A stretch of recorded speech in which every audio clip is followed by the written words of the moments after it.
Hey. Hi, everybody. Sugar. Brother. Mutation, how are you doing? You did catch me on frame 0. I am just getting started. This game does seem like it would be up your alley. Let's see. Vein X.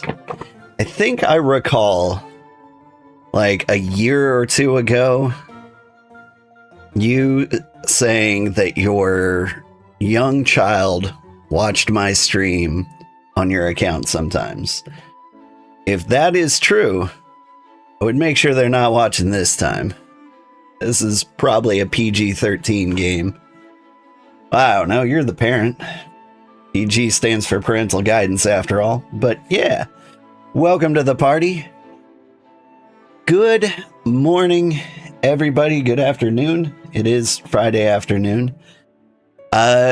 Today we are playing Kotamon. My sis found a super rare card in her cereal box, so I became a garbage man to find the entire collection and earned $1 million. I won't be saying that the entire time. We're going to be calling it Kotamon. But yeah, I'm kind of excited for this game because I was looking for something with kind of a similar game with a feel like Librarian Tidy Up the Arcane Library. I think this will kind of have the same like casual cleanup vibe I'm looking for. Plus it's got like the little pseudo reward of like finding Easter eggs or things. Not you. You have not been blessed with child. Okay, great. I only have cats who I can be a poor influence to as well. Collect all Kotamon cards from Nyanchi Crunchy Flakes to win $1 million. No one's found the rarest card so far. No one, except my stupid sister Koda. Why stupid? Because she threw it away without a clue. So here we are, working at the garbage dump to find Kotamon and the rest of the cards. See those trash heaps? Walk up to one and press E to start collecting.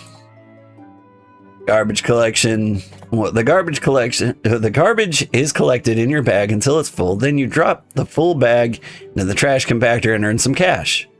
Tired? Grab a beer from the vending machine outside. To clean the cards, you find or glue their pieces together, interact with the desk in the garage. Need upgrades? Swing by my office. They ain't free, mind you. Oop. All right, and I think we're in. But yeah, I think this could be fun.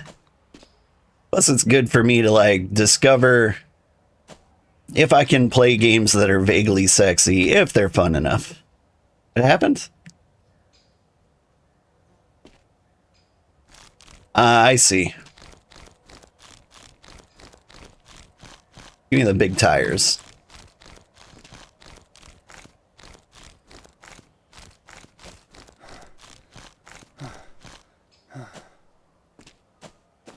Because, you know, I'm always curious, like, what level of degeneracy I can have here.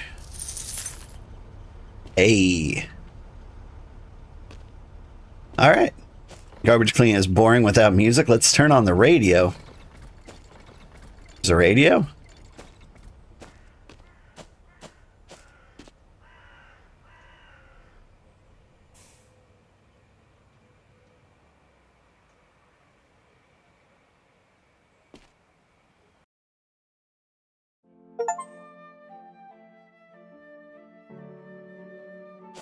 Okay, Koda's best day. I think my energy is slowly creeping up. I do appreciate that. I was worried that I would run out of energy and you could get like stuck while cleaning up everything. Oh, I found a piece of a thing.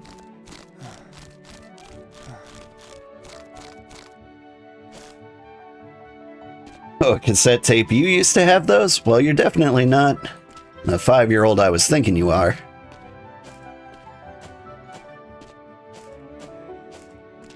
that is the case. But yeah, my first music was on cassette too.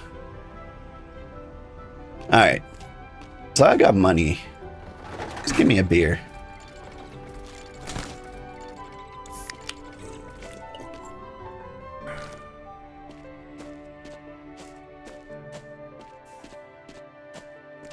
But yeah, my first cassette, or my first introduction to music in general, was my dad's cassette player. Ooh, a hard drive.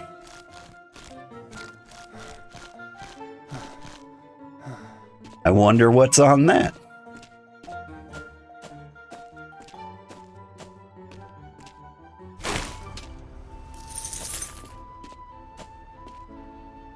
So what else can I get? Give me a cherry cola? Nope, only beer. But yeah, my dad had very specific music tastes.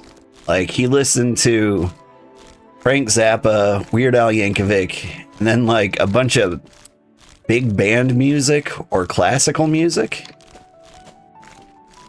Like, those are the only things he would listen to. Which is all fine and good and such. But you know, as a child who had to choose between the three, I would go Weird Al Yankovic and Frank Zappa every time.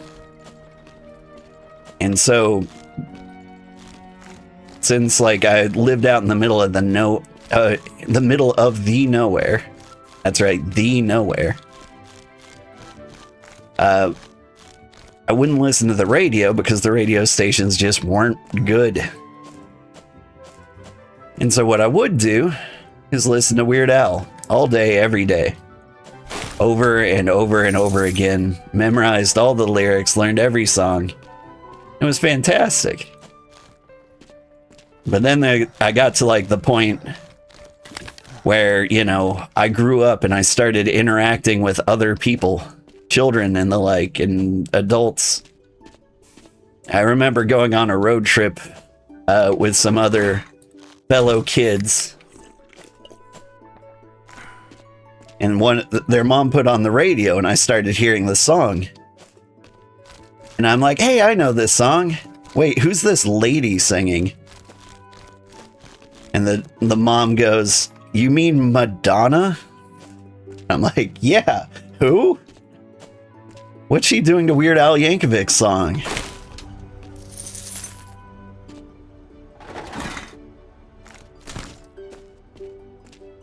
She can't be doing this. Oh, there's an anime about a cat who smokes and drinks and lives in filth. I wonder how related those two things are. I think I've seen the manga for that in my local library. Oh, hey. Got 5 card pieces.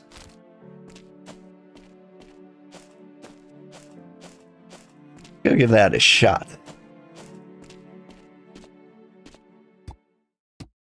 Glue pieces? Is that a butt? Can't be a butt like that.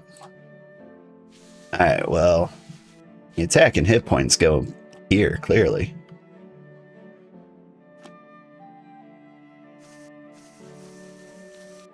Where does the butt go on the human? There, clearly. Now, oops, I accidentally drank a beer.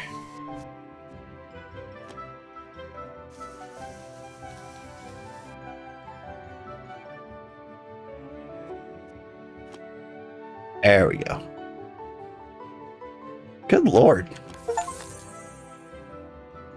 Well, so this is the kind of game we're playing. This is Pilot Katowski. Clearly a MILF type Pokemon. Reporting all airships on the board gain 3 speed. Okay. Welcome to the collection.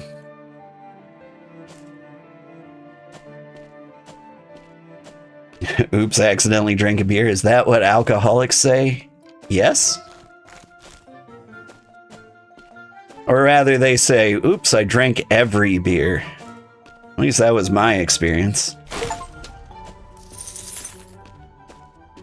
Hey, can I get, like, some upgrades? Can hold more in the bag. More energy. Capacity. Speed. Range. Magnetizes trash bags into the garbage crusher. What? These are expensive. Okay, I think energy is clearly the most important, right?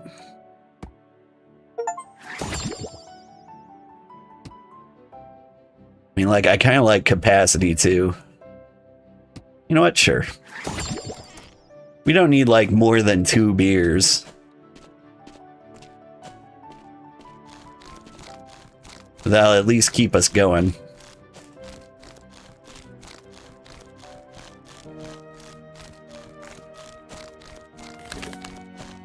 More card pieces. Do I never, like, find a full piece?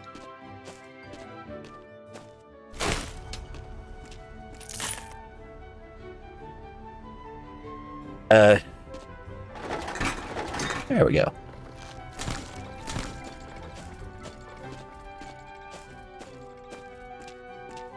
But now we're moving.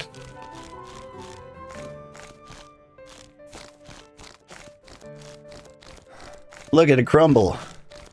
Oh, I like grabbing like the load-bearing things out of the middle of the pile.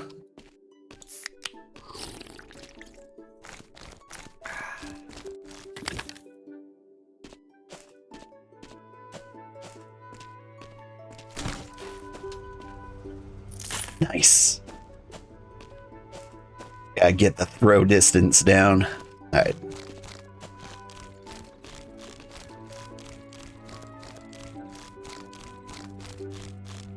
See, this is nice and relaxing. You can just hold down left click over here. Watch all the things fall down.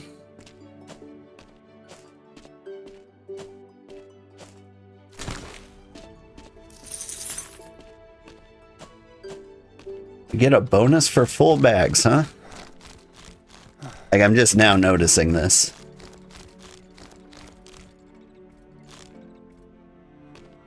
Oh, no energy. There we go.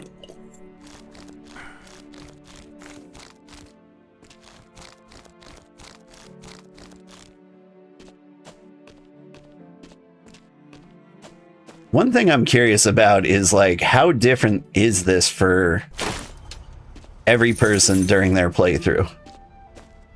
Right? Like, are we all getting, like, the same things? Like, are they all gonna find Kowalski or Katowski or whatever her name is as their first card? Or do they get different ones?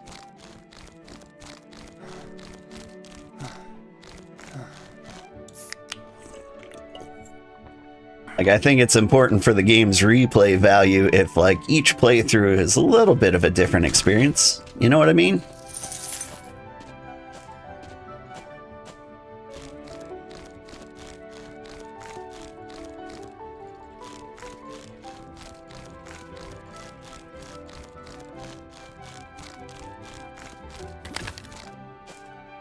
Ooh, we got one.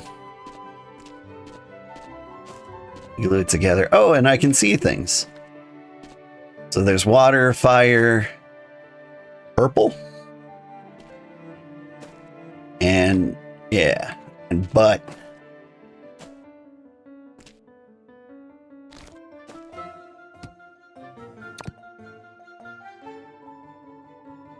Oh, this one's a fire type.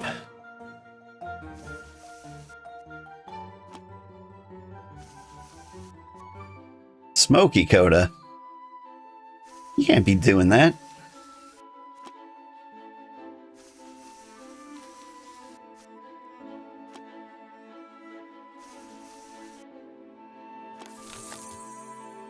Glorifying cigarettes on my cozy channel.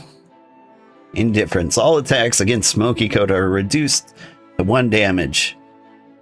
Smoky Coda cannot attack. That's interesting.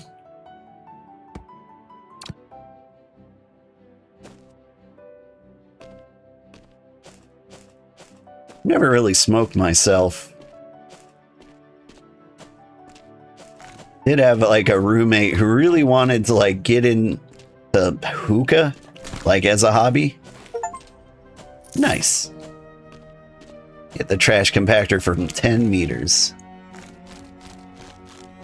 And so like I did a little bit of that. Ooh, that looks like an actual card. Can I get it? Give me the card.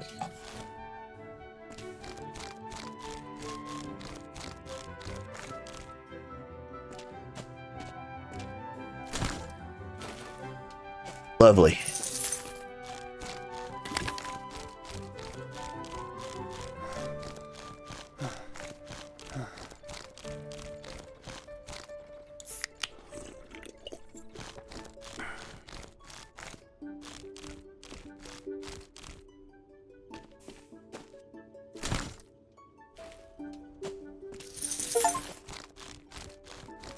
Have $1,000. Yeah.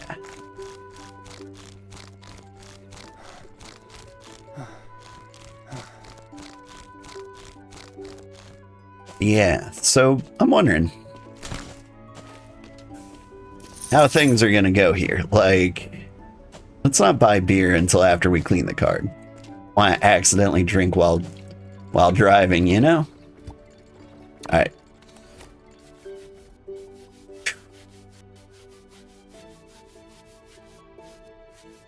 Foam board, double bonuses from beer. Okay. Mercoda. Alright. You know, starfish are living things. You can't just do that to them. Not without prior consent, anyway. Alright, maximum energy. More energy the beer gets me. Full bag reward goes up if we do this. I do like more money. Distance of which garbage can be collected. I don't know, like, I feel like we can skip range and we can skip magnet and maximize these things first.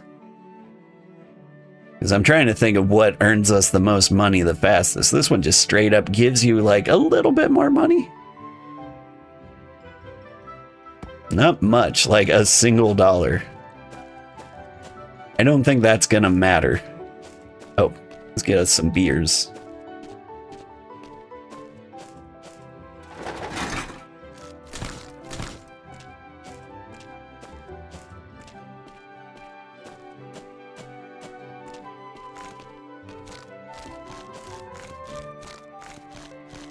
Alright. We all fall down. The card piece. I'm a little curious, what happens if I pick up a card piece while I'm already holding one? I'm thinking it'll say 6 out of 5, probably. Ooh, we got $15, so it wasn't like a $1 bonus. It was a $3 bonus.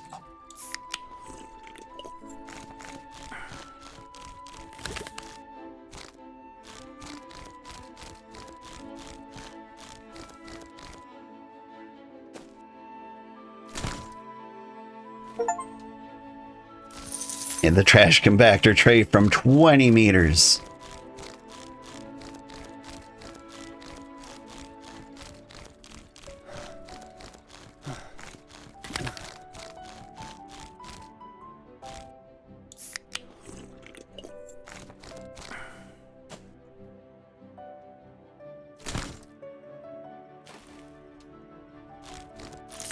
What a pro. I know, right? Nailing it.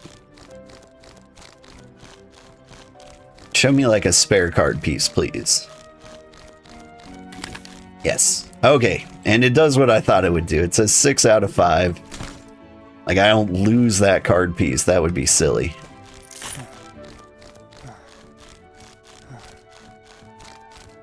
Man, you can go for a while after like you can't see your energy. Like it's hidden behind the cat ears. Alright, what do we got? Looks like some kind of harpy.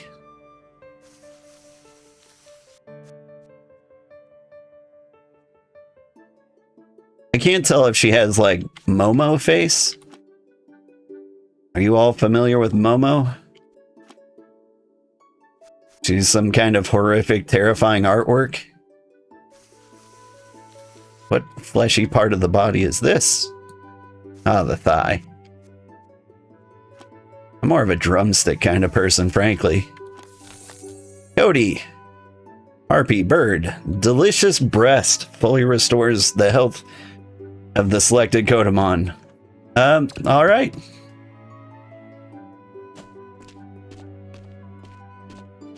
Pretty sure birds don't produce milk, but like we're not gonna read too much into it.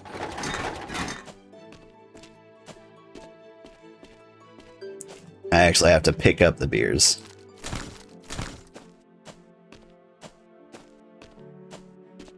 Pinchin the Cursed, how are you doing? This isn't what it looks like, I swear.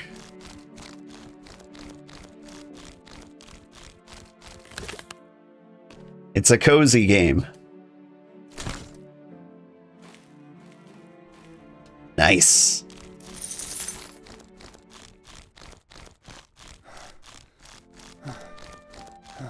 But I am having a good time with it so far. It is kind of like what I wanted.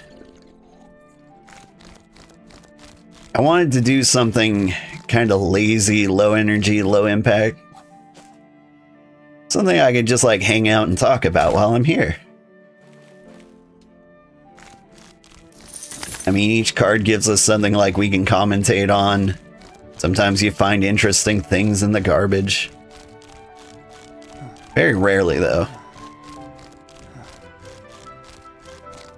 Like, they've got to have some unique garbage in here, right?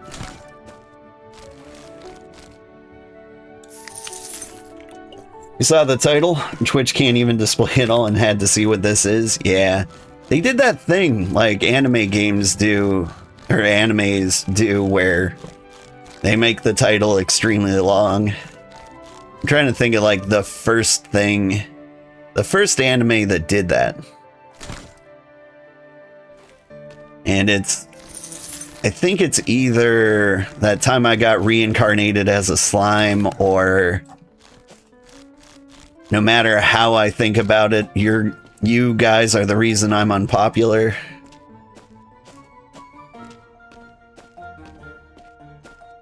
And I think those were like genuinely good animes. And so I think everyone, well, you know, marketing geniuses were like, that's the reason they're popular. Long names. We should do that. And that, you know, tracks with my experience with the corporate world. People who just don't understand how things work or why they're good. Oh, hey, this is a rare one. Coatvale, Angel Shy. Text 69, nice. Jackpot. Coatvale's owner determines its gender when it is summoned. Not gonna touch that social commentary.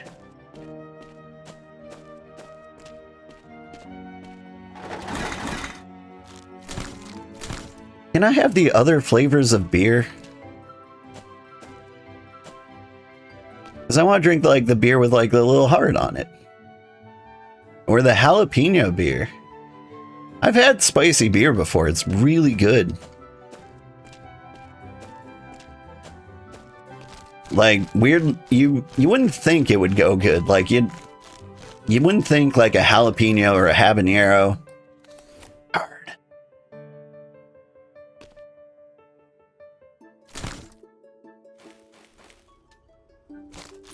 You wouldn't think like a jalapeno or a habanero or like chili peppers or green chili peppers would make a good beer, but they actually kind of do. What about sweet beer? I'm trying to think of like beer I would call sweet. It's all kind of sweet. I mean,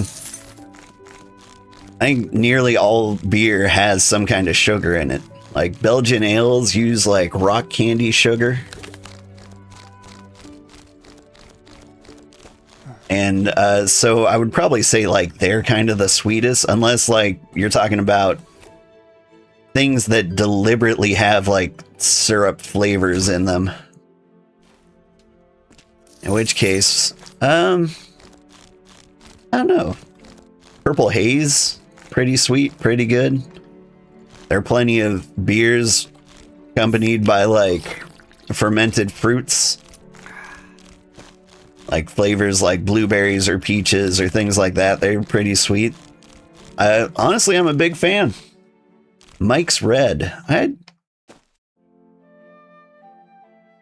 So Mike does like a hard lemonade. Is his red like an apple?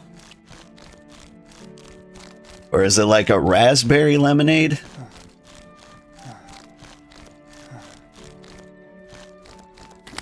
I mean, like schnapps can get like really, really sweet. That's pretty common.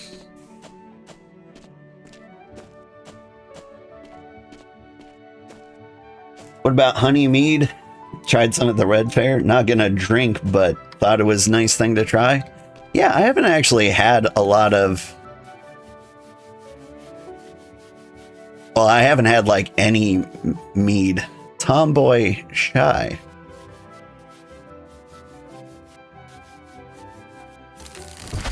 Hot word hook hands.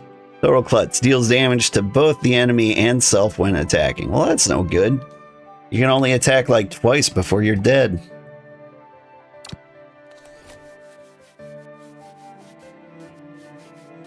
Ah, I recognize that face. We already have this one. Katowski. Ooh. So this one is much better quality. The other one we like glued together. Alright, so let's look at the collection here.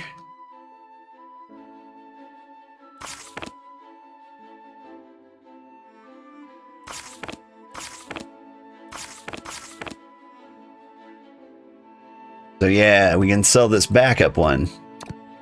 It's terrible quality. I mean, if I was min-maxing, like, you could sell, like, your best copy. Who would do that? Smirnoff beer? Like, Smirnoff Ice? I remember when they tried to make, like, icing a thing. They're like, surprise somebody with a Smirnoff Ice. Like it was some kind of ice bucket challenge, you know?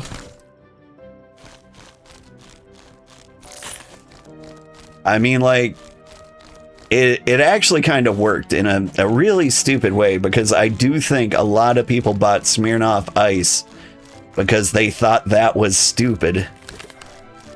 And they wanted to, like, show off how stupid it was and, like, make a joke out of it with their friends. Like, this all makes perfect sense. And I think it worked. I think it worked because it was so stupid.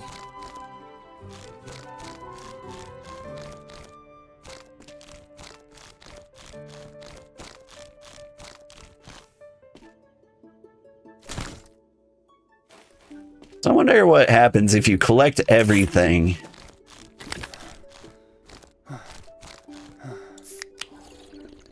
And you run out of trash, but like you're still missing a piece of your card set. I want to know if that's like a possibility.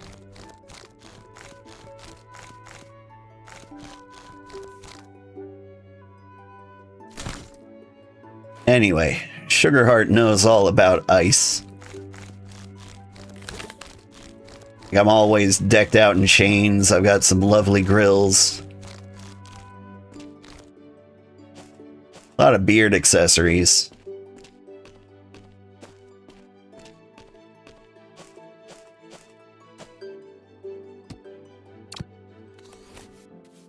What we got here? Charm. Select up to 3 Kotamon. They must attack Kotunia this turn. It's a butt. Kotunia, a horny type. Alright. Oh, hey. You look familiar.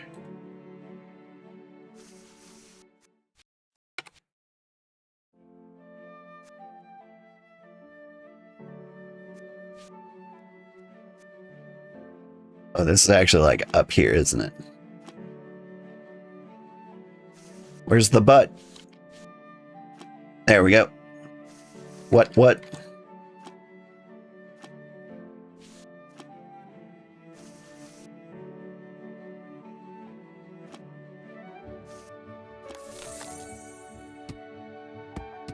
Alright, well this is like the worst quality possible, so I'm just gonna sell this, right?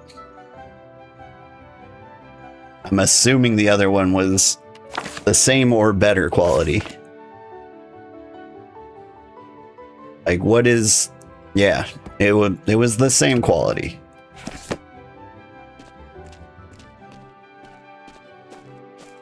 Alright, hey, I think it's about time we leveled up the amount of energy we can have. We're gonna do that. Beer?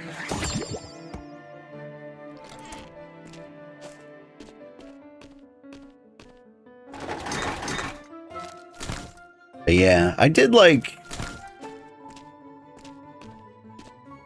I'm going to say I like sweet beers. Like, no beer is like 100% sweet. And I think like things like Smirnoff Ice and is technically a wine cooler, and hard lemonade or hard cider I'm leaving out of like the beer category too. Although I never drank Mike's. I do remember when Bud Light released a set of margarita flavors. Oh my god, they were awful. But like, just for fun, I did like a taste test of all of them. They were all so bad. Like, some were better than others. I think like lime was probably like the best one, like default margarita flavor. But there was like apple cinnamon butterita, and it was an absolute disaster. Just a tragedy happening in my mouth.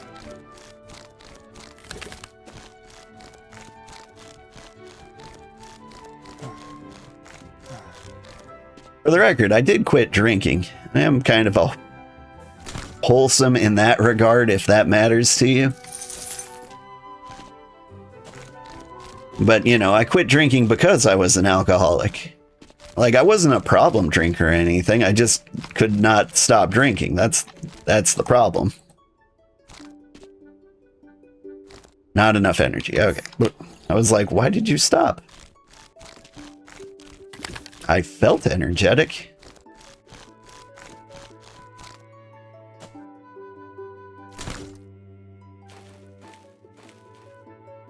I feel like the 45-degree angle toss, not really doing it like it should.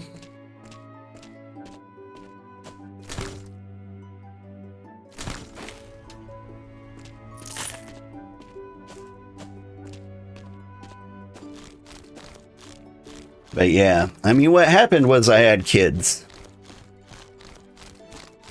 And then, you know, I tried to stay an alcoholic because I did enjoy alcohol quite a bit. But I'd be like, oh, finally, the baby has gone down to sleep. I can have a few beers, play some video games. Then I'd have a few beers and the baby would wake up. And then, you know, I'm walking to like heat his bottle. And, you know, you're carrying a baby and you kind of stumble a bit and you're like, oh, I can't be doing that.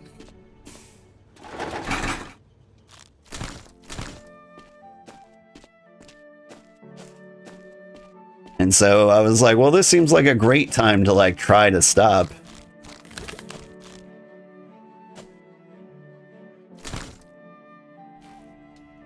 And so I just like quit cold turkey. It wasn't that easy. Like I did try like moderation. I tried cutting back or creating rules. None of those worked really well for me. If I have one beer, I'm going to have every beer. It only takes one beer to make me feel like having every beer is a great idea.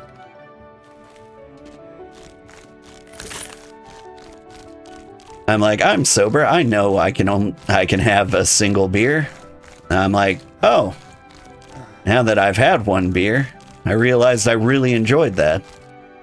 With my inhibition slightly lowered, I can just straight up have another one.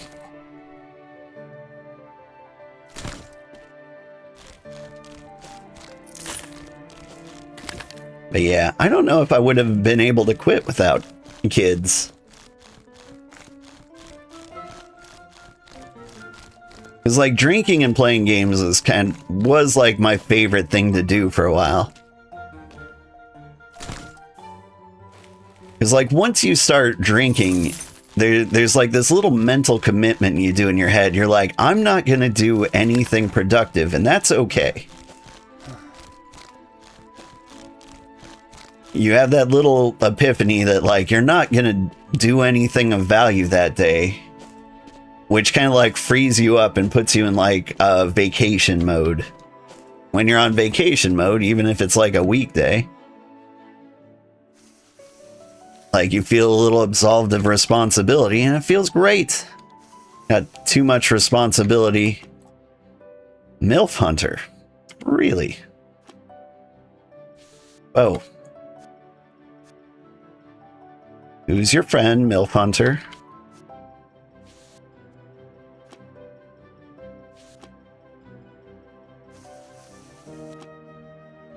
Severe badass ontitis. Max 3 attacks per match.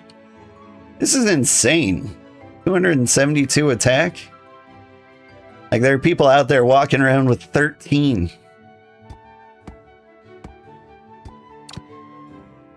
Oh, I've got more. Do I?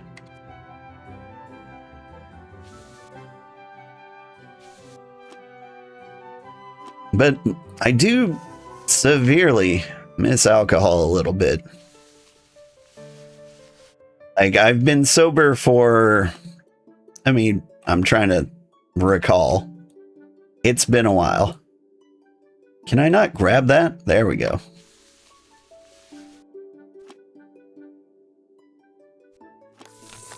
How long have I been sober for? 10 years? Like all this time, never having a single beer. I still think about beer like all the time.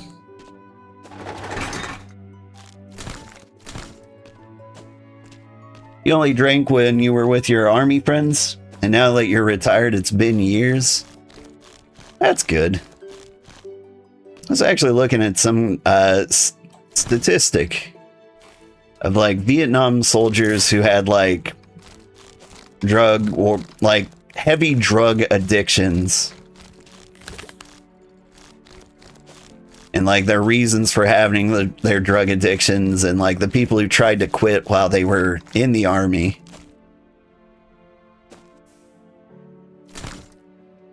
And one thing that was pretty interesting was like after people left the army, they were a lot more likely to quit and have it succeed. I mean, like they were in a very stressful situation. But like once you're done with the army, you are like statistically more likely to quit bad habits. There's probably a million obvious reasons for that. And, you know, human variables all over the place. But, you know, I like the idea that, like, it wasn't the person that was the problem. It might be your situation, it might be like your current philosophy. Could be cultural or environmental variables, but it's never like you. It's never like you as a human being are incapable of quitting. It's like you might need to move some things around to make quitting possible. The people around you, well, yeah, for sure. But I was kind of a sad drinker. I mean, like, we're all video gamers. Video gamers. So, like, we're all fairly introverted, right?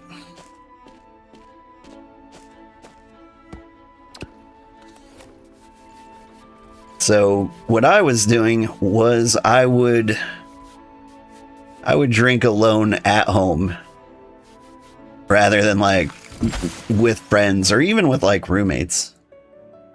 Coat Veil, rarity, quality. Like, the rarity is always the same with the card, right? Just want to, like, double check this. Hang on.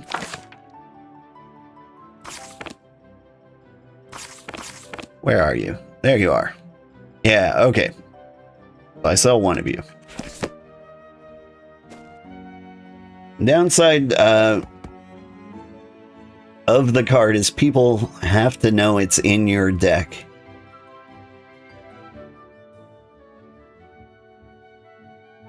Sorry, I just saw something when I accidentally bumped escape duck, and it's got somebody in a washing machine or a dryer. I guess that's a washing machine. I've never had a front-loading washing machine. But yeah, I wonder what that could be a reference to. Something wholesome, no doubt.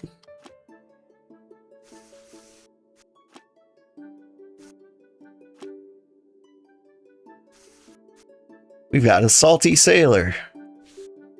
Doesn't look that salty.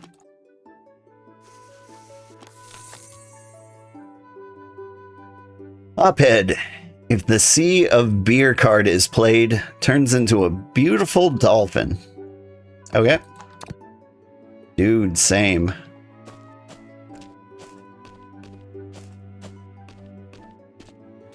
Alright. One more round, then we hit the upgrades again. Feel like quitting in the army is hard because you're going through it? Yeah. My army buddies, and to be clear, I was not in the army. But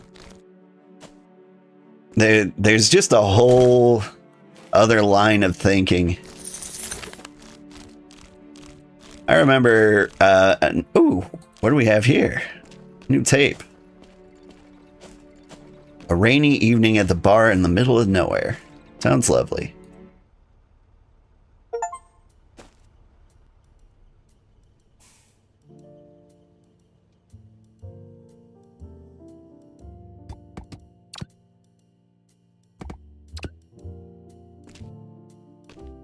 Boost up the music a little bit. Honestly, it seems kind of boring. Okay, it's picking up.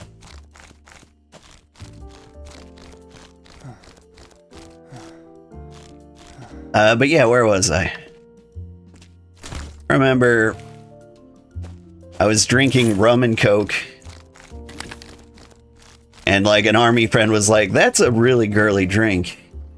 And I'm like, you're kidding, right? Like, it's high ABV. Like, it is very sugary. Like, rum is molasses based. And so, like, it's sweet, it's delicious. It's not good for you. Like, I'm not sure I would classify it as a girl drink. Because, like, I mean, I could have, like, a blue Hawaii and a strawberry daiquiri. Well, like, that, yeah. That's a girl drink. And that's never stopped me before either, to be clear.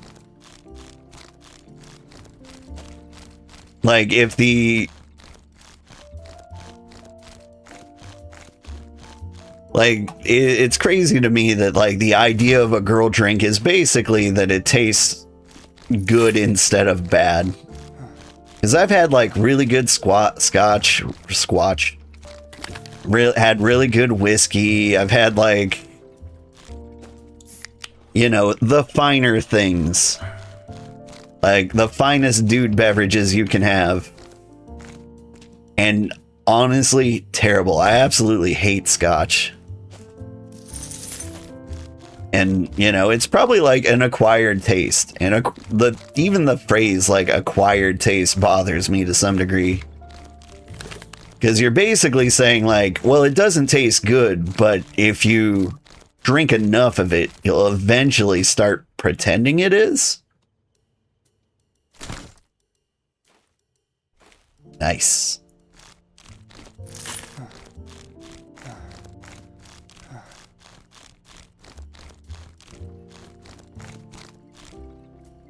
Hey, give me that. That one looked a little shiny. Like, I don't know if they always, like, fly up to, like, your card area with, like, the purple glow. What is going on here? There seem to be two people. Or Kotamons.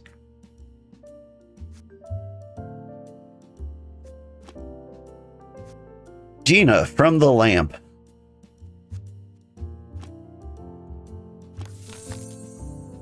B for Vendetta. If Zira is on the board, attacks only her. Alright. Hey, where's your other hand, Kid Zira? If that's you. Hands where I can see them. Alright, what am I looking at?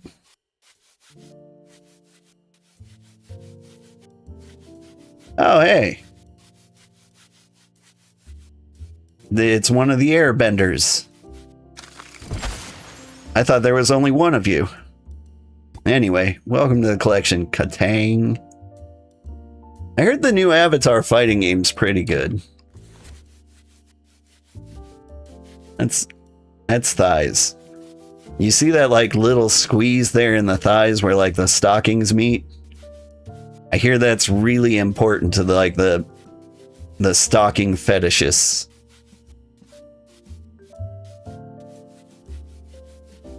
What am I looking at here? Gothic Kotick. Magic of the North. Sets a herd of reindeer on the enemy. I actually really like that. She might be one of my favorites so far. Katang.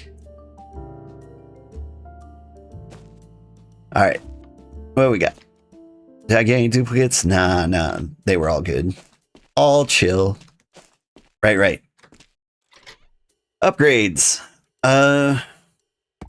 More rewards. More energies.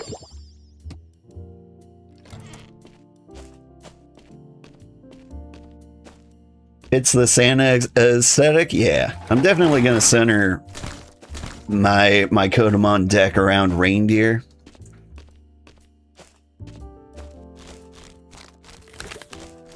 Do love card games, and I'm really craving a new one. I actually started playing Marvel Snap again.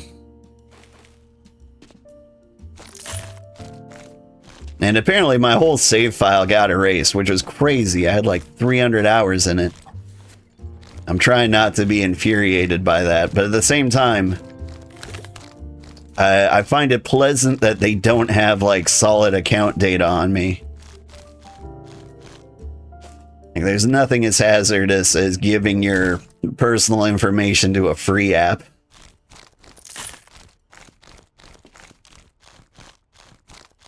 Either way though, like, Marvel Snap is actually an incredibly solid card game. Genuinely a huge fan of it.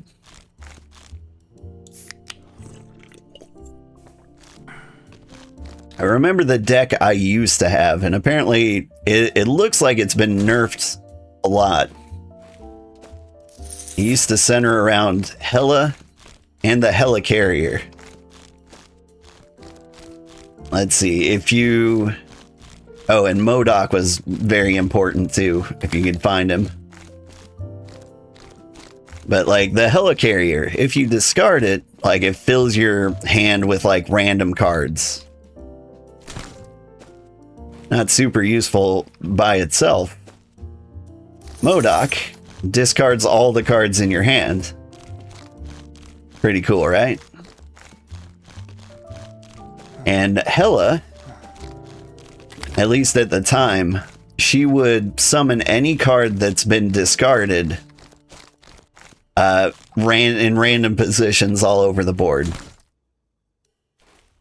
And so what you would do, you'd get like Invisible Woman or something who like hides cards until like the end of the game. Everyone would snap because like I'd have 4 cards on the board and they've gone through their entire play and they feel like they've won. And then all of a sudden, like it all reveals. Suddenly I spawn random cards in every position. They do random things. Sometimes they explode the board. Sometimes they destroy like their strategy. Like it's all completely random. Like I would lose sometimes, but like I think I won most of the time. It was a really good deck.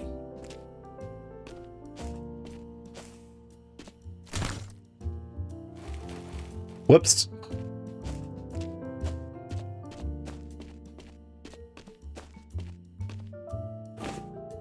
Oh, what do we have here?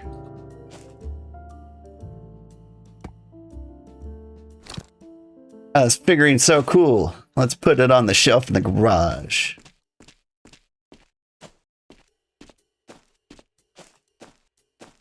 Boop. I mean, it's pretty cool.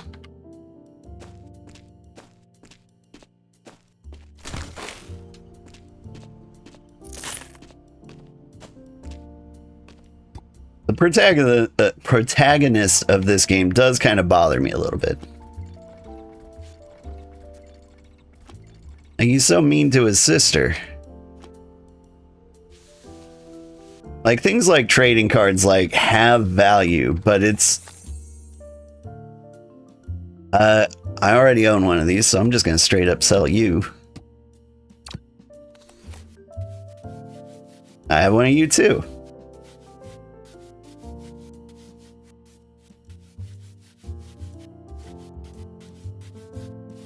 But yeah, you have to like remind yourself it's high quality. Is that better than what I've got? Yeah.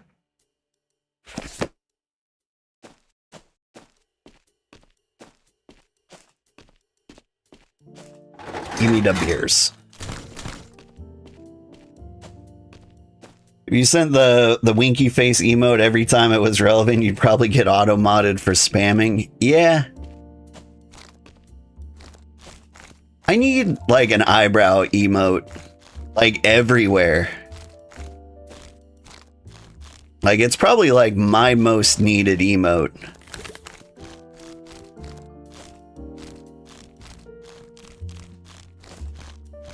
Because it's always relevant. Like, there's so many games with an abundance of fan service for no reason. Okay, the bonus money I got there, I think, was higher than the last bonus we had, which makes me think,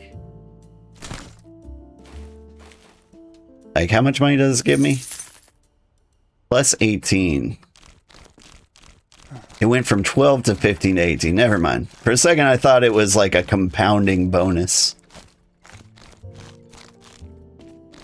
Is it your favorite emote by far? Right? So necessary. We almost got rid of our first garbage pile.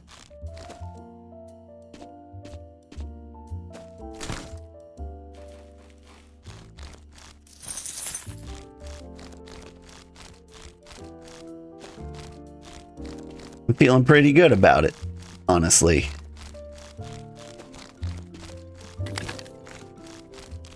And it didn't take too long either. I saw a lot of people like complaining that this game takes too long. I did see the devs specifically made it easier to progress in the game basically immediately. They were like, okay, we hear you.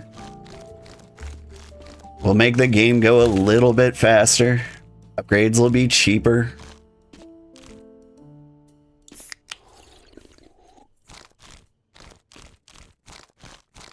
But like part of me is wondering, like, they do understand like what they're playing, right?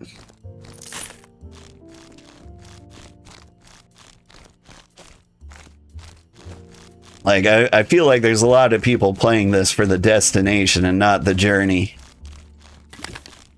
And I gotta say, like, you can just Google cat girls. You'll find some, trust me. Like, if the destination's what you're after, there's a much shorter way to get there.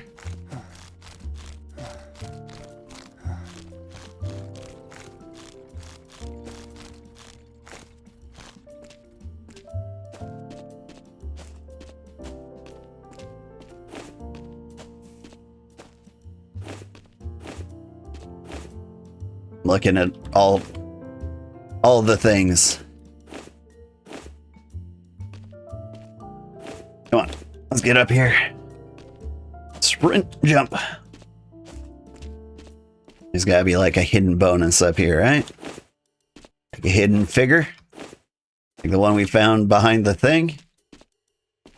Yes!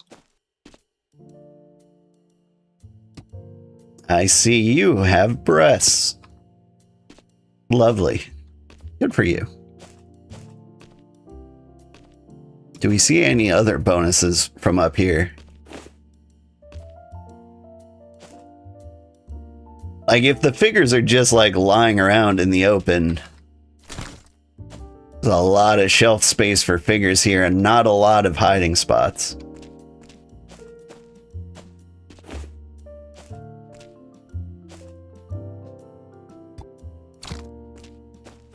Figurine's so cool, let's put it on the shelf. Bloop.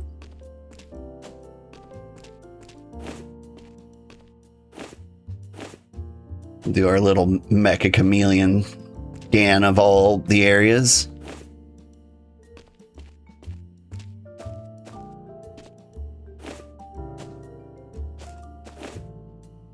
Ah.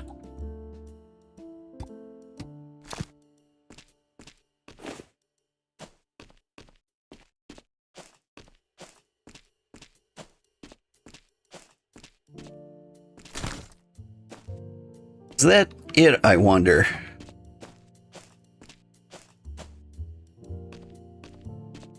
Because we filled up one full shelf. Nope. Oh, computer cat.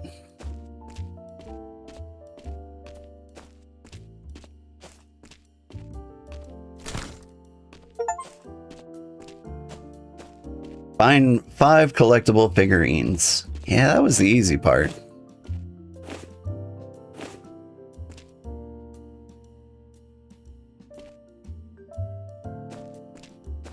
Yeah, I'm guessing anything else we find is going to be buried in the garbage, or maybe that is just all there is. All right, I think we do this one.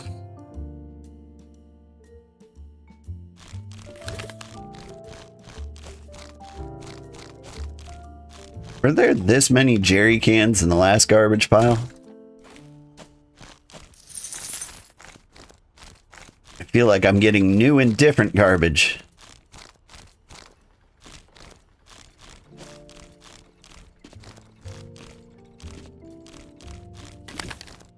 Found a puzzle piece? I think it was just straight up garbage. Kind of a bummer.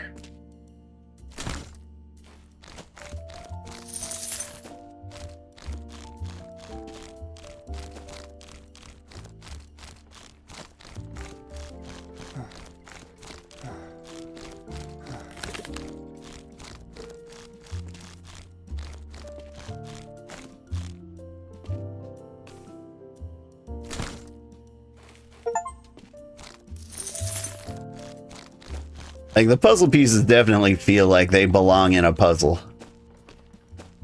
I mean, obviously, but...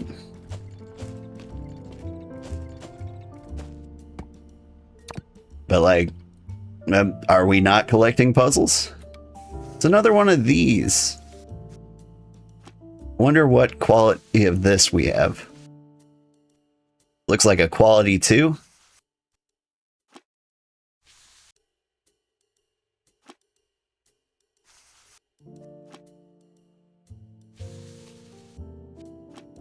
This is the one where you get to choose the gender on summoning.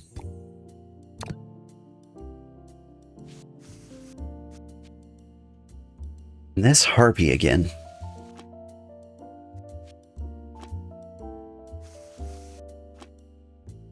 Common cards do be common.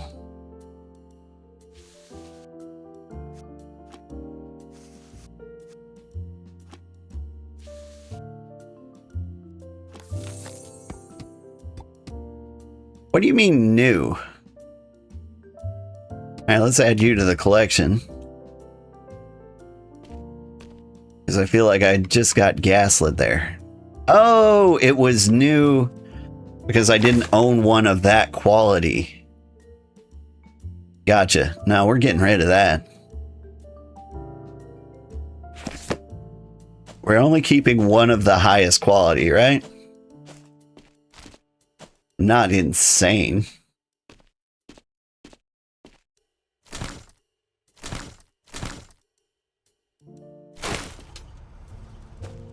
That one had trash in it for some reason. Oh! It was like an emergency money bag.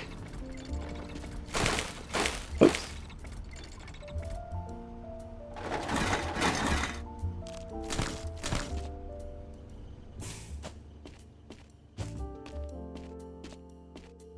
I understand now.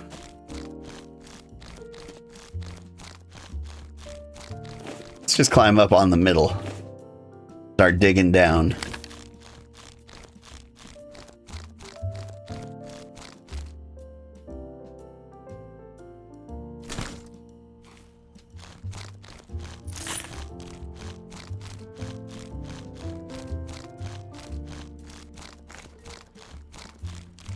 Okay, here is like a genuine concern. If I do this, there's a good chance I can break physics. The colliders will like hit each other in a weird way and like launch everything everywhere.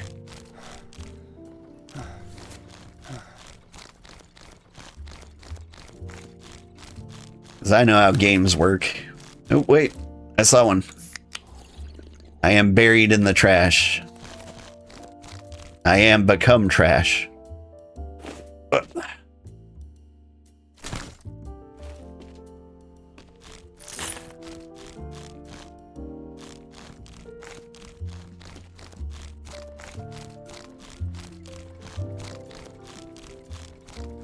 Hey, we found the grass.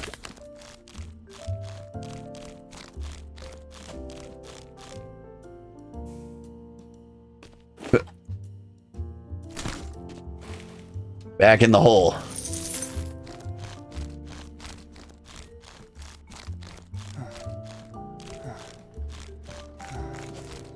Pretty great in my trash hole. I enjoy it in here anyway.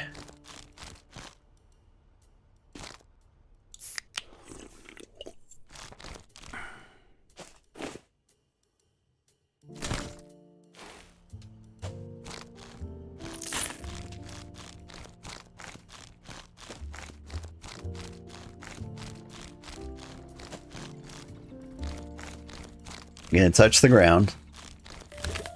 Then I'm gonna dig my way out.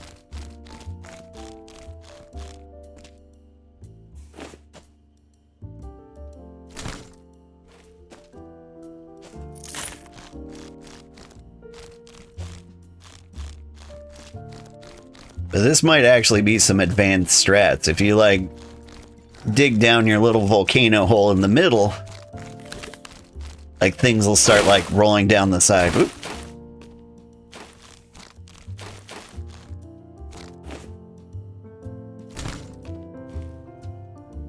Missed the full bonus there, but whoops. Alright. Oh, hey, it's the goth one we like.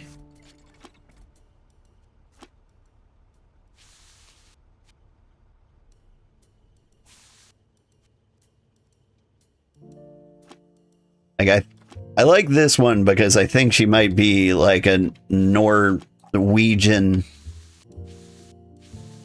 or Finnish like metal person, you know? You know what I mean? Death metal. I think that's what they're going for here. Yeah, alright, got one of you. You get sold.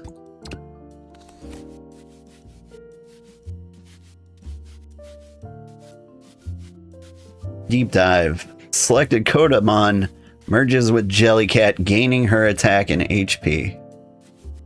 Okay. That's a little suggestive. That one deserves some eyebrows. I think this is that devil again, the one we've had. Like the third one of you. Petunia. Get sold.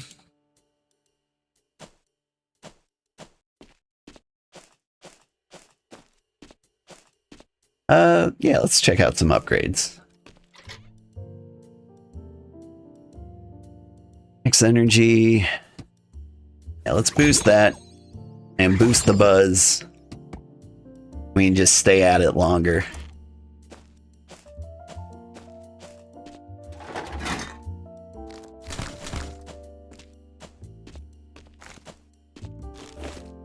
All right, into the pit.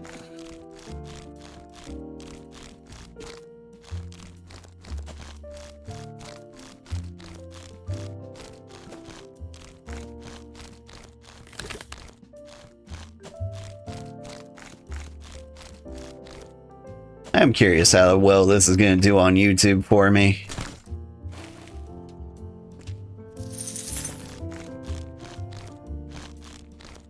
Like, will people like it? Because it's kind of incremental and cozy and chill. They can just hang out with their favorite old man. Or will people hate it? Because boobs. But man, like, who hates boobs? They are wonderful.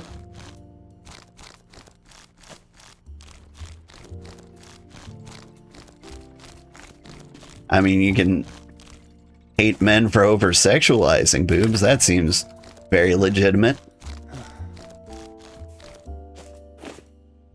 But, like, the boobs themselves did nothing wrong.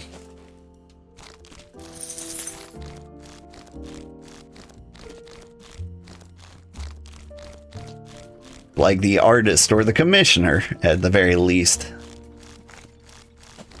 That you have to, like, start being suspicious of. But even then, like the Gooner commissioners, they're keeping the entire art industry afloat, as far as I know.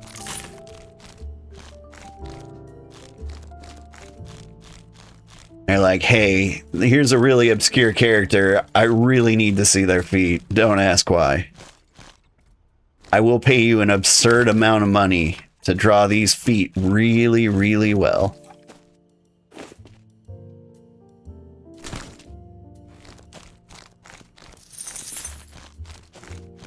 And then you're like, I do like an absurd amount of money. Oh, okay. So you can't open up a new pile until you finish the one you're on.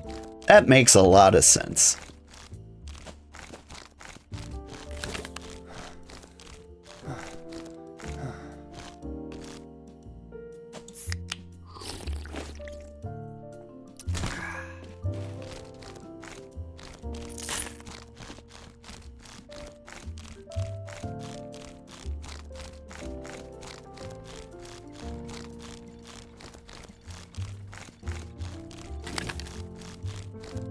Then my brother here in the chat is an artist.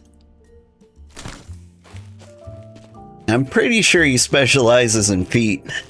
So if that's your thing, you're gonna want to send Mutation, my brother, a lot of requests for feet pics.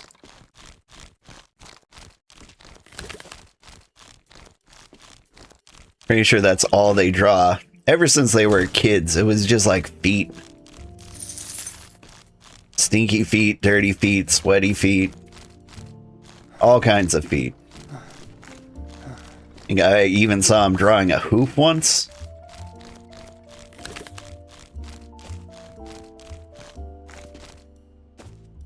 And you know, you shouldn't like kink shame or judge or anything, but in this case you can.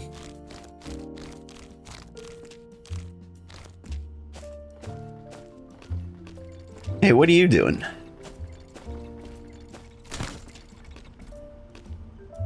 Get in there.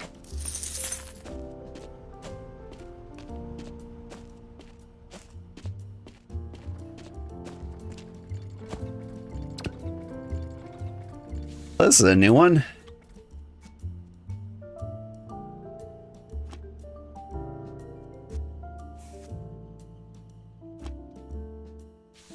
What's this? Koteco? Coda? The Koteca. Koteco?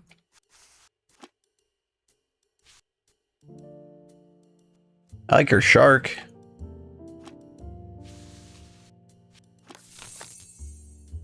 She who must not be named summons the ancient spirit shark. Okay. Is that Wargura reference? I don't watch a lot of VTubers. I know that seems like a sin because I am a VTuber. I do have a favorite. If I have to choose one, it's Giga. Mostly because she has like the most normal human being energy of any VTuber. Namane Kisu. Oh, I get it. You're a Death Note reference. Life Note. The selected Kotamon lives happily ever after. Aw, that's sweet.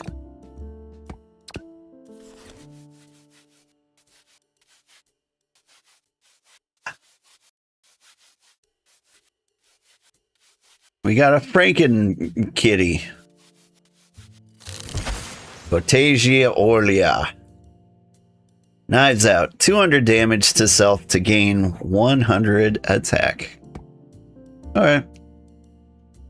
Got a sword through your head.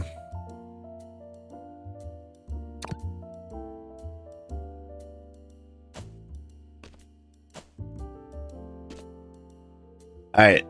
So far, if I had to choose, based on like the cat girls I found so far, this is going to be like the first dark deck I ever get.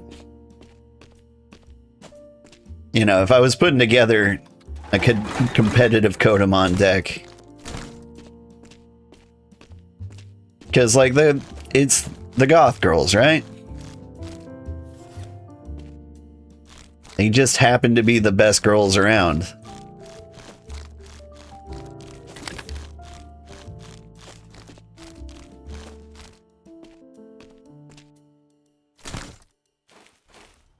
And honestly, it's not even like the culture, really. It's just the fashion. Like, you could be a preppy Valley Girl cheerleader, but if you dress goth, like, that's all I need. That's what I admire. I admire the bravery to have black fingernails and black lipstick. In like gothic, frilly Victorian outfits. Like just straight up walk around with a cape.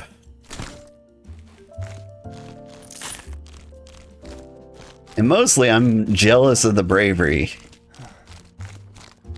Because, you know, I work a corporate job. I'm a sad boy. I'd sit here listening to Evanescence on repeat ever since like the first album came out. Favorite song's Imaginary. Find that one the most relatable to me. But like I'm still not brave enough to like get tattoos and wear eyeliner.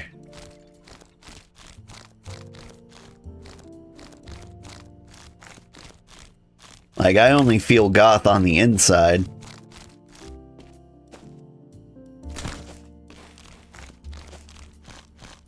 But, you know, I do imagine a utopia where, like, people aren't really judged for what they wear.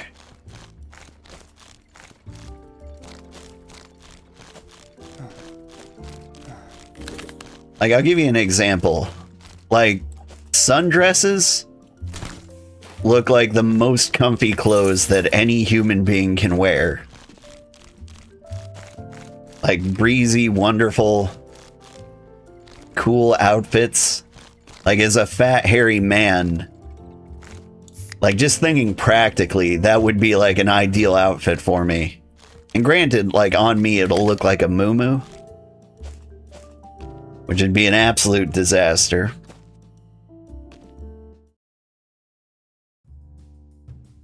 Let's rock this junk, sis.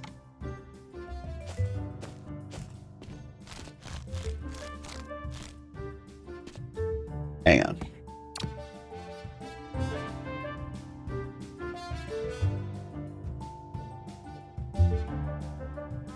Boost up the music.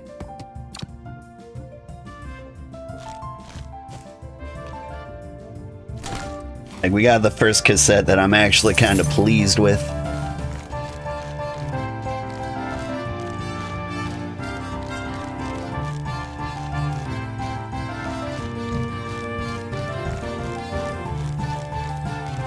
But where was I? Yeah. So, like, in an ideal world, I could just put on a sundress and walk around outside and run errands and be like cool and well circulated in the summer. But instead I gotta wear pants like a sucker.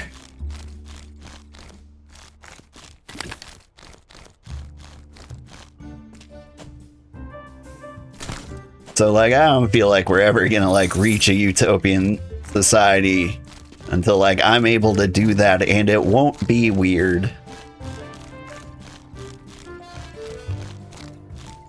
Be a Scotsman, wear a kilt. Now, I used to be a Perl programmer.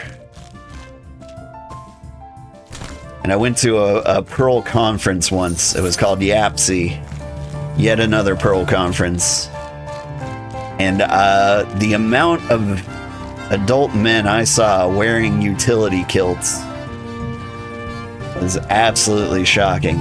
Alright. I love the music.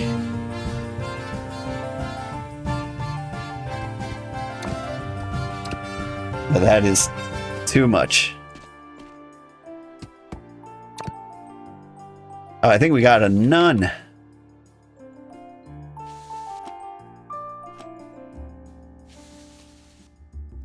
But yeah, I try to like find something that's socially acceptable, that's as close to that feeling as I can get. Like I've started buying like some nice linen shirts. Alright, I like a good nun with a gun. With kind words and a gun. Every other priest on the board gains 20 attack. There are a lot of other priests.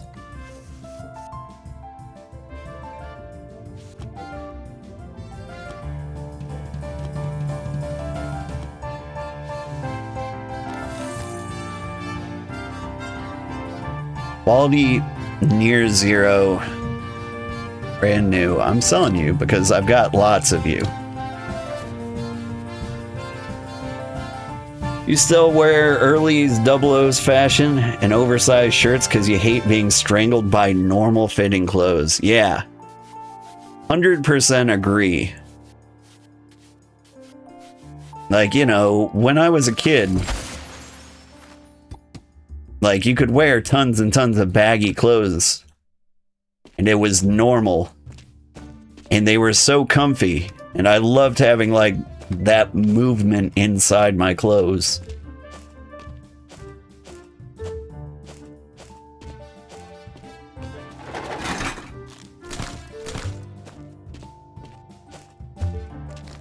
And so, yeah. That was kind of the ideal.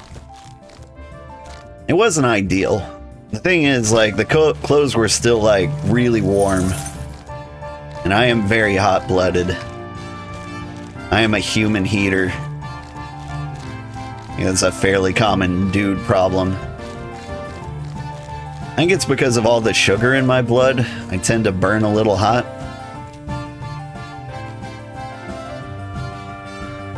A pile of garbage is being loaded.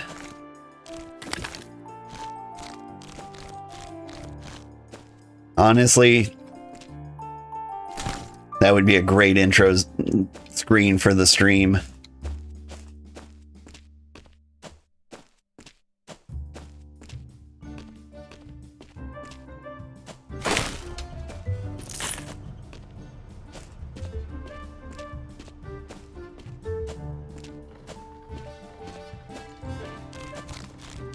Cabbages. I think that's new garbage. I don't think the last pile had that many cabbages. Or star pops. Hey, I got a truck.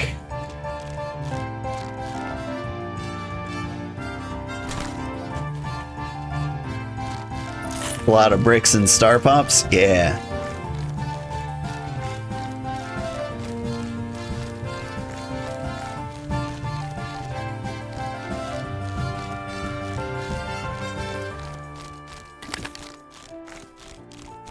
Like, part of me was thinking, like, maybe it's all from the same house. That's why every pile has slightly different garbage.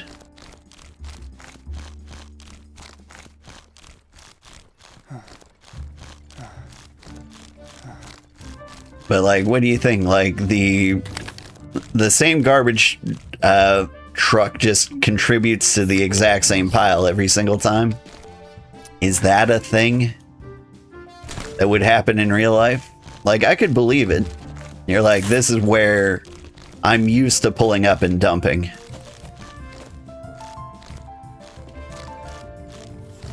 Ooh, getting lots of cards. And so, like, maybe you do end up, like, with the same street's garbage in one pile. And so maybe, just maybe, this street eats a lot of cabbage.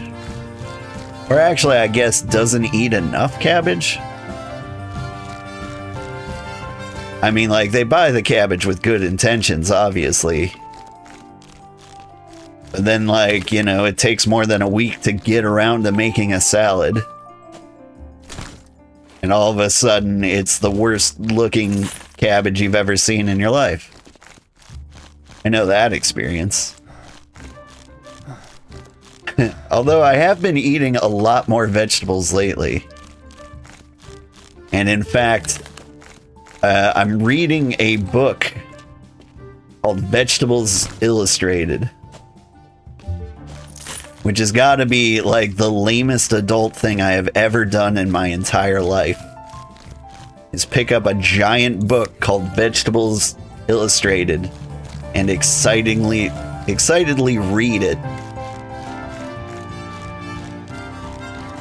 But, like, it's basically what I've been looking for. It's kind of like an encyclopedia for vegetables, like what they are, how to cook and prepare them, but also, like, some accompanying recipes for, like, each and every one.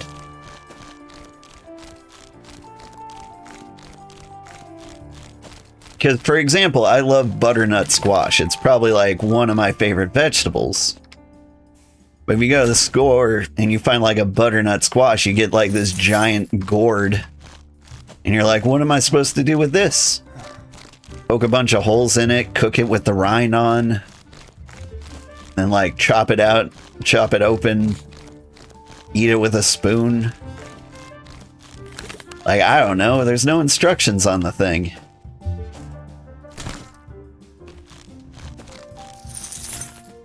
And so like this book will be like, this is how you open up the butternut squash. This is how you prepare it.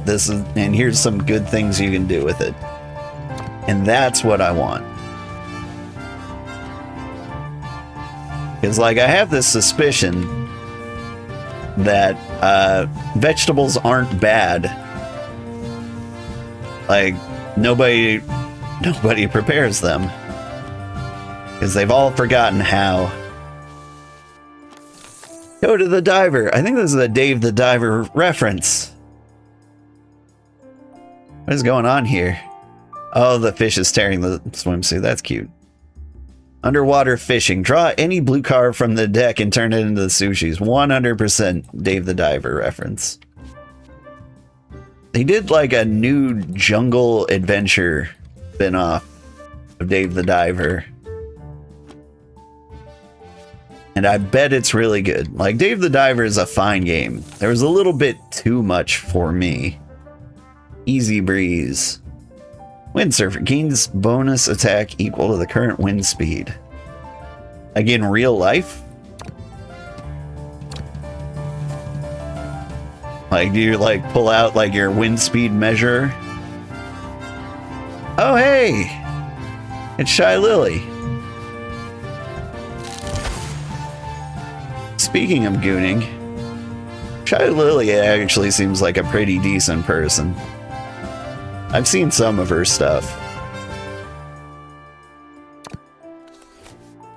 And she seems pretty cool. Trifecta.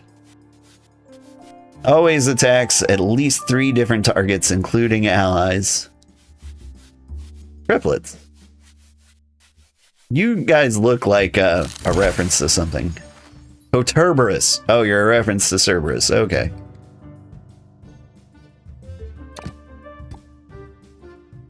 Alright, I don't think I got any duplicates in there. Yeah, we got Coda the Diver, we got Shy Lily, Kotang, Kotamon. Are those like the special cards? No. So there's like a special card, huh? Interesting.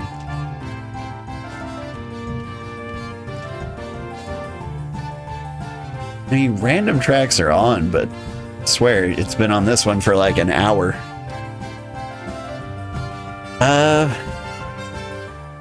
More beer. More capacity. I want more energy and more bag now. Not capacity. Well, capacity's kind of cheap. We might as well.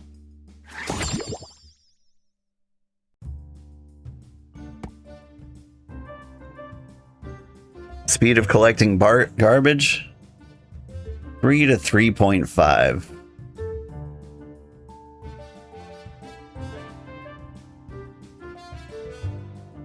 Trying to think if that would make me happy. Let's try it. I got money to spend.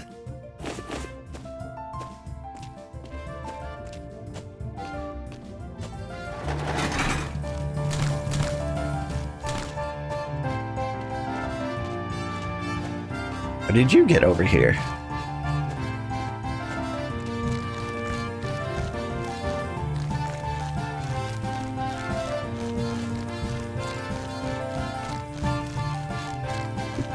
Do.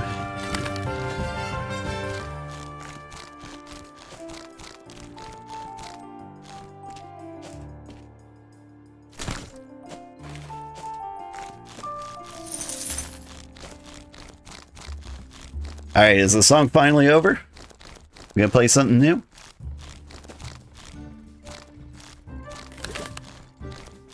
Oh no, I can hear the drum swell. Feel like it's coming back. I was excited because, like, the song...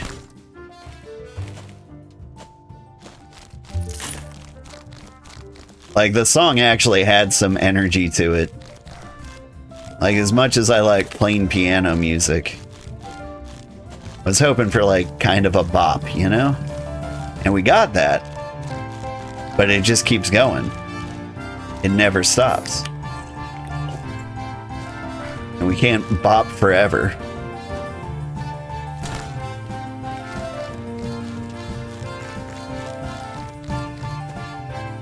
How did you get over there? I threw you at the thing. Wonder if that rain gutter has like a weird hitbox.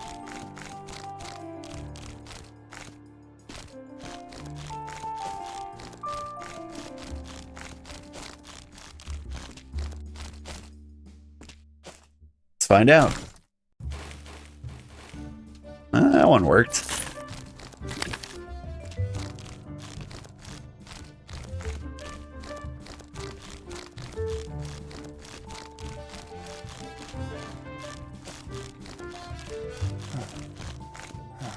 But yeah, this is actually kind of having the same librarian tidy up the library feeling I was having before.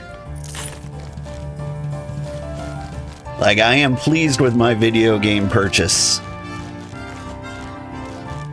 Like, I want something kind of mindless that still feels like I'm accomplishing something.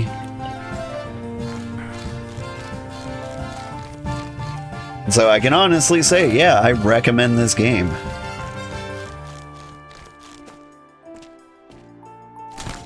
What I'm wondering is if we can beat the whole thing tonight. So I'd certainly like to give it a shot. I think sitting in the same seat for 9+ hours might destroy my back, but we'll just see how that goes. Come to think of it, like I don't know if it was this year or last year when I did the video game decathlon. I played like 10 games. I beat 10 games in like a single stream, and that stream was 28 hours long. And you know, a lot of them were like roguelikes. And so it was just like, have a successful run. But you know, I did at least one like really long game in there. I played South of Midnight. But now I'm wondering, how did I do that without my back hurting like hell? Like, maybe it did hurt. What did I do though? Because I don't have that experience now. Like, if I try to play like a full 8 hours in a row, like, I'm in intense pain at least at one point during that. So how did I pull off 28 hours? It's kind of like a leaky roof problem, you know? And if you're unfamiliar with the leaky roof problem, it's that, like, if you've got a leaky roof, like, it will never get fixed. Because if you've got a leaky roof, when are you gonna fix it? Because if it's raining, that's when you notice you have a leaking roof, but you can't fix it because it's raining. And if it's not raining, then you don't notice that it's a problem, and so you can't think of how to fix it.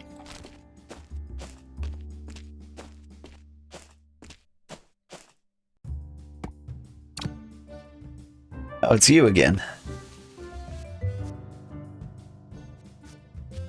I have had exactly one cigarette in my life.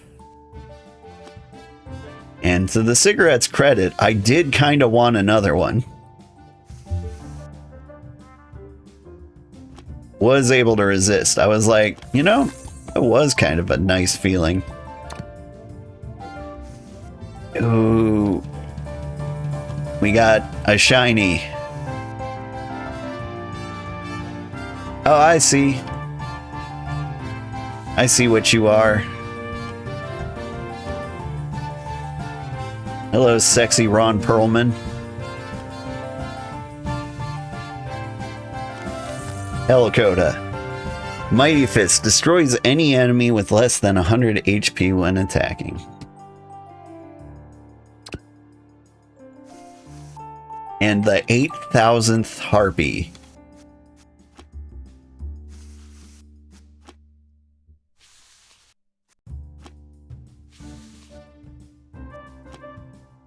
Did I remember to sell the smoker?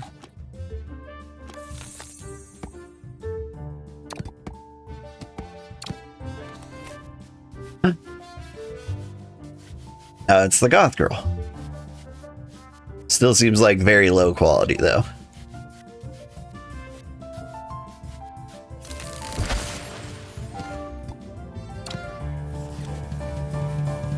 This actually doesn't look like horrible quality.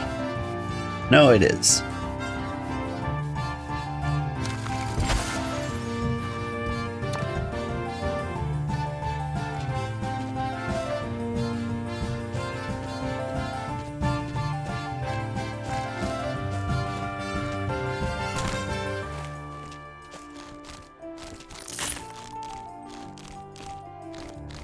Full bag reward 26. Did I boost the bag capacity twice? Because there did seem to be like a pretty big jump in the bonus money there.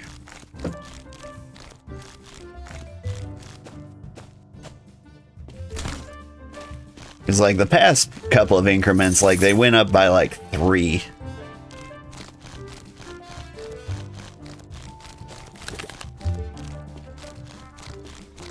But like 26 isn't divisible by 3.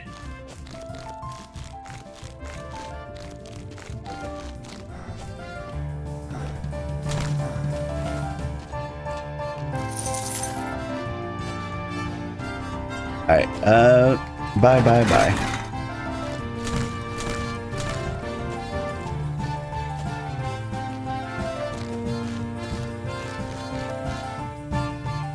My cat's over there making noise. He's trying to like nap on something that is clearly not meant to be napped on. Like a crinkly plastic bag.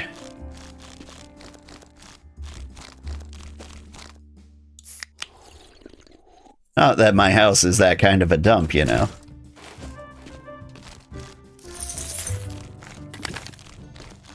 I had a bunch of like singular bags of chips and I needed a container to like hold all like the singular bags of chips, and so I just reused an old grocery bag. Thing is, all I got left are barbecue, which is like one of the worst flavors.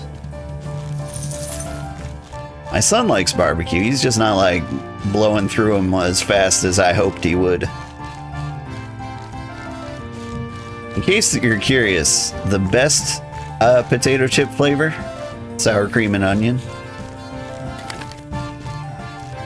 What's really crazy to me is that feels like an unpopular opinion. But like, you all know it's the best, right? Drink 42 cans of beers. Yeah, that sounds about right.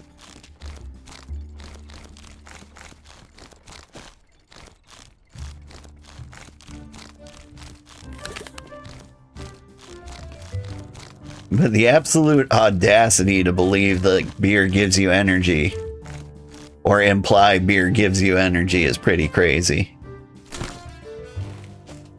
Like Four Loko, maybe, like the original recipe.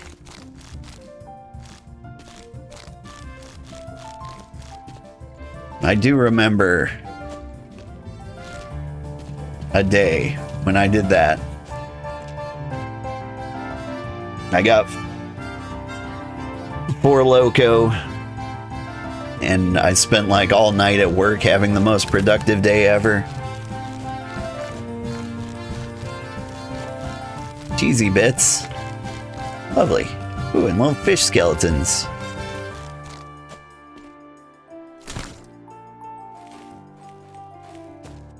Makes sense for all the cat people here, you know?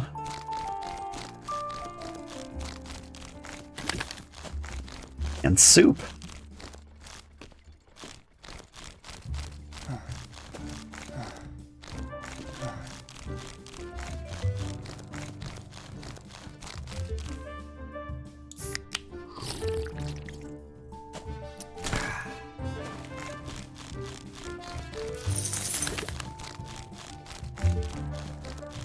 Where are you? I am at soup.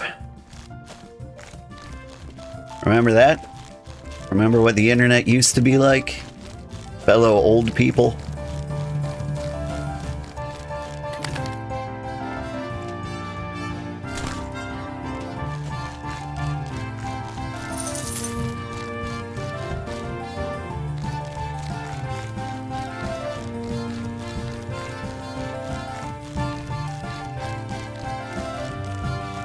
Alright, this is a really tall pile. And so what I'm wondering is, can I like carve out a little cave?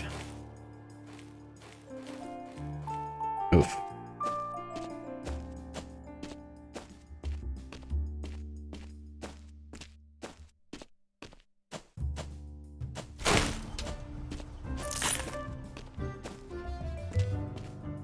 Alright, what cards we got?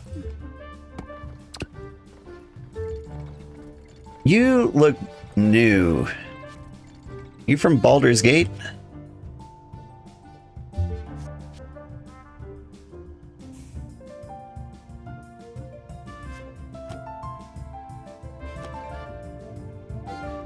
Atla, are you supposed to be Karlach? Karlach?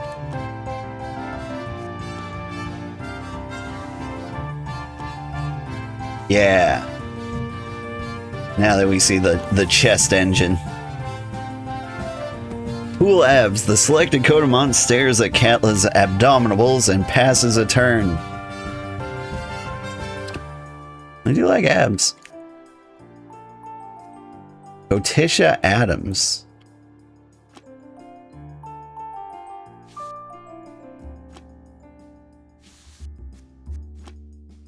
See, Morticia Adams might be a little too goth for me. Family values plus 10 damage if today is Wednesday. I love that.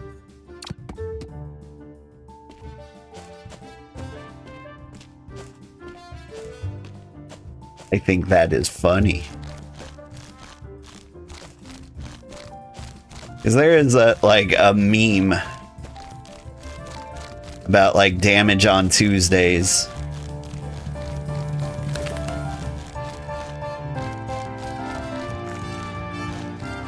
Like they use it to describe games where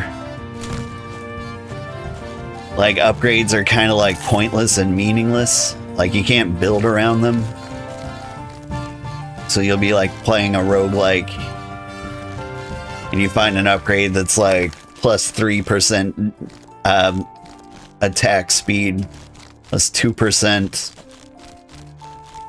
crit values. Like just tiny little meaningless upgrades. Hey, what's going on here? Who put a bottle here?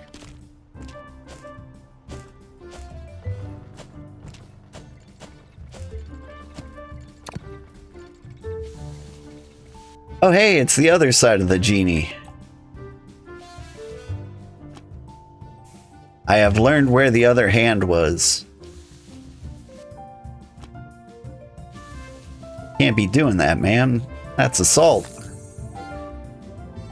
Hit 0 the Raging Flame. V for Vendetta. If Gina is on the board, attacks only her.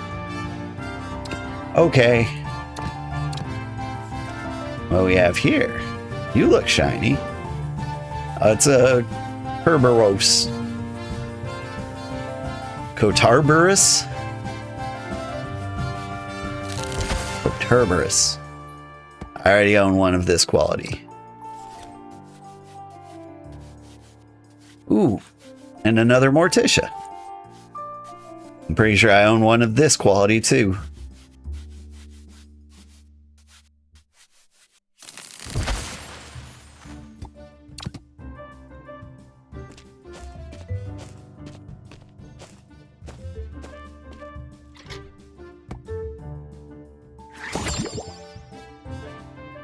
Increase bag capacity. Increase the buzz values too.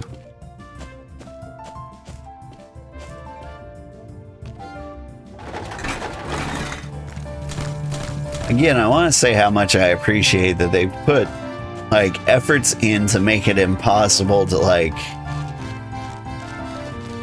screw up so badly that like you can't progress.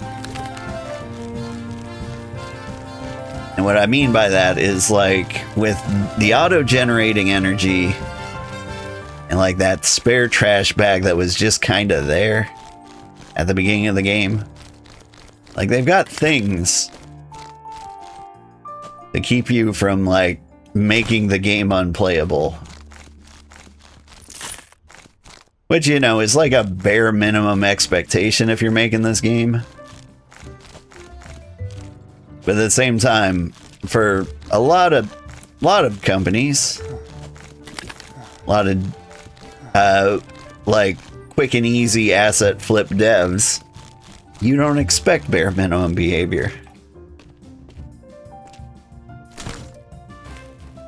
And like one of the reasons like I thought this game would be good is because it's not an asset flip. Like, you can tell they actually put some sincere effort. Like, they designed some of the garbage. Like, themselves, they, you know, clearly put some, like, love and passion into, like, the card designs and things like that. And, like, you can tell that from, like, the screenshots.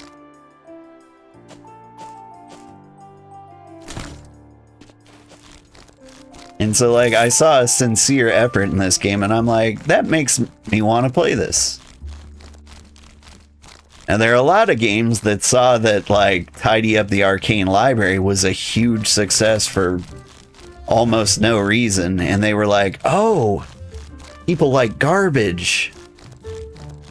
And so they released a ton of games, like, this year. Like, they started working on it, and they finished it in the span of like a few months. And that low amount of effort really shows.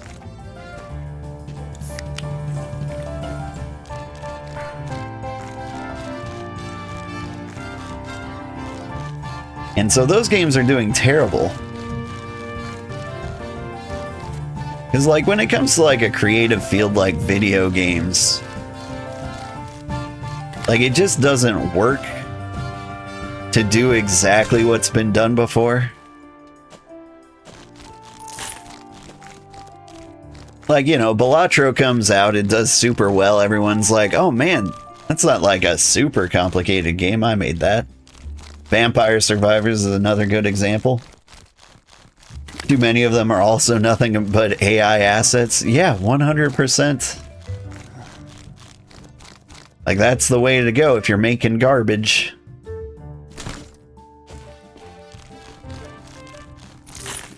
Like, if you want to build a game in 3 months, like, you can't do it without AI.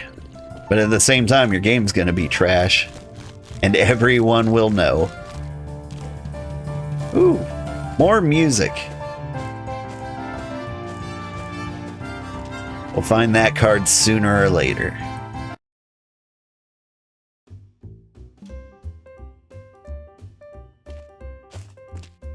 Oh, I'm so happy to have a different song. Like, I don't think random tracks was working. I tried turning it off and on again. We'll see if that works.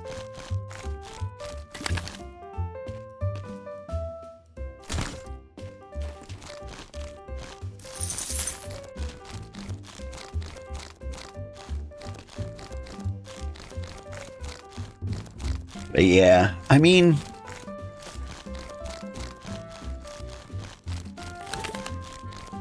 I do feel like we're in a good spot where effort is still rewarded.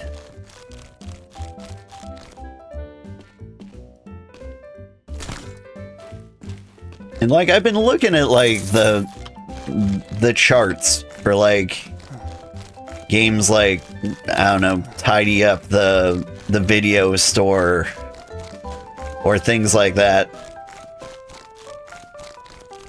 where they're trying to like make some kind of weird hybrid between like can't remember the name of the retro video game store. It was really good.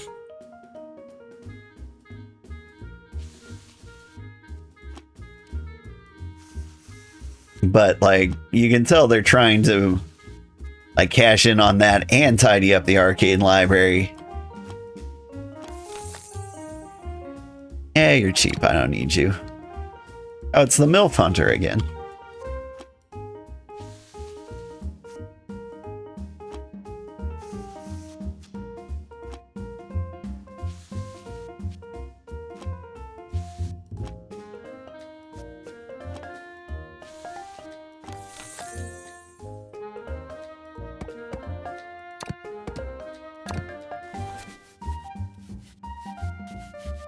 Holy milk. All your light cards gain 40 HP.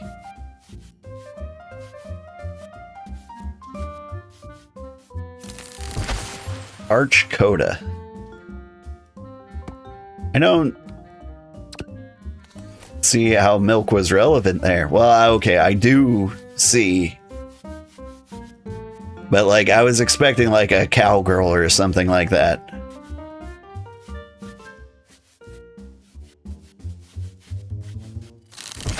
Light.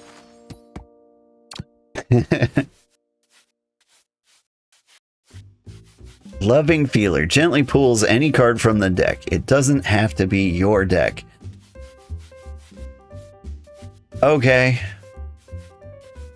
Octosis Kotoi? Like Dr. Octopus in Marvel Snap, I get it. A lot of tentacles. Alright. Wow, is this like a near mint condition Katang?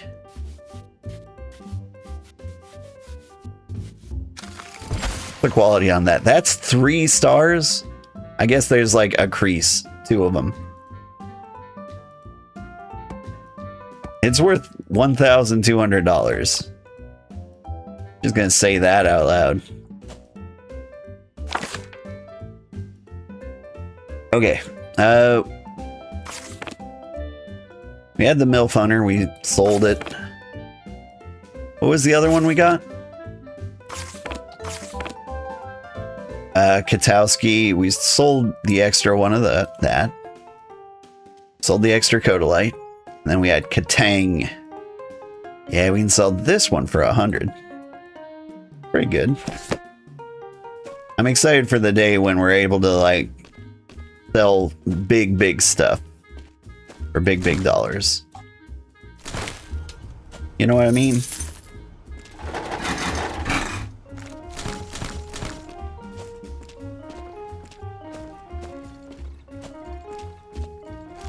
I feel like I was talking about something. I have forgotten what that thing was.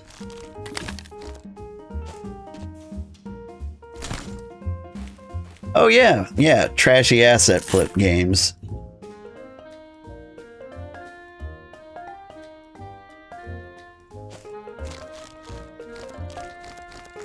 Like, you can tell this game wasn't one of them. One of the crazy things is, though, like,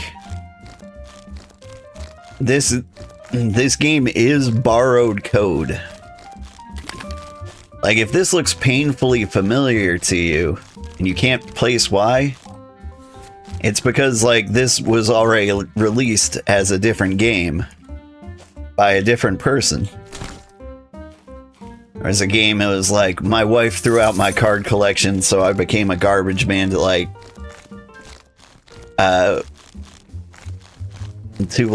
get it back or something like that. And the developer of that game had some like mild success. Like, he didn't make like money, but like he sold enough to like justify spending time on it. And that game looked a lot worse than this one. But anyway, this dev and that dev know each other. And so, like, the Kotamon dev was having beers with the other dev and was just like, hey, I bet like your game would be more successful if you did this or this. And like the guy was like, yeah, you can just flat out have the code and try yourself. And so it was like a friendly exchange of code, and like I think that's incredibly wholesome. You do remember another streamer playing a game very similar to this a couple of years ago? Yeah. Like that's about the right timeline for like when it came out. I remember being like really put off by the original because like some of the cards you were collecting were straight up pictures of streamers. It would be like Lyric and Shroud and Queso drawn in like MS Paint. And it bothered me because like that's not what I want to collect. Like I'm not out here trying to collect pictures of sweaty gamers. I'm out here trying to pick up pictures of sweaty cat girls. Like one is clearly better than the other, right? But like, they know if you put like a streamer's face in a game, you're slightly more likely to see the streamer. So I would say if like somebody put me in a game, I would play that game.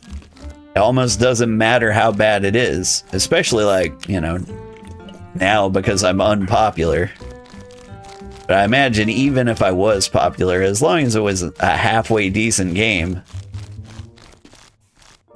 I'd dig through the garbage trying to find a picture of me. That's where you find most of them. Alright, so we couldn't make a cave, but we did make a cool canyon.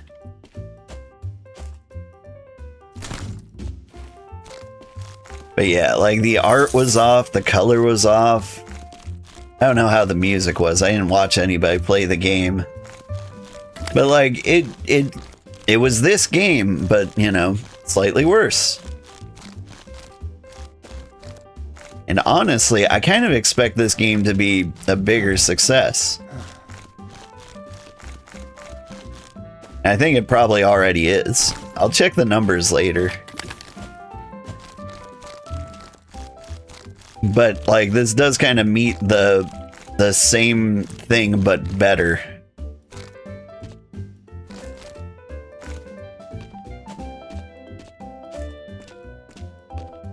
Like requirement. Like this is the kind of thing like every developer that makes like a cheap asset flip thinks they're doing. They're like, oh, I can do the same thing just better. But like it's almost always worse because they didn't understand like what made it good.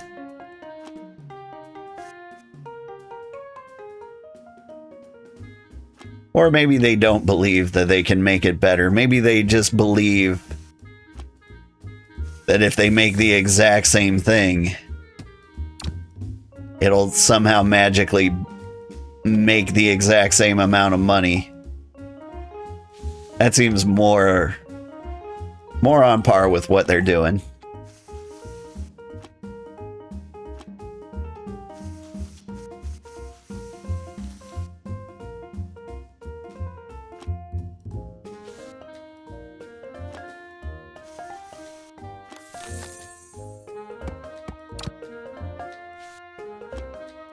We just got the same 3 goth girls in a row. Or not the same 3, but like ones we already have. Time to feel demotivated and sad. Show me the missing cards. Maybe you? Windsurfer. No, we've got this one. Gains bonus attack speed equal to the current speed. Which one's this? Easy Breeze. I think she might be a reference to some Genshin Impact character. There's one with like a harp, part of like the main story at the beginning. Now, I haven't played enough Genshin Impact to like know things about it, you know? But I can sell the old one. Alright, do I have a favorite card so far?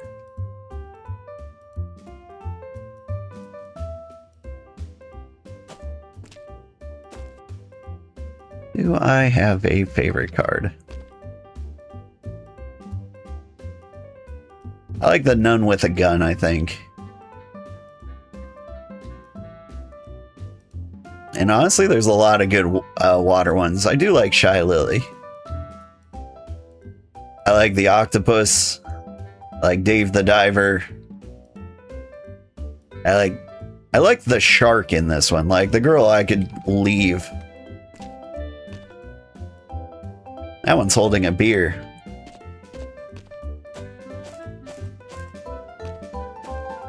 Like if I was making a deck, I think I'd go Goth Girl.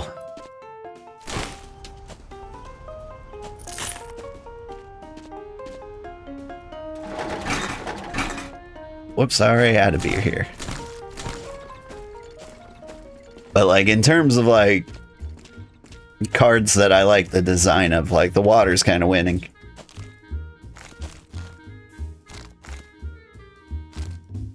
You know what you mean, but you also can't remember the name? Yeah. You know who I mean. So it's like this green bard looking thing in Genshin Impact. What was her name? Or his name even. I don't actually know the gender. Which might actually be part of the point of the character design. I can't remember if they were femboy or not.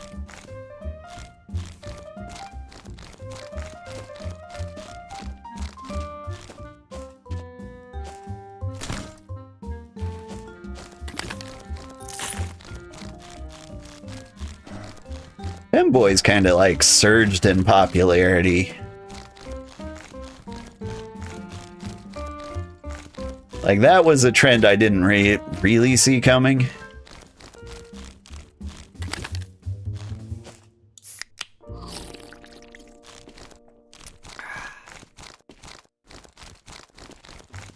I have definitely met a decent number of straight men who strongly prefer femboys. Like, in real life, I have met and talked to these people. And they're the kind of people that, like, if you were like, you're gay, they would stab you. And so, you know, I'll just keep my mouth shut on the subject. It kind of seems like a power thing, though. Like, I kind of get it. Like, men are manly. And so if you find one that you can assert dominance over, like, there's some kind of accomplishment in it, I guess. Really not for me, but, like, you do you.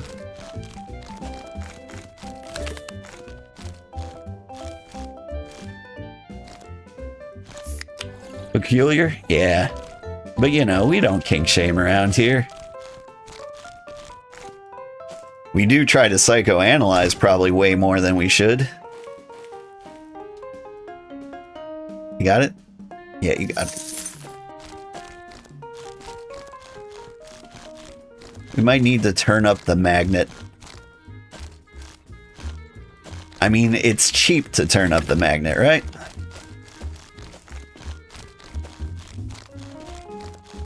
I saw like those glowing purple waves that like we saw once before.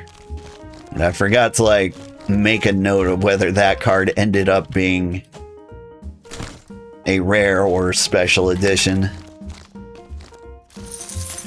But like one of the card pieces we got was super rare.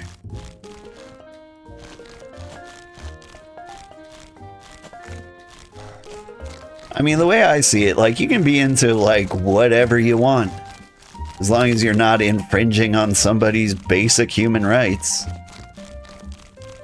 You can have whatever feelings you want. We don't police those. I mean, like, we don't specifically. Like, we're a chill community here.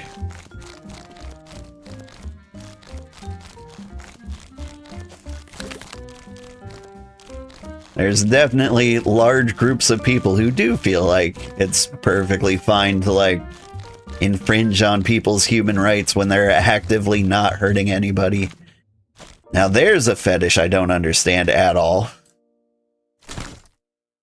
Like, just let people be, damn. You know, it takes more muscles to smile than it takes to mind your own damn business.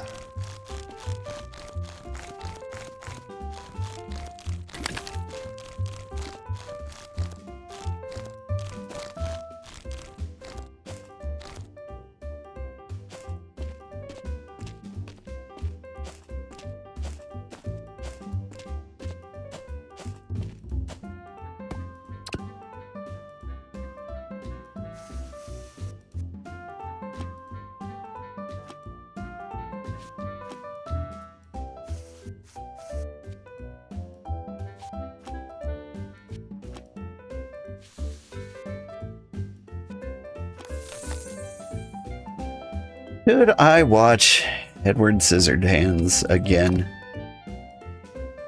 Hang on. I feel like I've got... Oh, I just had a higher quality one. Okay. I was like, why didn't that one mark off?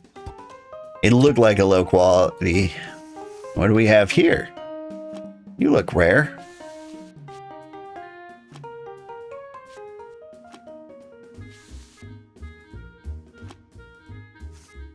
Squirtoise.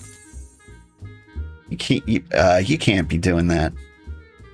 Powerful jet. After drinking beer, deals 2x damage to fire Kotamon when attacking.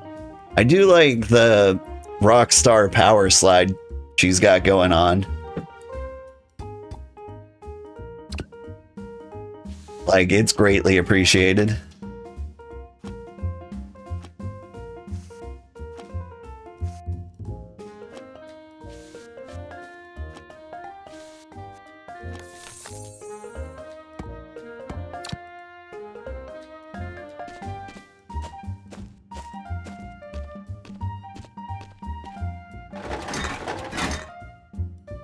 All the beers.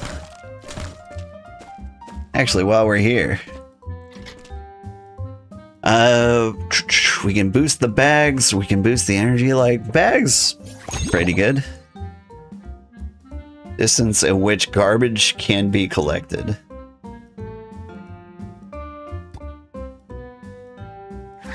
Alright, we're gonna boost some magnets just because it's cheap.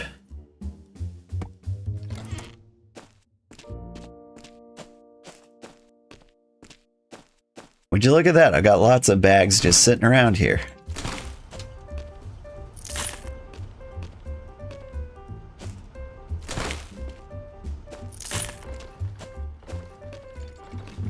I think they used to be full, but I upgraded, and so they were not full anymore.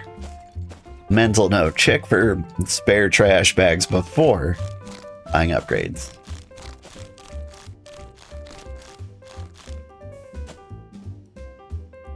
Alright, show me the magnet.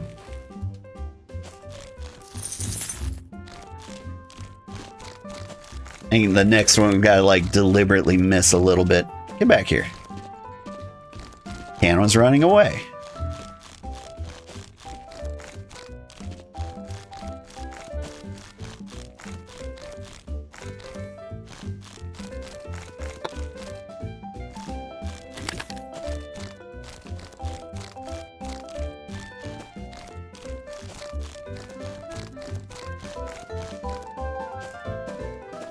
Whoop.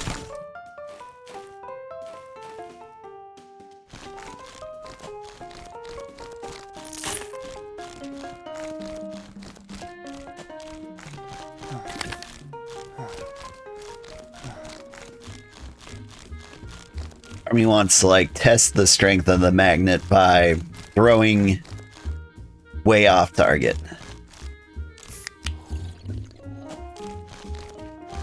At the same time, part of me is like, maybe I should just throw normally and continue about my day, mind my own business. See if it picks that up. Okay. You didn't get that one.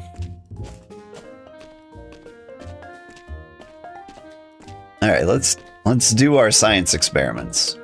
Got the bag. I drop it here. It rolls in. Okay. It's got some pretty good flexibility. I still think you need to be, like, directly on target. Like, I don't think it has, like, the strength to really, like, change its direction.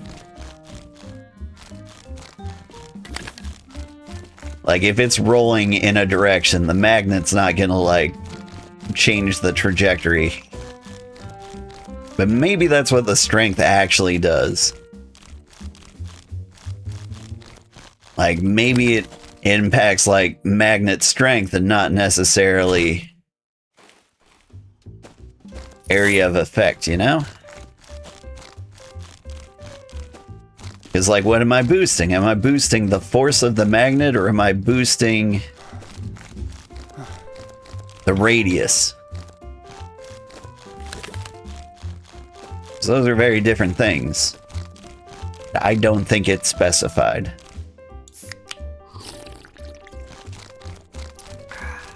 Am I overthinking this? Probably.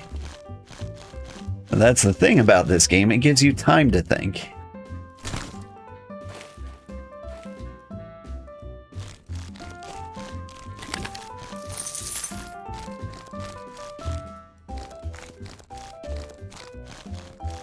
It's actually something I kind of appreciate.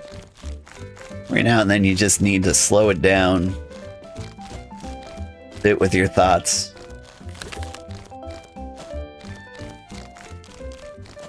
Like, I have a bad time doing nothing.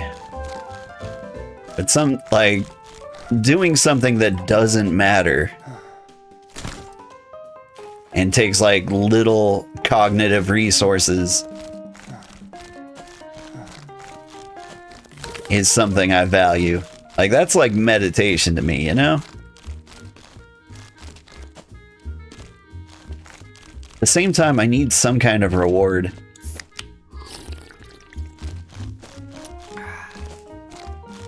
Like, speaking of psychoanalyzing people, I've been thinking about it.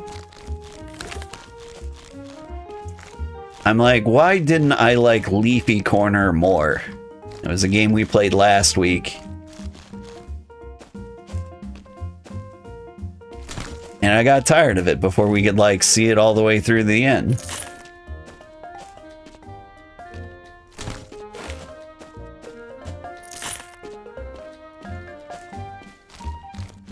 But, like, it's a good game. Like, you can do some pretty cool, beautiful things. But, like, it's more of an artistic game. Like, it is a creativity game. So it's for creative people. Like, you make a really pretty shop. Like, it's more about decorating than it's about, you know, running a shop. But, like, what I was looking for was, like, a game where I run a shop. But, like, why was I looking for that? What's wrong with just sitting around being creative? And I'm thinking, it's because I need constant validation? What's wrong with me? Hey, you're new.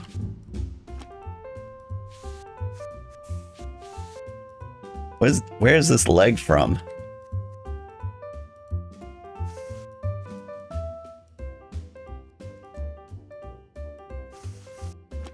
There we go.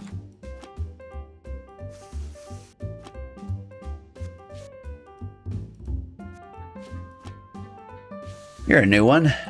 Koda Bird. Headhuntress. 20 coins for every Kotamon she defeats.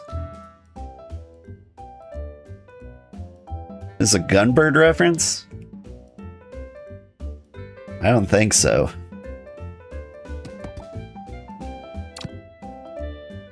If you're not familiar with Gunbird, maybe you know it by its American name, Mobile Light Force.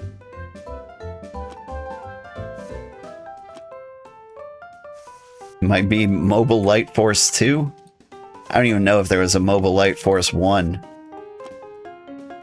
But that's like one of the most famous examples of like Americans absolutely destroying the concept of a game in like the cover art. You look like a low quality bird to me. I think we found this bird more than any other card.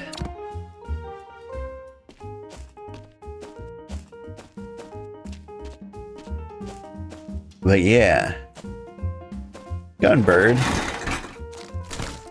was like one of the earlier like bullet hell games that like Japan was really into. Like bullet hells did like really good in Japan for some reason, and like Americans just like did not feel the same way. Like we weren't playing Dodonpachi or Gunbird. Like Gradius was alright. Like we did some Gradius, maybe some Gladius.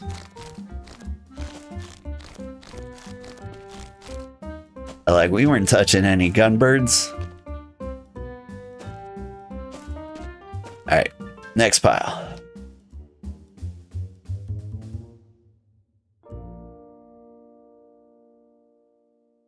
But I do remember,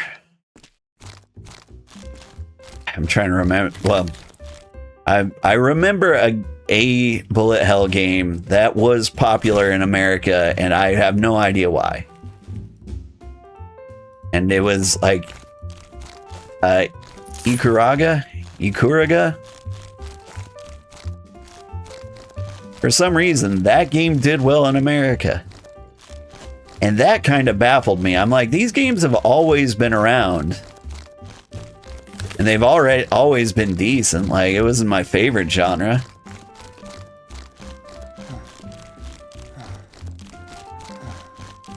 But like, Gunbird was pretty good. Dodonpachi was pretty good. I don't know if Dodonpachi ever came out in the US. Can't remember.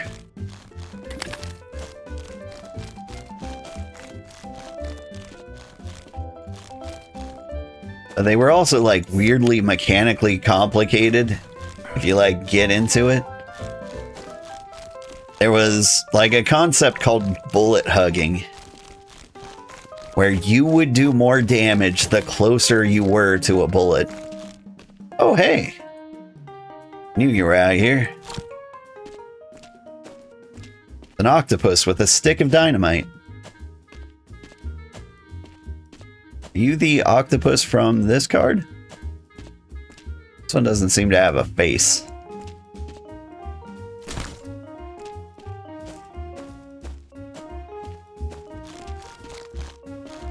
Alright, yeah, as I suspected, action figures seem to be buried behind all the garbage.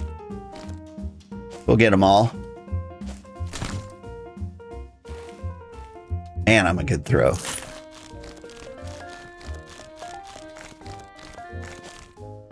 But like, that's a crazy mechanic to put in like a bullet hell. And so like, if you want like the highest score, you would have to do things like that. And so like, these games were already really hard. Like, they called them bullet hells for a reason. It wasn't like bullet purgatory. Bullet heaven is a lovely new genre, which I think is really just something they describe like Vampire Survivors games, where you're like, I need to explode with damage in everybody's direction.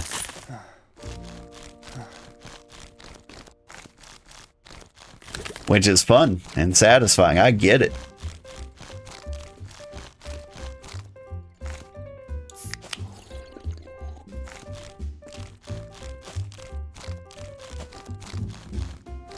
But yeah, like, I never really got good enough or cared to get good enough at like a bullet hell game to like think about being competitive with it at all.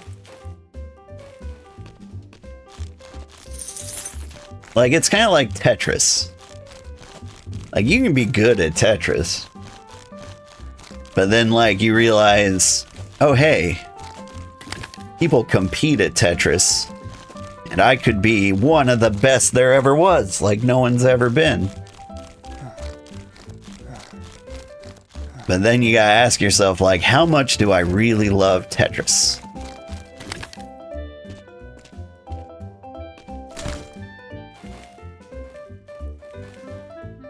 Get a magnet.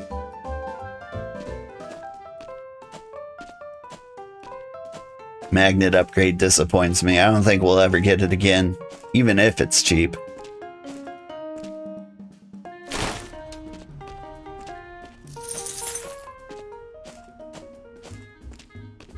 Because we upgrade it like 2 or 3 times.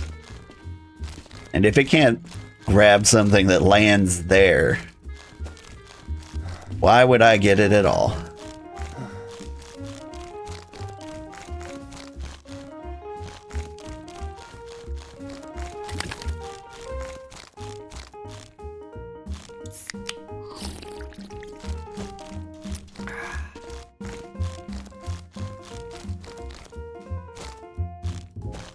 Wonder, is this game weirdly satisfying to watch?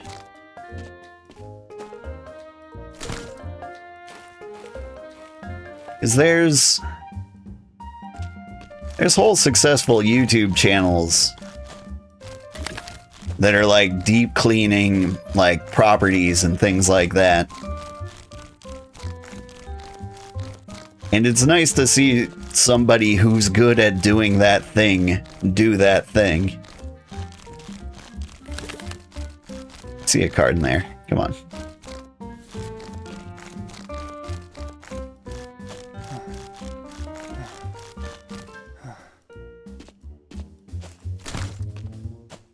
Has anybody ever watched the British TV show Would I Lie to You?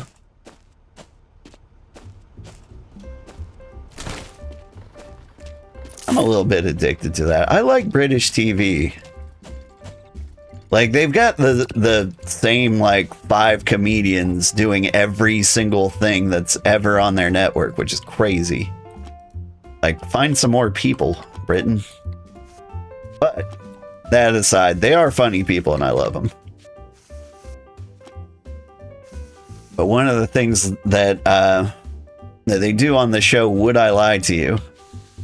Let me explain the premise of the show before I go into it. So basically, somebody tells a story, and the other team tries to guess whether the story is true or false.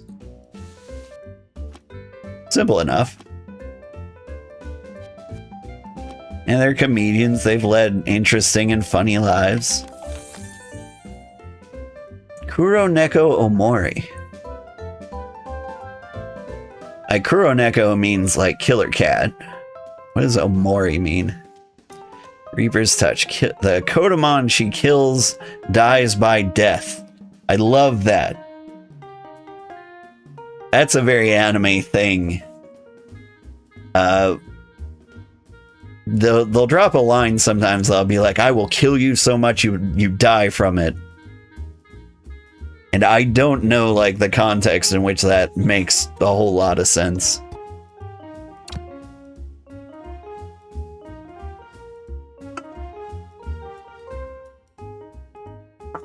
Sorry, I'm hydrating.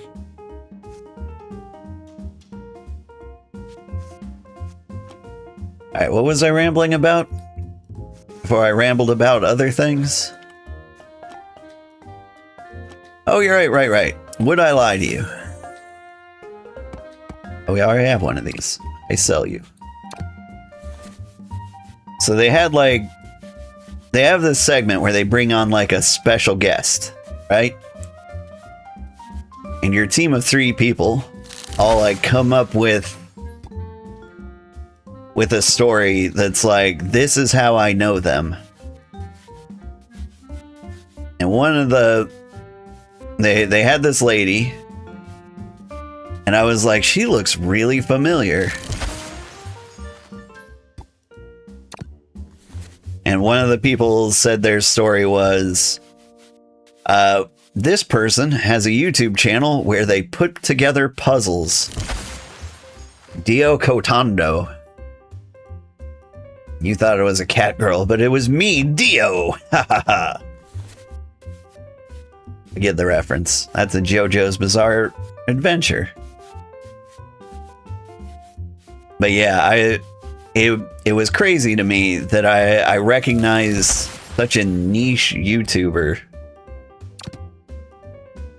I was just like, she looks like she does some kind of like ASMR or peaceful stream. Who is she? Alright, what do we got? More energy? Buy 20 upgrades. And a friend of ours is playing Grim Dawn. I don't know if I would recommend that. I don't think Grim Dawn was for me. The problem is, like, Diablo 2 was so good that any action RPG that is lower quality than Diablo 2 is just bad to me now. I think that's what Grim Dawn is. Maybe I'm mistaking it for another game. Probably with the word grim in it.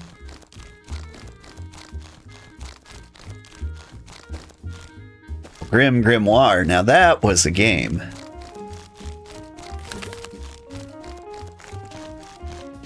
Like, I really like the art style in the old game Grim Grimoire. Does anybody know what that game is? It was a real-time strategy game.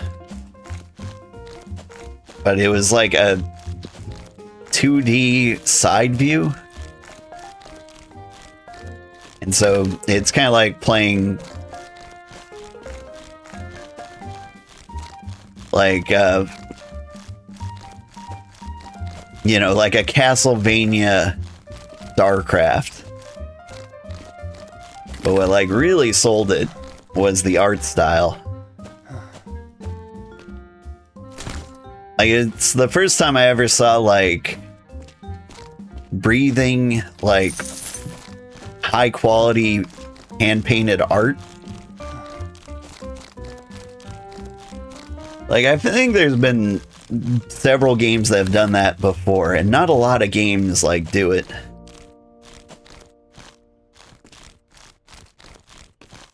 Like, I want to say there's a Unity asset that does this. And I want to say it's called Any Portrait. But what you do is you take something that's basically a painting and then you animate it. We were talking about Marvel Snap earlier. It's kind of like that. Like, if you get a card up to a certain rarity, like when you upgrade a card with rarity, like the card gets better. Like, it starts out, you know, just flat card. Then you get frame break where like the character pops out of the card a little bit and like goes over its own border. And then it gets 3D, and then it becomes animated. And that's kind of what I'm talking about. Like, where the card just becomes animated, but it's a still image. So, like, you'll see, like, hair flowing or, like, the fingers moving slightly. And I kind of like that. Like, when it comes to art, like, my preference is kind of like Renaissance era, where like paintings just kind of like peaked in quality. Like, before Impressionism came in and ruined everything, where like somebody could make art and it was just beautiful, like, objectively. Like, you see Leonardo da Vinci paint something and you're like, oh my god, a photograph.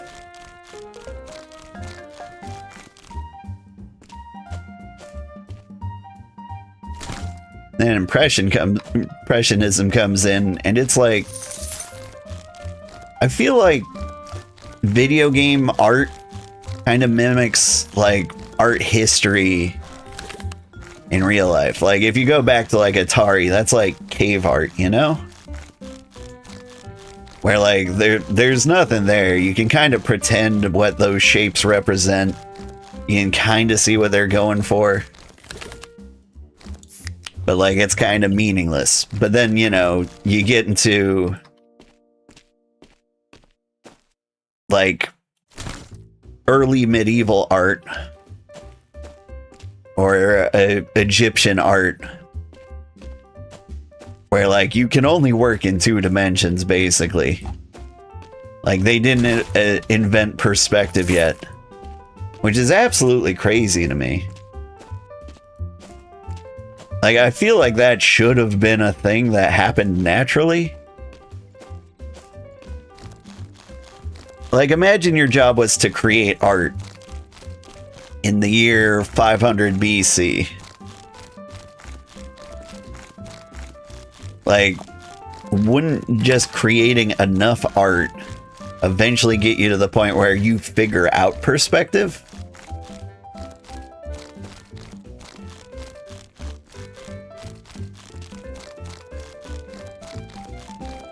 I mean, isn't that kind of like, I don't know, it's hard to imagine that art was so difficult that wouldn't be possible.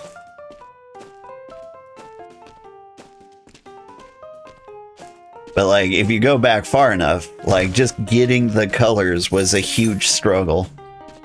You didn't go to the paint store and buy paint, or maybe you did. But like, getting the paint was crazy. Because like, you'd get pigments from all, like a wide variety of different sources. Like plants or bone meal. Or in some places, like a flat out human corpse. They called it like corpse brown.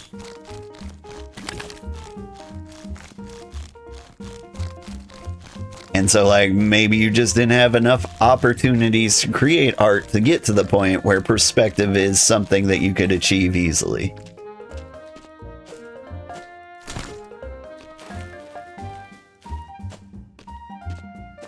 I find art history interesting.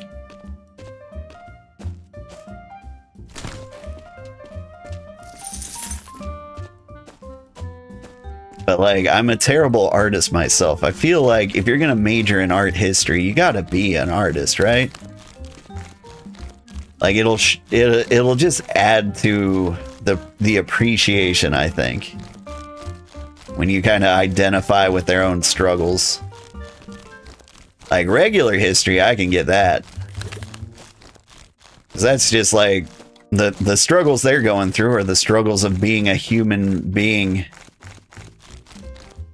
You know, an oppressed working class, for example. Wonder what that's like. Just kidding, we all know. It's bad. I am optimistic and like hopeful for the future. I want that to be clear. I do think we're heading to a better place. I won't live to see it. But I'm really happy that it feels like things are going to get better for the people who come after us. Like, I'm so excited that there will be like a point where people won't have to work to live. I think that's going to be a reality. Like, I am almost positive. It would be very difficult to convince me otherwise. What really gets me is I feel like I had children just in time to get them in the most suffery transitional period between, you know, that dream and reality. Like, I went and had kids, and then I'm like, welcome to a world where jobs won't exist. You still need money to leave, you just won't be able to get any. Who do we have here? Alucard.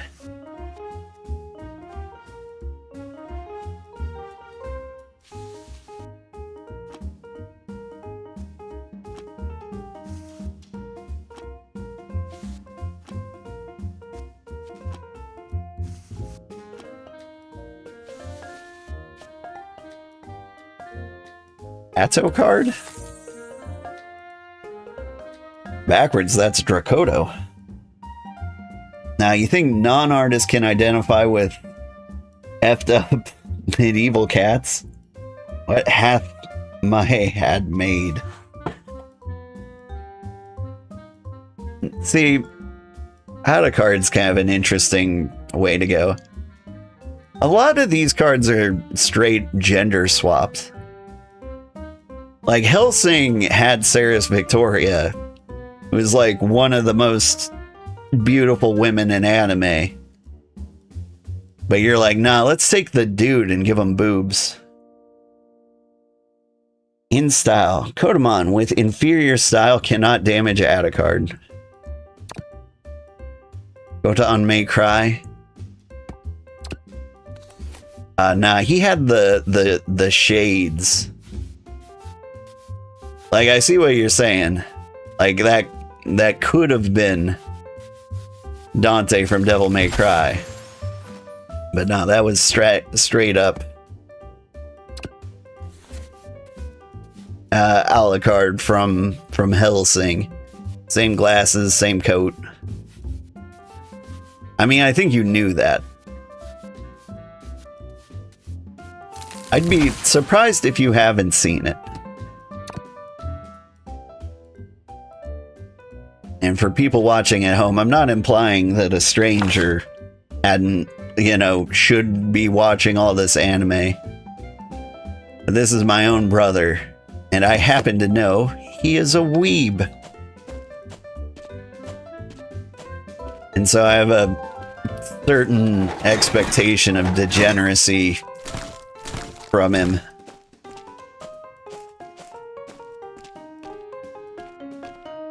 Hello, weeb, yeah. That's what I was saying. Oh! I got the messages confused up.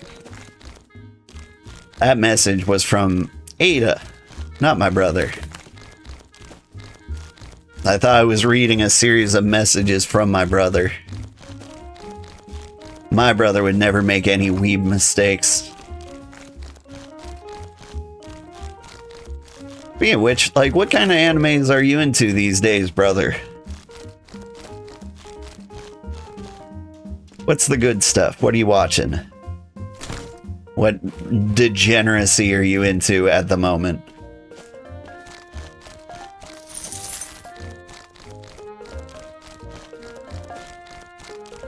Because I've really been into Delicious in Dungeon. You've been watching ya boy Kong Ming. Ya boy Kong Ming. Is that what it's called? To really say ya boy?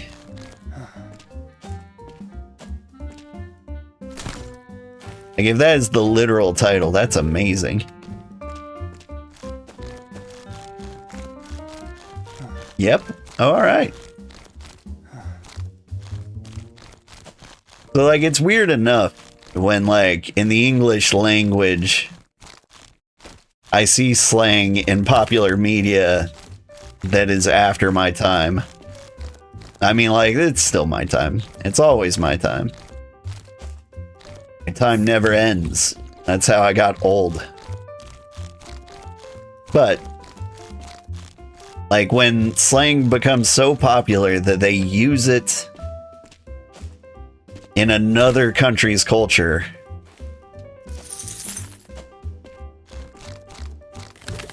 like, that is a strange transitionary thing. Ooh, music.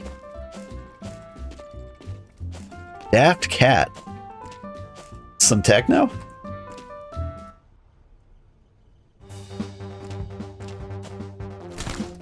Ancient Chinese tactician helps a girl achieve her music dreams. Oh. Aside from that, To Your Eternity and Freerun. Freerun's good. I've been discreetly watching Freerun with my daughter. That's our secret bonding anime.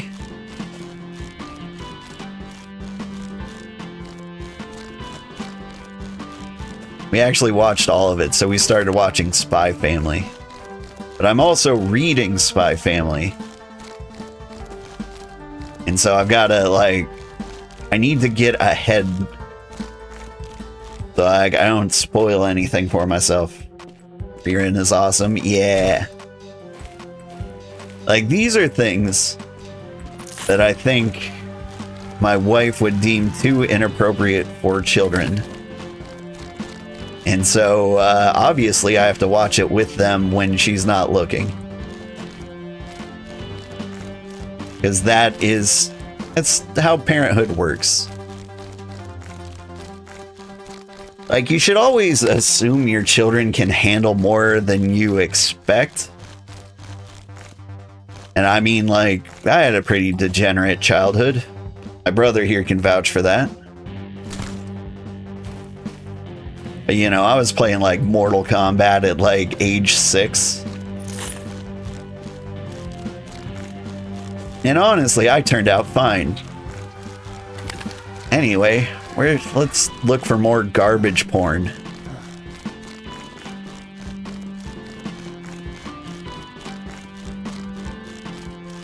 Yeah, you like violent video games?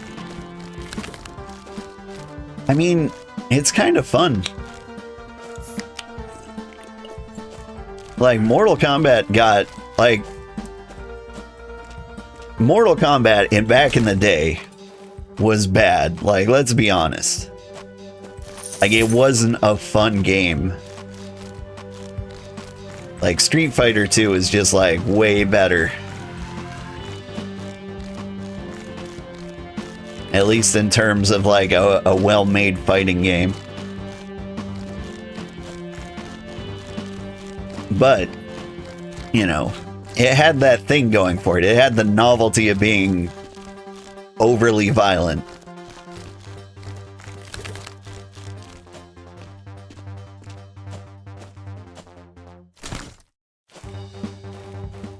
Yeah. I'm impressed we can throw over there.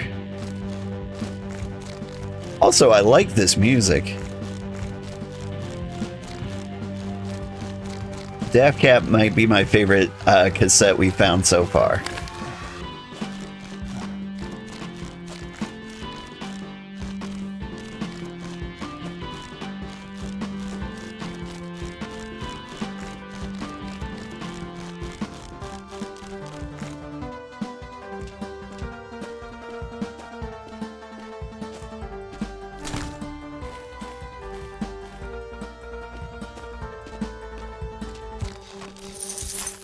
But yeah, the shock factor appealed to younger gens. Yeah.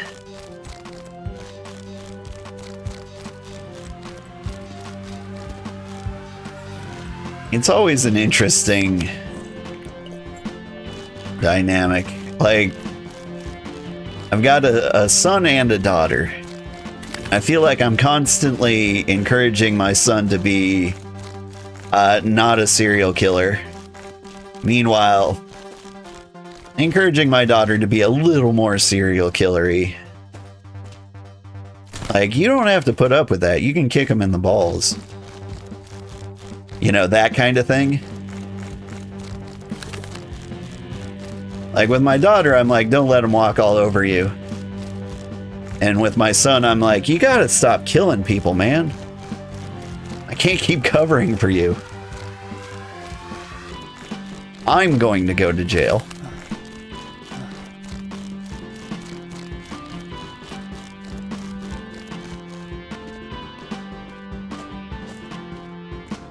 Yeah, because school and society will try to teach the opposite directions.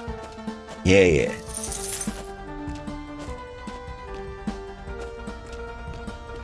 My daughter is a little serial killer-y, though.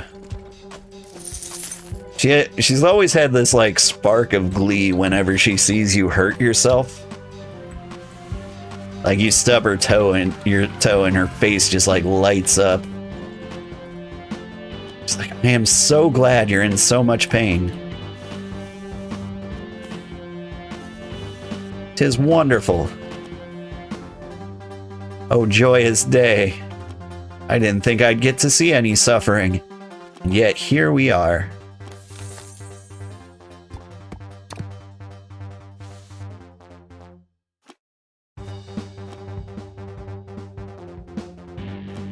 I'm a little disappointed we haven't found like a super quality card yet. Like, we get some like cool cards in here. I think this one might be slightly higher quality than another.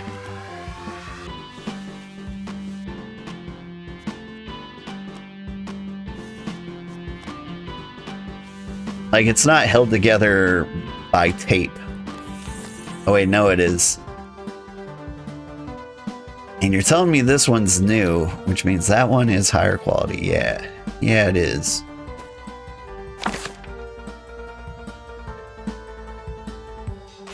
Alright. Money. Oh wait, I got more cards. I didn't clean the cards.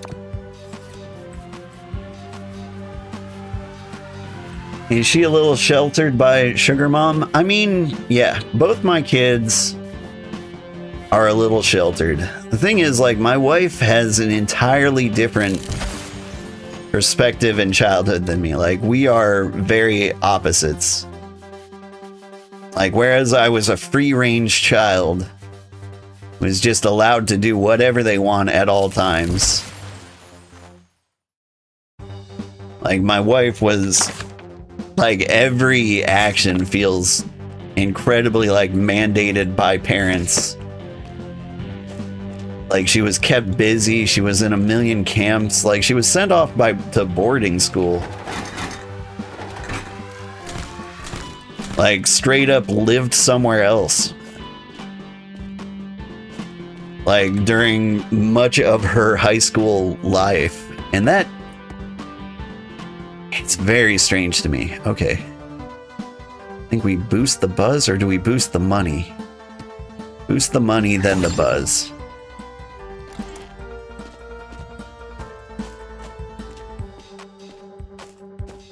Like, you remembered having to fight tooth and nail for anything scary or violent as a kid. Really? Because we have the same mom. I didn't have to do that. But then again, I wasn't a girl.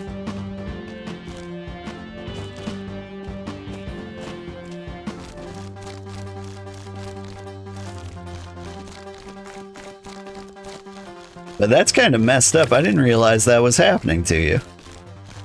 Like, I believe it, but like, I don't recall you ever asking for a lot of super violent things.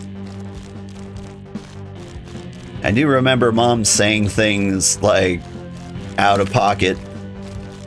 Like, I remember our older brother wanted a black Nintendo 64 controller. Like, they came in all colors of the rainbow. And my brother was like, I want the sleek black one. And Mom goes, doesn't that remind you of Black Death? And our brother was just like, you mean like the plague? No, it didn't. Well, it was just like too goth for my mom to handle, the black Nintendo 64 controller. Meanwhile, I got yellow. At the time, I believe that was my favorite color.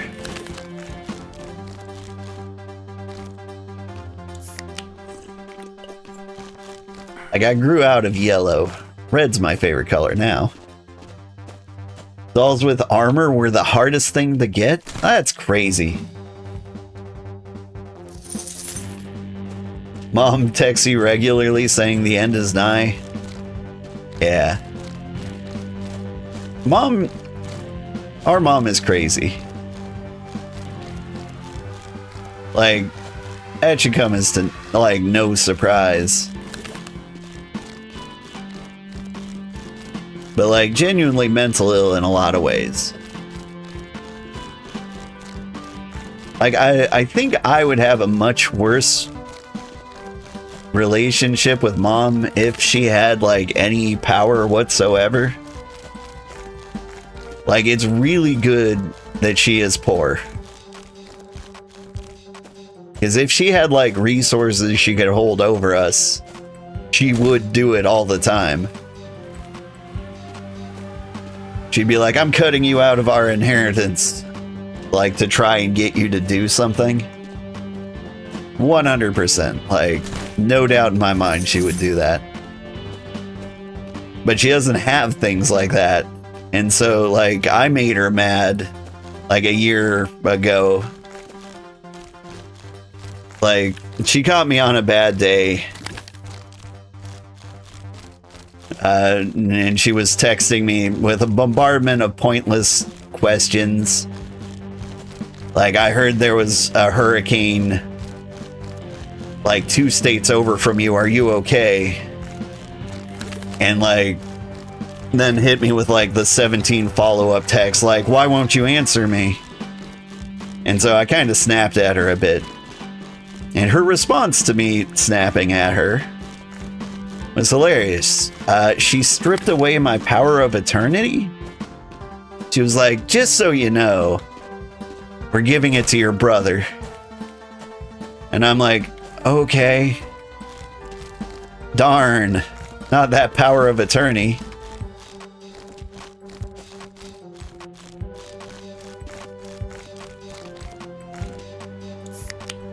Oh, Mayo, that's what happened? Yeah, did you hear about it? Or did you hear a slightly different version from her?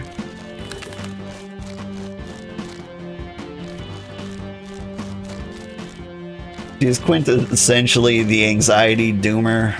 You feel bad, but also you can't help. Yeah. I don't know how to fix mom.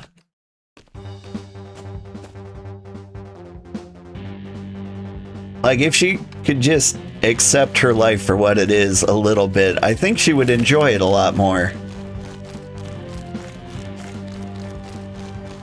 Like, she's retired.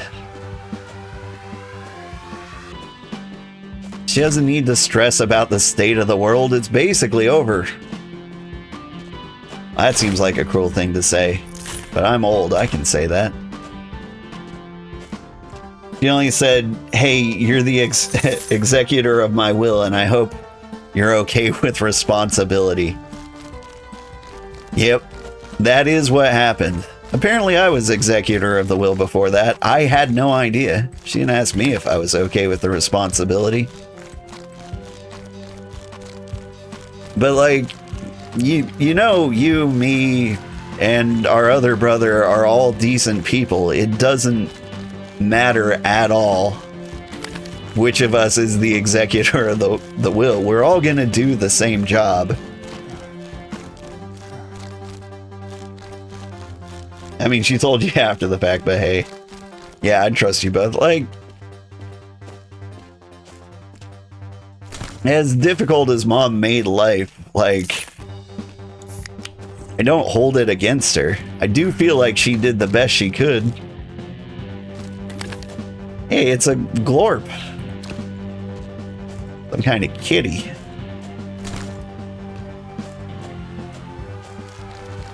Like, our parents had a significant amount of trauma. Like, both of them. Like, perhaps way, way, way too much than, like, normal people could handle. And they went and started a family, which, like, I applaud. What is this? This looks like it was thrown away by mistake. Let's take it to Jenny. What the hell is this? What the hell is that? Looks like someone ordered a cosplay outfit, but it was thrown away by mistake. Exactly. The town's hosting a Geek Fest right now. Ooh, let us show you. Jenny's bedroom is through the door in the garage. She gave us the key and said she's waiting.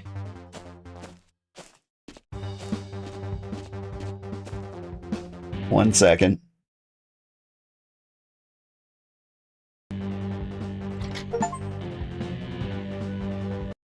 All right. Just had to double check. Why would people even consider wearing this? Cosplay is the important art of impersonating your favorite character that combines acting, makeup, and costume design. It also lets you show off your fabulous... I'm trying not to get demonetized here, YouTube. And nobody would bat an eye. How stupid. Who'd do something like this seriously? However, if you find any more such boxes, bring them here. I don't want this cosplay crap ruining my trash compactor. All right. We have fun here.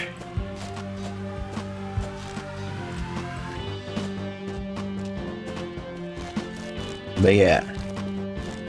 I mean, you know, Mom. Her mom died when she was very young and her father walked out, leaving her in, you know, a horrible position of taking care of siblings. And honestly, I have no idea the order of operations. Like, the story changes every time she tells it. And I have no idea why that is. So, like, I've never really been able to piece her whole backstory together. And yeah, I am referring to my own mother's backstory. Like, I don't know what happened to her. But, like, those two details are, like, the two details that, like, never changed.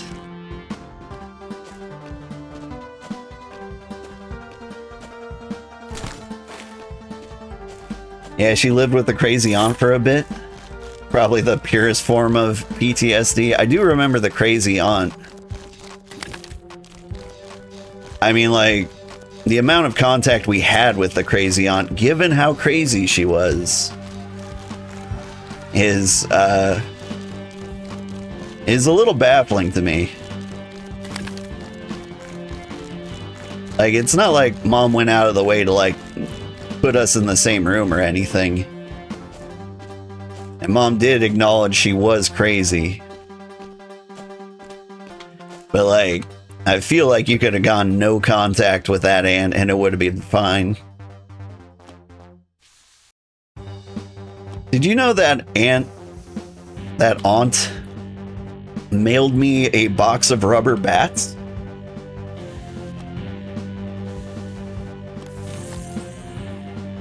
And she also said she could get me a job at McDonald's in Seattle.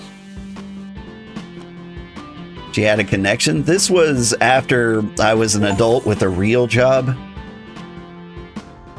Like, I was in a career.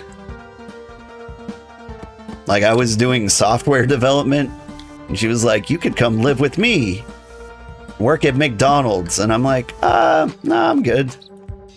Thanks, Aunt Crazy.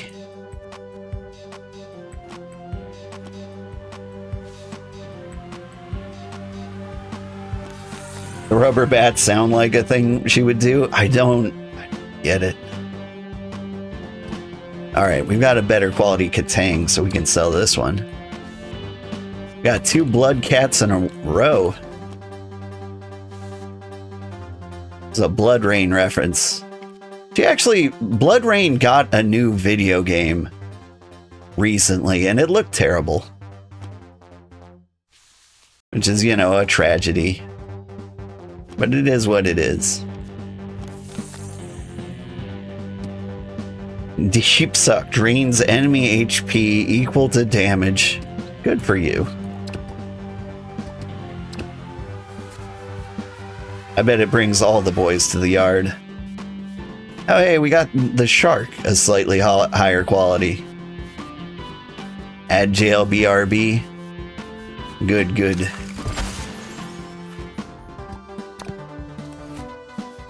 Alright, we got the shark, double bonus from beer. You're a cheap one, we can sell you.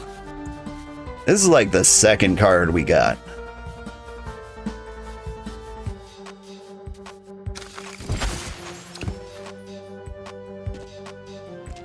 Alright, shark. Shark was the one we got a higher quality version of. Yeah. Alright, we're missing one water Pokemon, one wind Pokemon, 4 fire Pokemon. And then there's like the specials on each of these.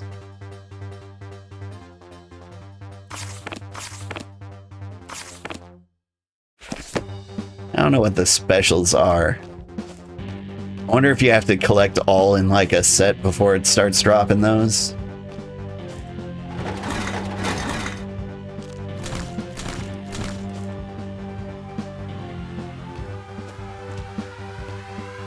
Hey, I can do the impossible. I can downgrade your career. It is crazy that I have like a real adult job with a skilled degree.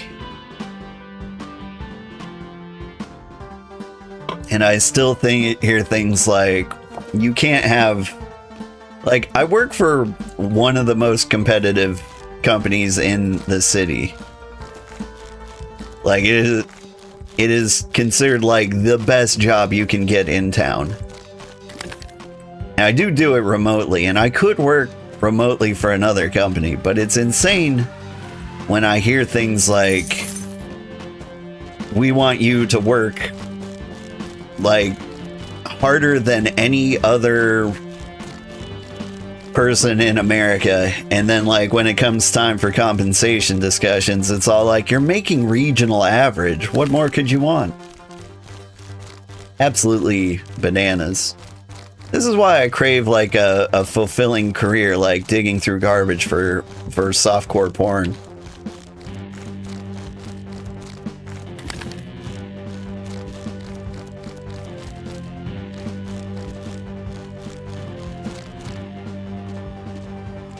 Like, the crazy thing is, I think people genuinely do want to work. It's just they don't want to be obligated to work to live.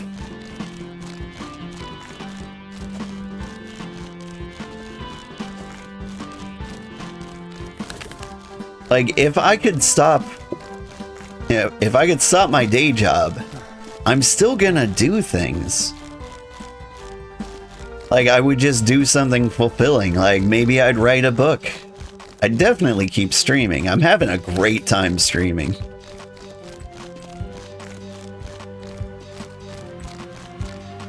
Like, one of the reasons I believe streaming might actually work as a career for me is because, like, I'm happy doing it even if it never works. Like, I find it super fulfilling. Like, maybe one day I'll retire and I'll be on Social Security. And I can still keep doing this.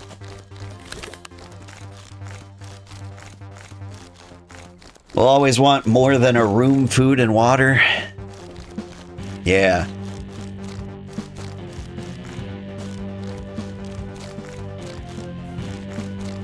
I mean, part of the reason I chose the career path I did was because I thought, like, aiming for money would have been, like, a good life strategy. But, like, going from nothing and aiming for as much money as humanly possible, what that ended up getting me was basically a slightly better than average quality of life. Like, I can send my kids to, like, camps and things like that. Like, that is what that amounted to. And I could probably order food, like, once a week, which is insane. You know, you just wanted to not be miserable, like our parents seemed. Yeah. I mean, we're miserable.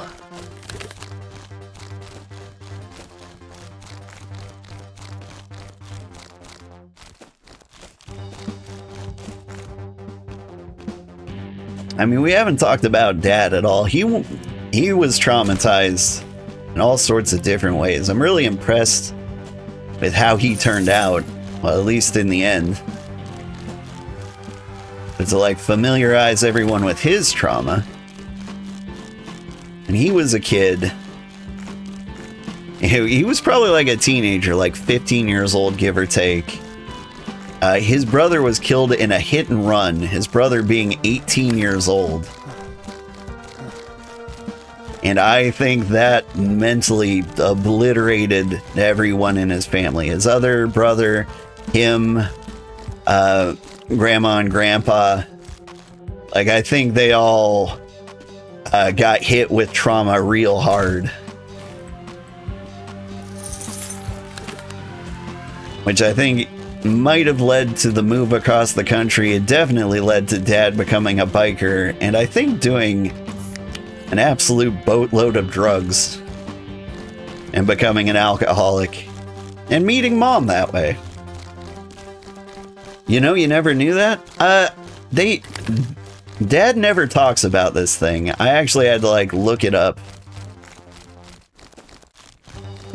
But yeah, like, Dad had a brother, and his name was Larry, and he's never even said his name. Like, the only reason I know he exists is because I looked him up in the family tree.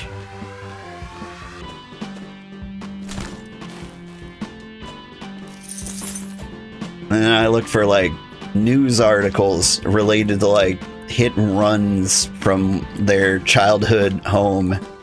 And found like the obituary, like figure out what happened.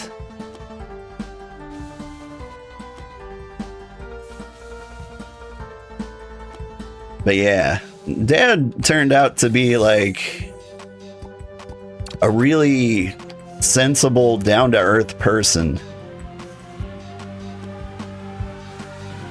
Like, he's got that trauma philosophy thing down. Like, you know, real stoicism. Not like ignoring your emotions, but like sitting with them, living with them, deciding like what you can and can't control in life, and making rational decisions and being kind to other people.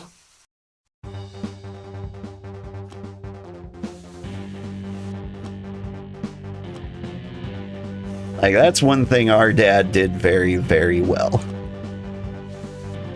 Of course, this was after becoming a biker, doing a boatload of drugs, and living through, trying to survive his own trauma in such a horrible way. Really, he's good at rationality and patience, which is basically mandatory when dealing with our mom. Oop.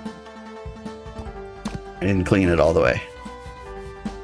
Fiery show deals damage to all Burning Man participants.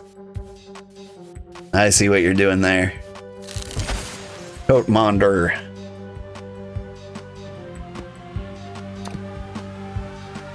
Speaking of drugs, Burning Man. Not really for me, but definitely would have been for Dad.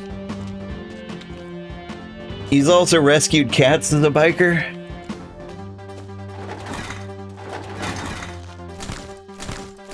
Like, Dad's side of the family is just filled with good people.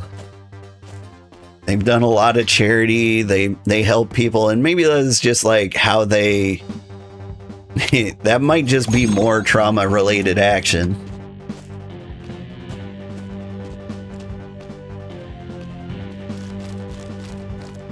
Like, they wanted to make the world a better place because it's harsh and unforgiving, etc.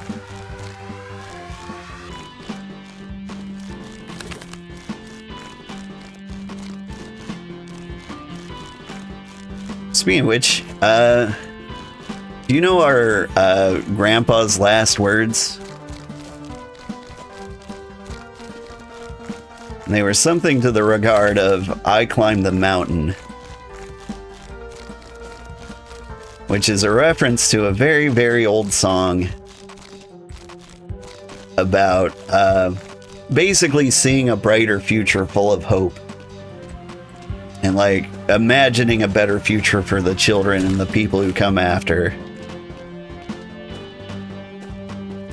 I always thought that was really sweet. Anyway, let's not cry while looking at porn. That sets a bad precedent.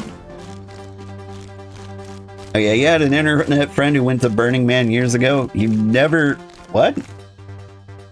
You last I heard went to Burning Man years ago and you haven't seen him since. I hope he's alive. I'm gonna assume the best until proven worst. Maybe he's fallen in love. I've seen things like that happen. And if you're the kind of free spirit who would go to Burning Man, like, that seems like a thing that could happen. Like, you just meet your dream girl or guy. Got no clue. But you also know he had to sell his laptop to go. So, yeah, well... I mean, that lends credence to my, like, they found the meaning of life. Is there... This is the last trash heap. It's huge. I'm looking for, like a hidden figure. This is crazy. We're down to the last trash heap. What time is it? And this didn't even take 4 hours. Now the game moves too quick. Good thing this is a big one. Also, here's the crazy thing. I don't have every card. They better fill this dump back up after I'm done.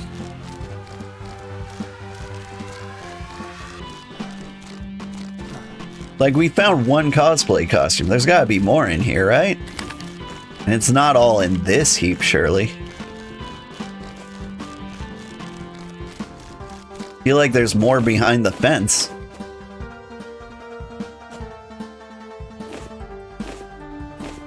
Nope. Not that I can see, anyway.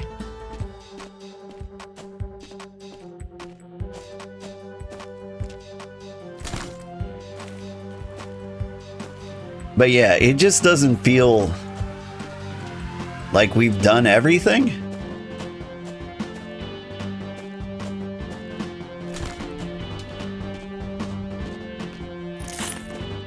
Like, we're missing so many cards.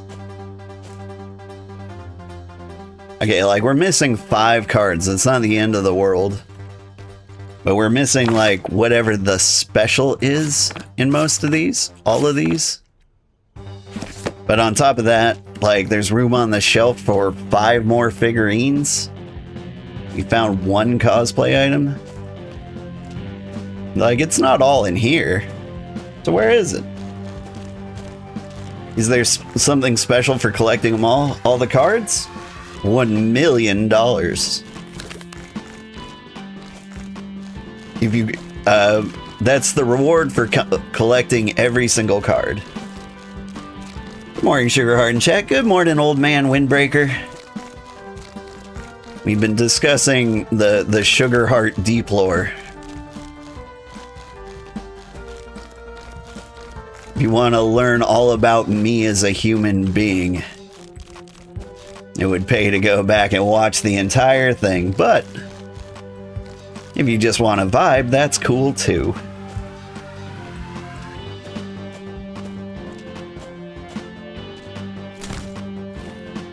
You've almost cleaned the entire dump.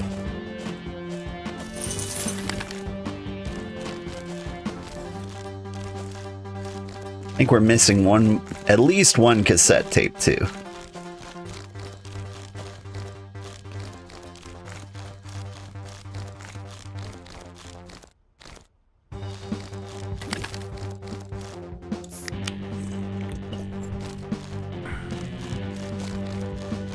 I'm excited to see what a speed run of this game is. I mean, we're kind of taking our time. We're chilling. We're staying hydrated. But I also feel like we're moving about as fast as you can possibly move. Oh, but there are speed enhancements that I've been completely ignoring. And I am doing that because I'm not in a particular hurry. Like, I like the pace the trash goes in the bag.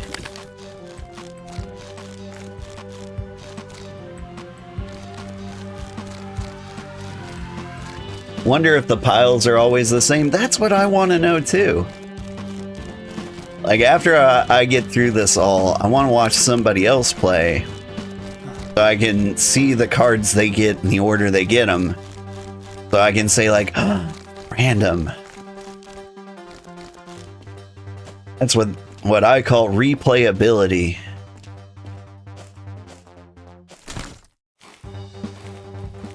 Oh, come on.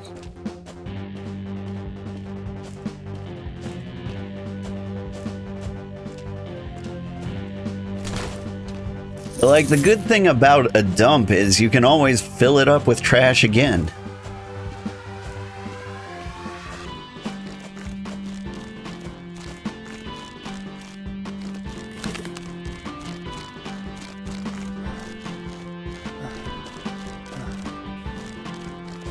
And this is kind of what I mean by, like, if people didn't need to work to live, I imagine there are people who would find it very satisfying, like, finding permanent solutions to, like, garbage.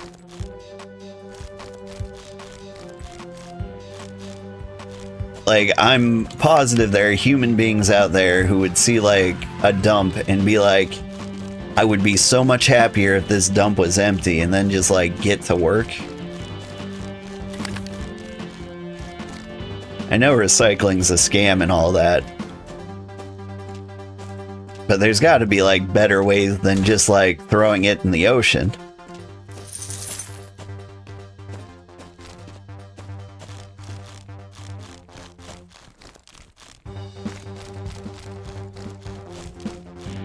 Like, maybe there's some really, really expensive process that we could do the garbage. Like, what happens to garbage if you extremely compress it? Does it turn into a fossil fuel?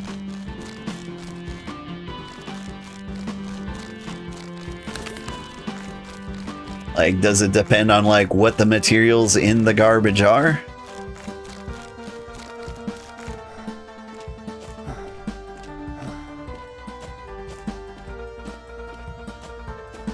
How tightly can you compact garbage without it being dangerous?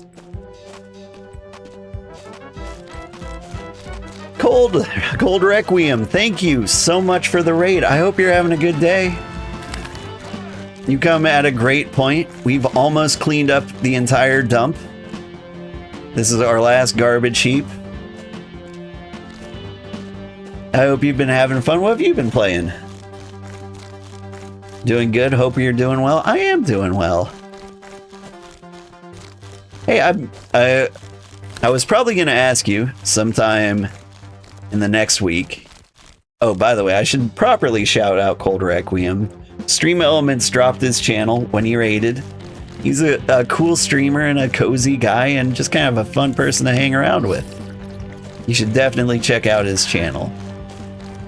Now, speaking of streaming,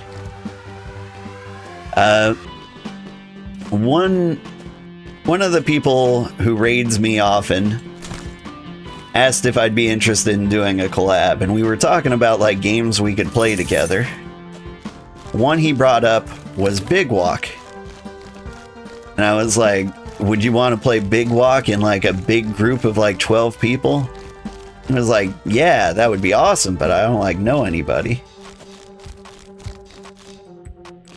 And so I was thinking of the streamers I know, and you are one of them. Big Walk is an amazing game. Is it really? I gotta say, it looks boring.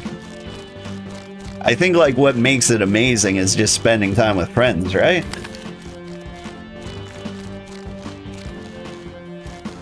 Like, I mean, it looks really well done. I think they did a great job with it. You've seen nothing on it? I've seen like a little bit, and it did look fun, and it did look cute, and it looked interesting. But like, not so interesting that I kept watching it. But yeah. Anyway. I'll shoot you a message with like details of like when we're playing it. And if you have any interest at all, we'd do like a big 12-person run. Include a lot of streamers that you may or may not know. Like, I think you know Lynn and them. I think Lynn and Tiz. Your schedule is a little bit of a mess, but if you're free, you're down? Yeah. I'm thinking the only way it could possibly work, it would be like a Friday afternoon. And like, I'm still trying to work out the details with the other guys, so it would probably be 2 weeks from now. So that is like the plan. As it stands. It's not much of a plan. Probably 2 weeks from now. But it could be fun. I don't know, I'm usually just down for everything. The trouble is mostly my schedule. During the weekdays, I can only play games freakishly early in the morning. Because, you know, times when my kids are awake are times I spend with my kids.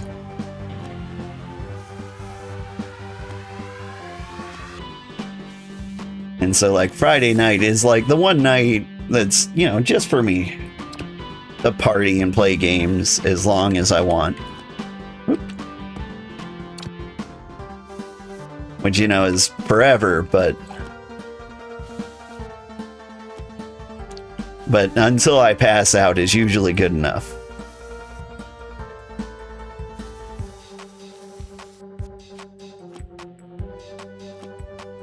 Got add a card.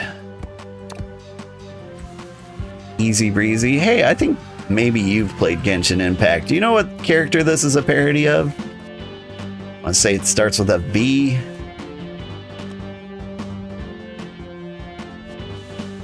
Like the little, the bard guy. I think he might have been a dragon at some point. Easy breeze. We've got a higher quality version. We can sell that one. Venti, that's the one. Thank you. That one was driving me nuts.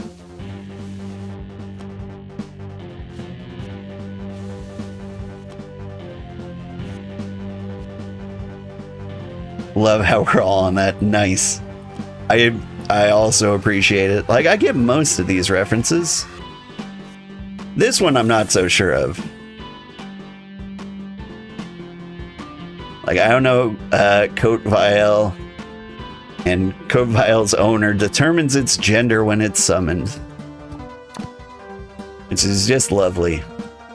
And here's the Burning Man reference. We were talking about that earlier. I don't think Burning Man's for me. I'm too much of a prude.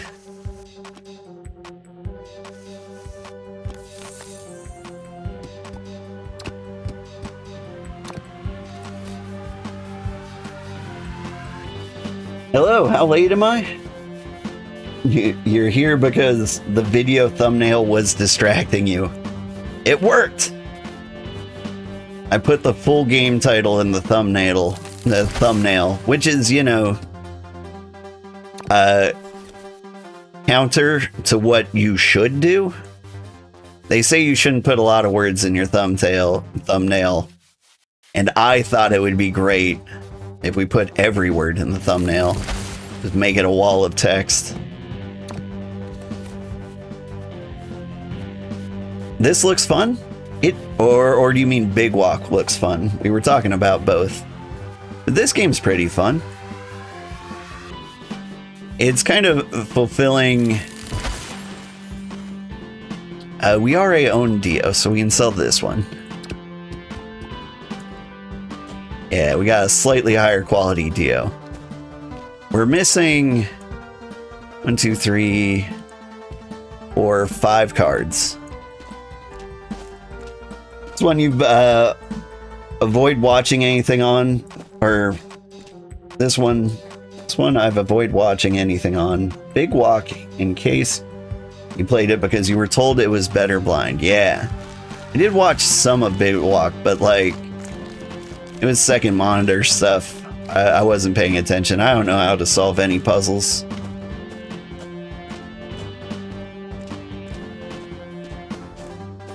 So this game is to clear up an area and get free cards? Yeah.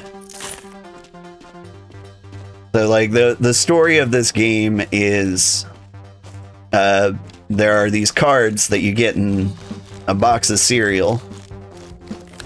And your sister got like a super rare one and threw it away accidentally. So you buy the dump, or at least you get a job at the dump so that you can get the whole collection. Because apparently the first person to get the entire collection wins $1 million.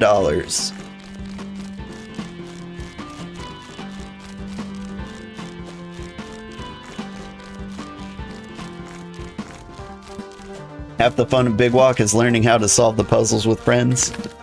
Yeah. Once you know the method, it'll be more stale. Yeah. If I come across one I know, I'll just keep my mouth shut. What's this, a fan service game? Comically long like certain isekais I've seen. Yeah. Or that one romance anime you're checking out lately? Tell me what romance anime that is. I'm interested. But, yeah. I absolutely hate the trend. I don't know if I hate it. It's not like ruining my week. But like, I hate the trend of like naming things really, really long. I think some marketing genius saw somebody name an anime something absurdly long and the anime did well. And they incorrectly associated long names with good anime.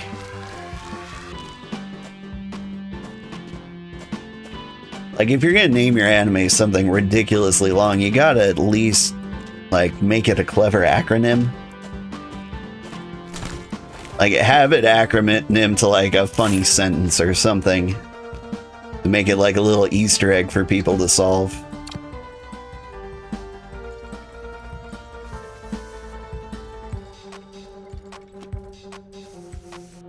But yeah. I mean, the reason I haven't played Big Walk is because nobody's asked. But now that somebody's asked, now I can be the person who tries to find 8 million people to play it with.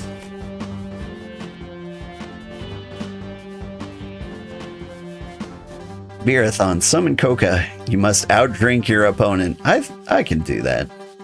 I mean, I quit drinking many years ago, but I could outdrink a lot of people. This card actually looks pretty decent quality. I think it's better than the one we have. I think this is like Rarity 3. Yeah. Kotamon. Alright, we sell the inferior quality. Now it's time to level up. You do miss the anime names that made no sense, like Bubblegum Crisis. That was fantastic. Energy I could boost. But like, I need beer to fulfill that energy.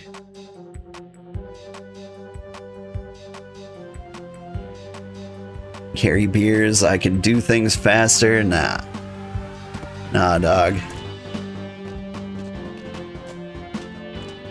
You get it at the beers.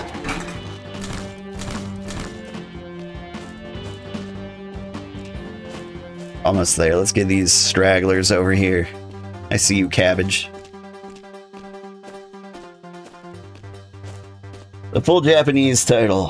Tenkosaki no Seiso Karen na Bishoujo ga Mukashi Danshi to Mete Ishi ni Sonda Osanajimi Dataken. Or as it's called outside of Japan, oh boy was I wrong about her. All of those words translate to that?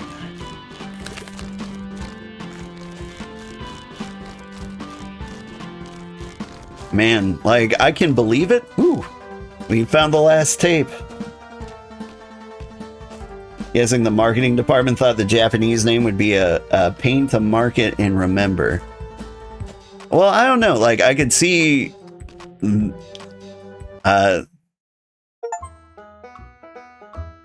This dump is big enough for the two of us. Alright, I like this. Now they shortened it.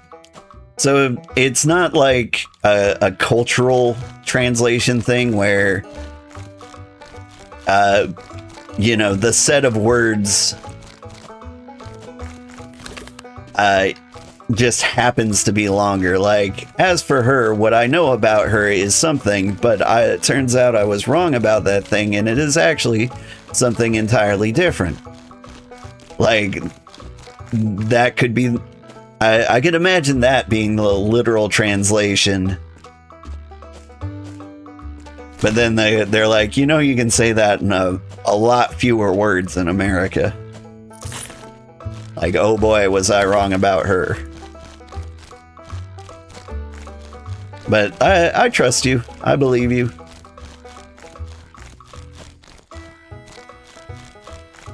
I'm kind of doing something right now, otherwise I would check myself. Out of curiosity, like what the literal translation is. The Japanese title is basically the literal plot summary, and it's funny looking. Alright.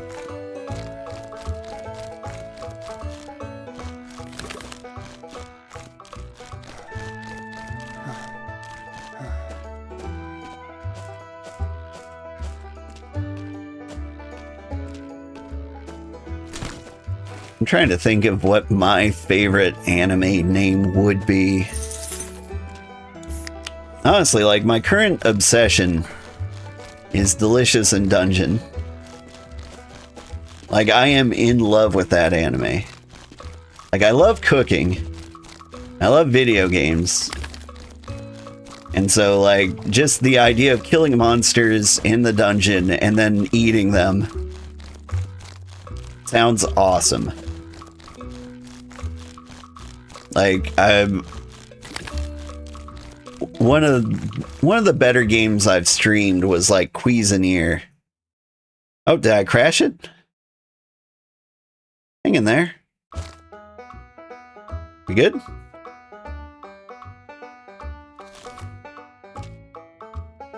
Too many colliders colliding?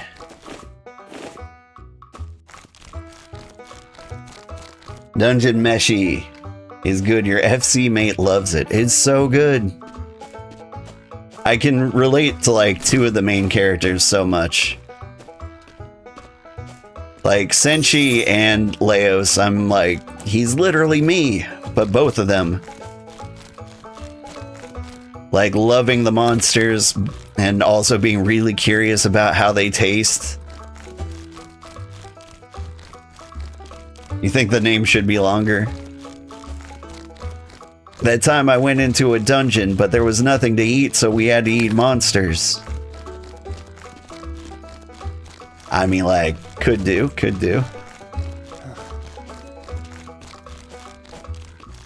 I'm circle strafing. It's an advanced FPS tactic.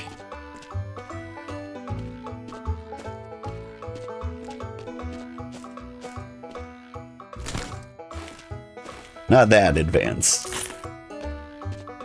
Like any of the kids on Fortnite after spending an hour in AIM lab would be all over you. I gotta do like the wiggle. Like back in my day, we didn't have the wiggle. You had to strafe in a single direction and continuously. No one invented the wiggle strat. You won't find any wigglers in GoldenEye, that's for sure. You love that you can just chuck the bag, though? I do, too. I wish it had more range, though. Like, you can level up these stats, but, like, the stat I care most about would be, like, the power of your throw here.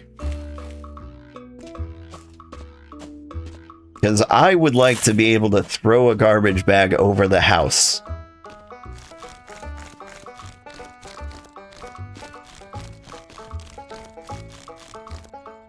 Loving Dungeon Menchie so far. Can't wait for the next season. I haven't actually seen the anime. I'm reading the manga. Yeah, I just started on volume 4, so I got a long way to go.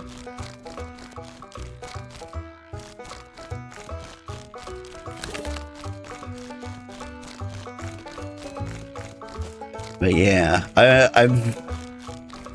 I've been trying to be less hypocritical with my kids. Because I'm trying to limit the amount of time they are on screens. And as somebody who is streaming 20 hours a week, and also probably playing another 20 hours a week of like video games in my spare time on top of that, it's really hard for me to say like, hey kids, stop looking at screens all the time. And then they just come watch me playing something on a screen.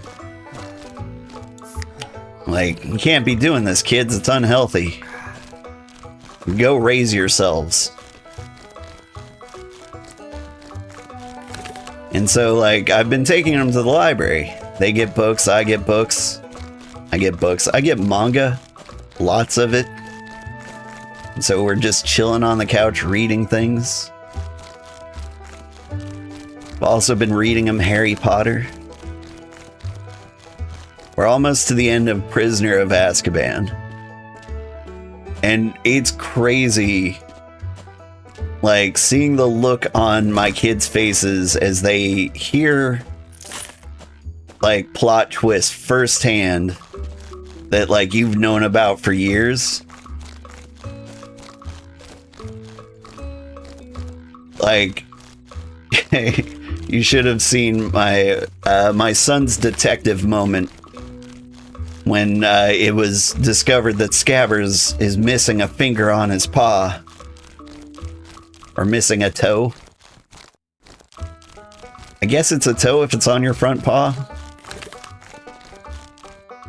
But then he was like, oh, like Peter Pettigrew, all they found of him was a finger. And he's like shouting this, like, so excited. Not knowing that they're about to like explain that in the book. I was so proud of him. I haven't cared about Harry Potter in years besides the Lego sets. That's fair. Lego sets do look really good.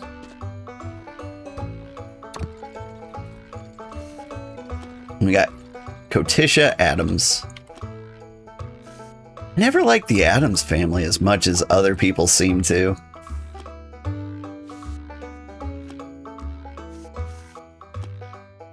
I mean, like, I don't understand why it's so popular.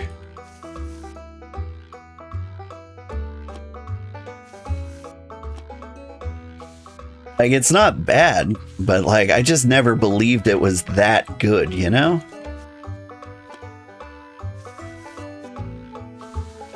I mean, like, I could see Weekend at Bernie's being exactly as popular in my mind. Like, it's not like the worst thing in the world, but I don't think it needs 4 animated movies. Did Weekend at Bernie's have a cartoon show, or did I hallucinate that? I do hallucinate quite frequently.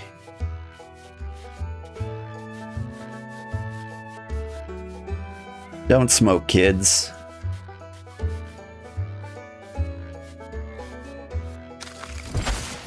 Although she does look really, really cool when she's doing it.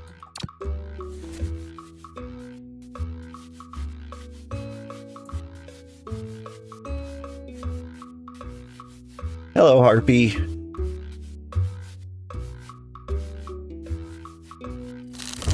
You're more of an Addams Family normie. What does an Addams Family normie mean? Does that mean you like Addams Family, or are you kind of with me and you're like, it's not that good? It's not that bad, but it's not that good. Only saw the Raul Julia films and one of the cartoon shows. Okay. That tracks. Square Toys, you can't be doing that. Gross. Lay down the tarp.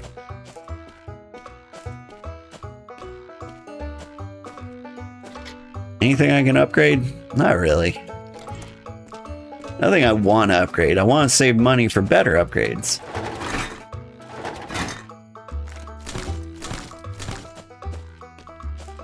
Alright. So it's really starting to feel like we're not going to get all the things we were looking for. So we definitely got to fill up the dump again, right? There's got to be like some post-game game.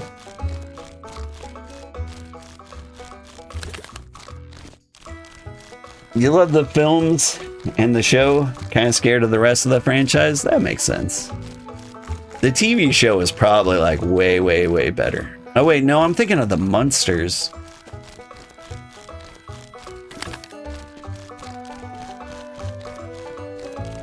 Now, if the Munsters don't date me, I don't know what will.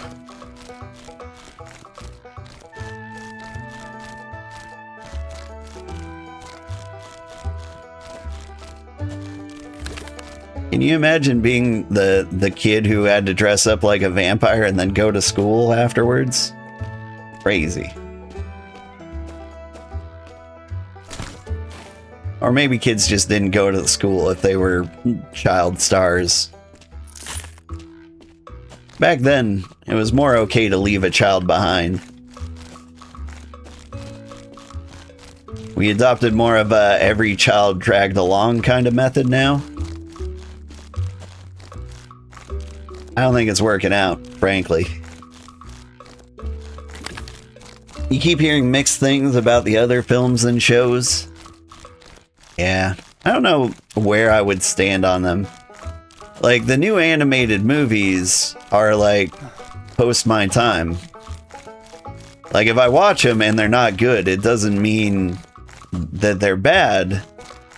I feel like it means more that, like, it wasn't meant for me.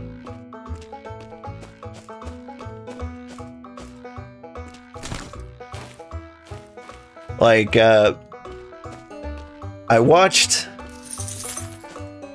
the most recent Ninja Turtles movie, for example, right? Now, I grew up with Ninja Turtles. I loved the Ninja Turtles when I was a kid. But the movie, like, they straight up changed a lot of things. Like, 100%, they, like, flat out changed, like, the origin story for, like, Splinter and the Ninja Turtles. And that kind of bothers me. There were, like, TikTok references in the movie. And I'm like, I hate this.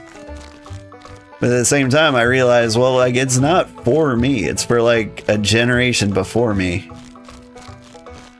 And I feel like there's not enough stuff like that.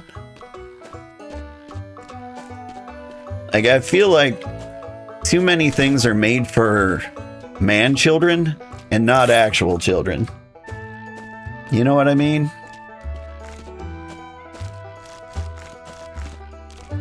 And to be fair, that's because man-children have money. Well, for one, because they're painfully single, and so they've got their single income, no kids. So they can just sink their money into, like, whatever franchise they loved when they were 13. Correct on the man-child part, right? Like, if you look up, like the IMDb or Rotten Tomatoes rating of like the Minecraft movie, for example, you're gonna see it's painfully low. It's like extremely low. Like, it was the worst movie ever made. Yeah, maybe not the worst movie ever made, but like below average. Like, it scored below a 7. I almost guarantee it. But like, I saw that in theaters with my kids, and you should have seen how happy my children were through the whole thing. Like, for them, it was one of the greatest things they've ever experienced. And so, like, all the reviews are basically adults saying, like, I don't get it. I hate this thing that wasn't made for me specifically. And I can't stand that. Yeah, like, don't get me wrong, seeing the movie in theaters was a horrible experience. Screaming children, like, flying popcorn and drinks, and like talking through the whole movie, laughing, memeing. Felt like they were recording Tic Tacs. Them kids was recording Tic Tacs on what was happening in the theater. And like, it was a horrible day for me. Honestly, like, I would not want to do that. But like, my children looked like it was Christmas. Like, same Christmas experience.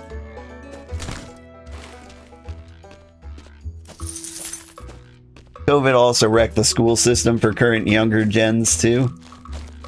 Yeah, my kids were in preschool during COVID. And so, like, they missed a lot of, like, the nightmare things.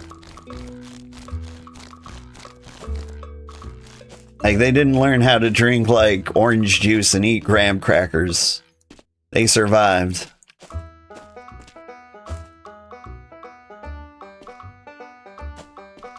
Alright. So it seems like I've cleaned the entire dump. Check out these final cards and then see what happens? They're not gonna just, like, leave me here in an empty world with a banjo playing, are they?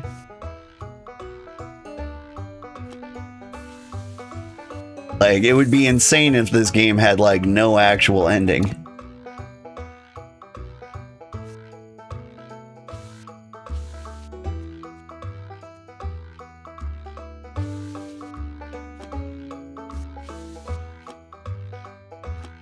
Because I genuinely think that the devs cared enough to try and make a good game.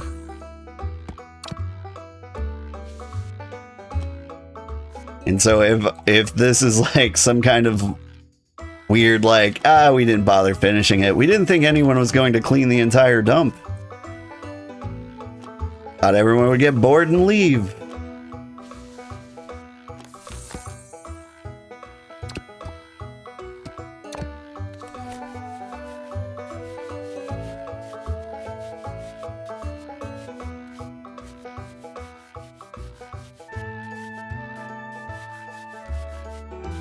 You think you watch that movie online instead?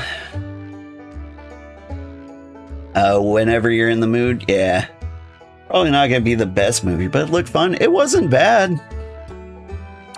I don't even know which movie you're talking about, Minecraft or the Ninja Turtles movie. Either way.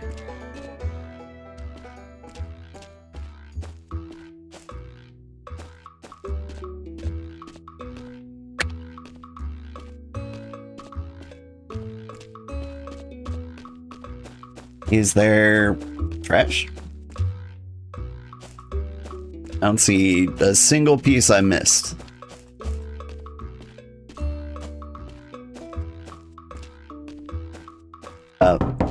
Jenny, the garbage is gone. Cleaned up all the piles.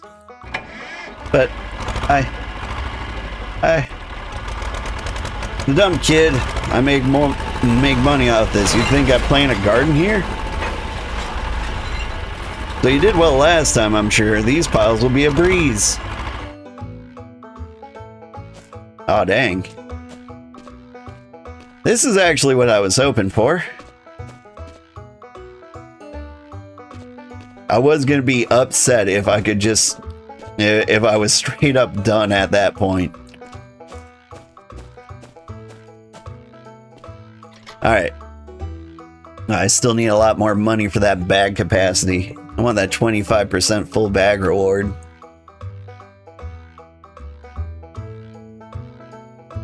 Energy we could boost like once.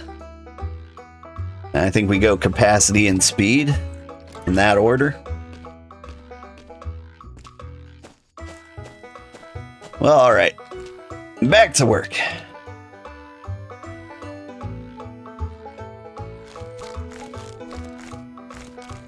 You even have an uneven amount of card parts? Yeah.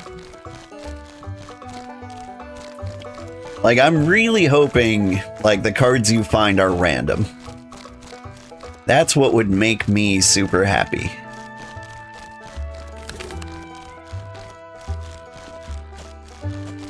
Because that way, I can play through this again and again and have a different experience each time.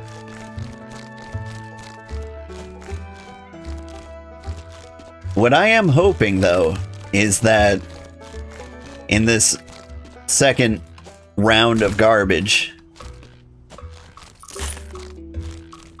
I'm hoping, like, the rarity odds have gone up. So, like, there's a chance we can get something that's, like, perfect card rarity now.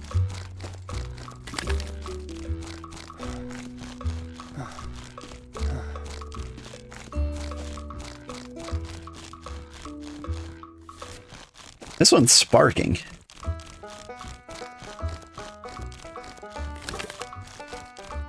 Look at us go.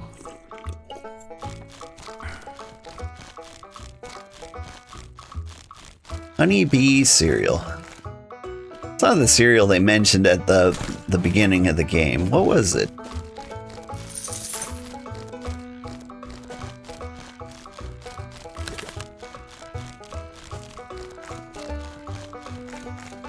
I don't see it.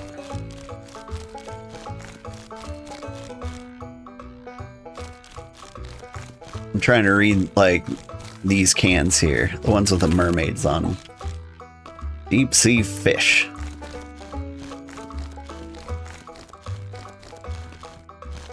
We got green peas. There's a toothbrush.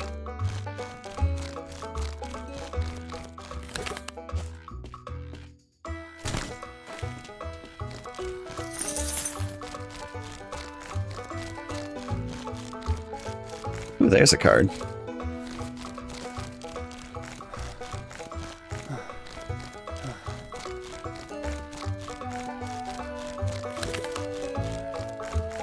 The question is, how long can I stay awake to play this?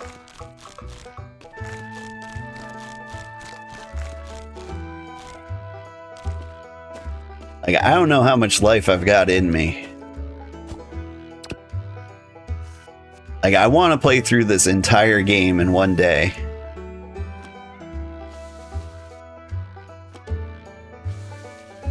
But, like, I don't know if I've physically got that in me.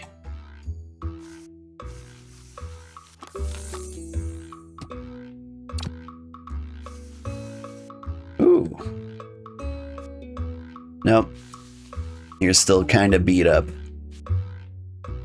Like, it looked a little shinier. I wonder if they did use AI a little bit in the art. I didn't actually look that up. I mean, it looks lovingly crafted.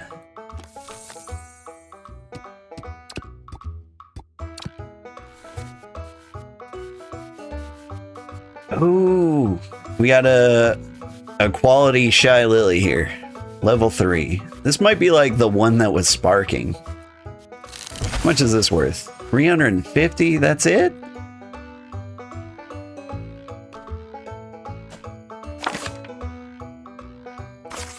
I thought it was special.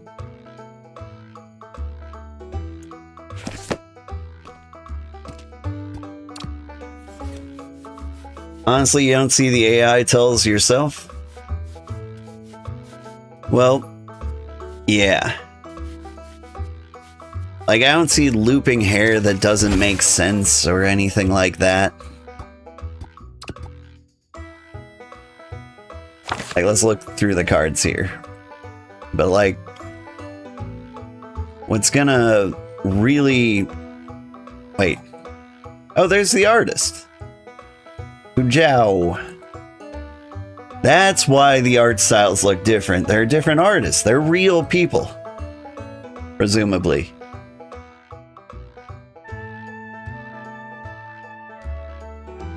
Gotcha, gotcha, gotcha.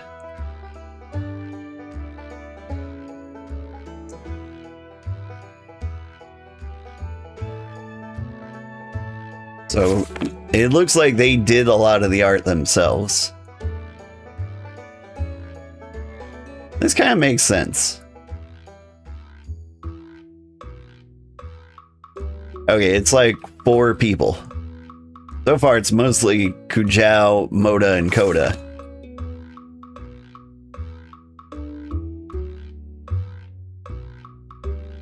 But yeah, I was looking at... Wait, who's this? Mr. Pacina. It's a nice art. But yeah, I was looking at Namane here, and I was like, that art looks a little different from like something like Gothic Codic.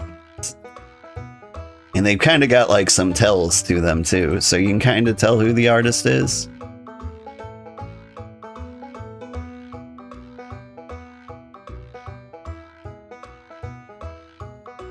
See, now this one's interesting.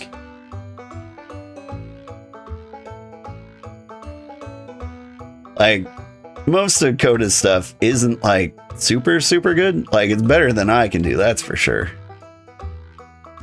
But then I saw this one, I was like, that's way better. But she just added, like, a lot of, like, light and filtering. I shouldn't criticize her art. Like, I really got, like, nowhere to talk. Okay, but, like, this makes me happy. I was starting to, like... feel AI vibes, and we were able to quickly prove that it wasn't. Honestly, it's really, really thoughtful of them to like include the artist. I mean, granted, like 90% of the time the artist is them.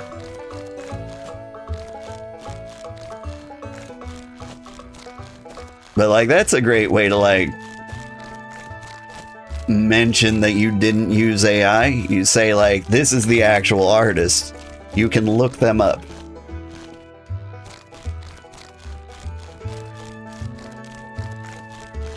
You call that critique? That was nice. You put more effort into the rare card, huh?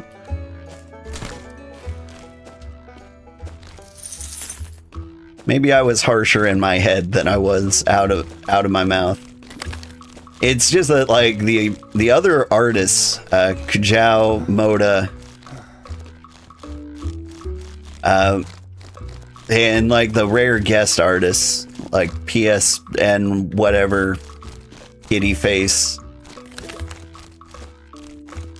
and BNBB or something like that. Oh, I forgot to buy beer. It'll never happen again. Like, I thought they did an amazing job.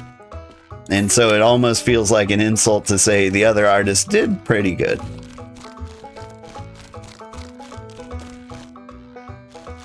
Agile, but Kujao is a good artist. I think I like Mocha's stuff better. I don't know, like if... Which one's my favorite card so far? And we've got a lot more cards now. Like, I really want a quality version of this one. It seems like ruined. But I kind of like the beer made vibe here, which is Moda. This one's interesting. Like, with this tear here, it almost looks like she's farting. So I'm not sure I want that one. This is a very thirsty one.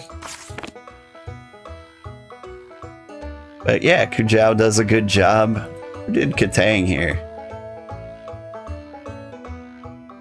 Like this, like that's just quality art. That's like I spent a week on it. Yeah, now that I'm looking at him as a whole, I think Kujao might be my better. Sensual Poke? Excuse me?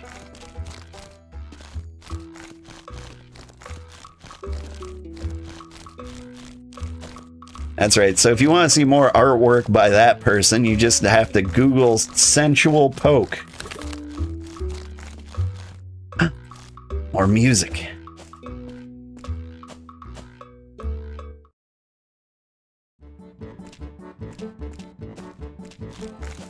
Hey, Polka. No? More like Hasidic vibes. You guys ever watch like The Kipness? He does like wholesome multicultural remixes. He did one, it was like a Hasidic, ooh.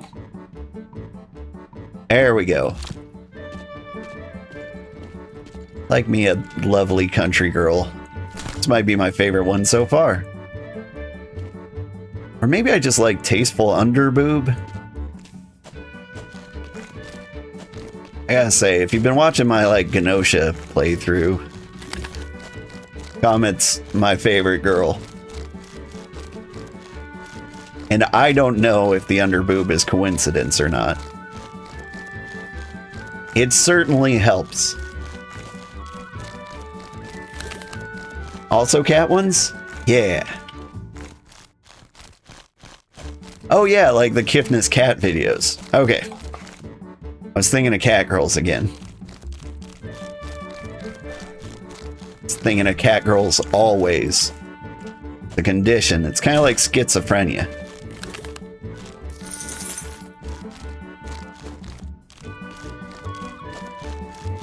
You just see cat girls everywhere you go.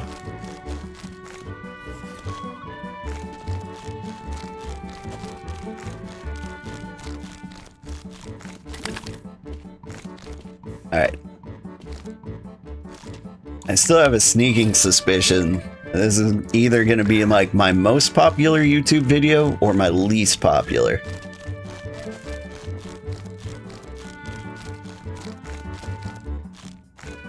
Like, there's got to be something gratifying about, like, watching a place get cleaned up. Can't... Oh, almost couldn't get that cabbage.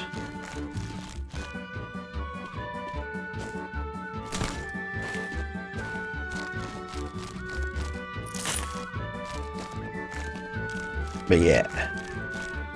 Kifness does love his pets.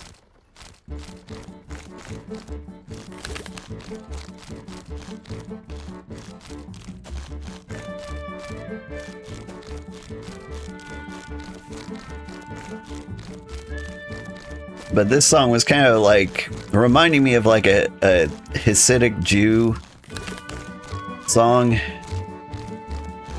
I don't know what it's actually called, but like they were singing it in Hebrew, and it was probably like one of my favorite jams of his.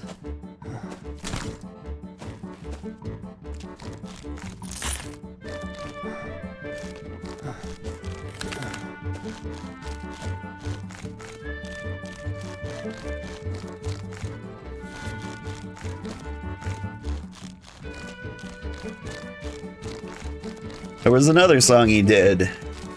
It was some African kids in a school singing a song.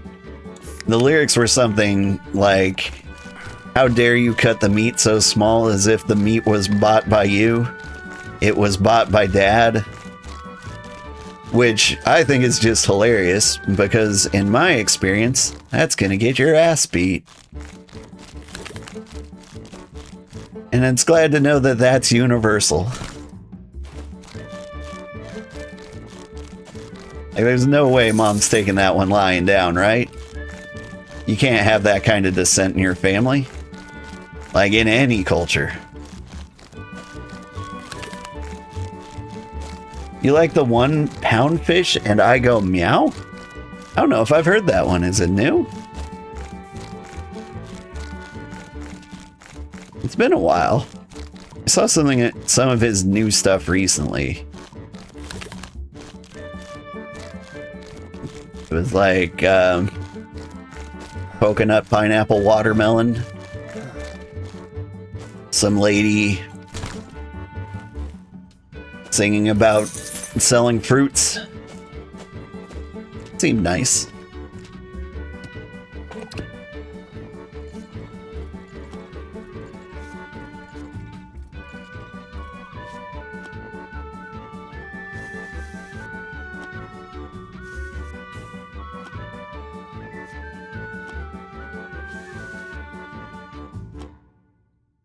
This one's all tore up. It looks like it's better quality, but it's gonna be quality 1. Get sold. Squirtus.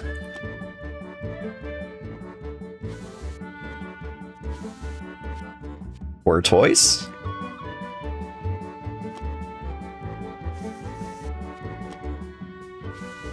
But hey, let's talk about Blastoise for a minute. Like, we all agree it's pronounced Blastoise, right? But like, it's a portmanteau of blast and tortoise, so shouldn't it be Blastus? And if we're gonna completely change the pronunciation, why not go French with it? Why not Blastoise?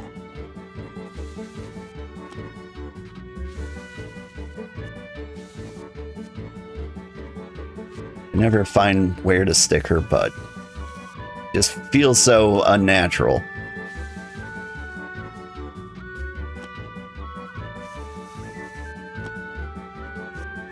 It's just so out there, right? I expect it to be over here, but instead it's out here.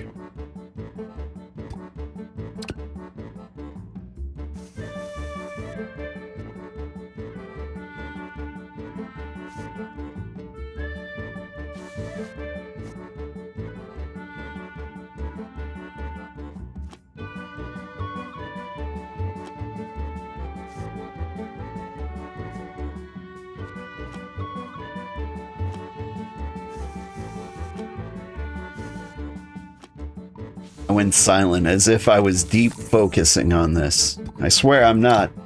I could take it or leave it. Ooh. This is a decent quality. Who is this? Okay, well, I found the Devil May Cry one. KMC. Kentucky Fried... Kentucky Marinated Children? Chicken. Man, I didn't have to change that one.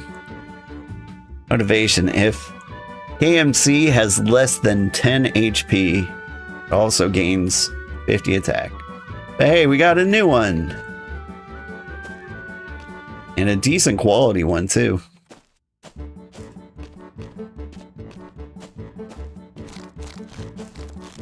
But yeah, is it crazy? I prefer under boob to belt bra.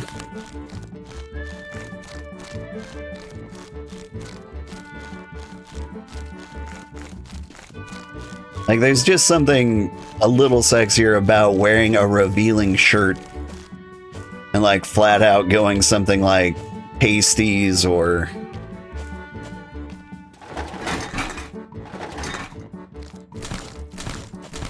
like string bra.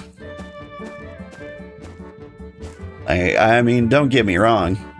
Like, straight up being naked is usually more attractive.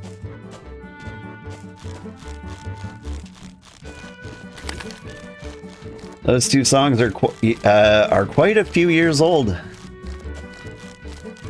Huh. I will look into them.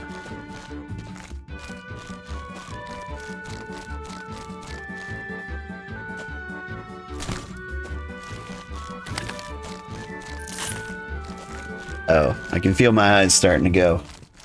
Come on. Save me, caffeine. Cat you used for Go Meow is no longer with us, but forever immortalized in this song. Aww.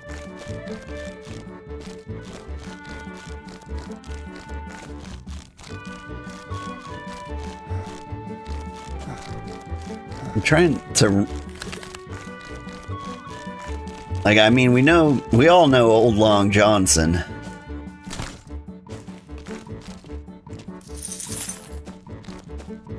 Yeah, I think Kifness did one of him.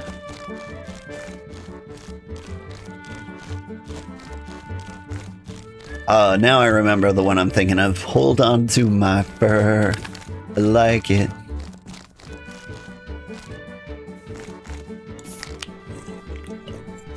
That one rings a bell. Just don't listen to enough Kifness.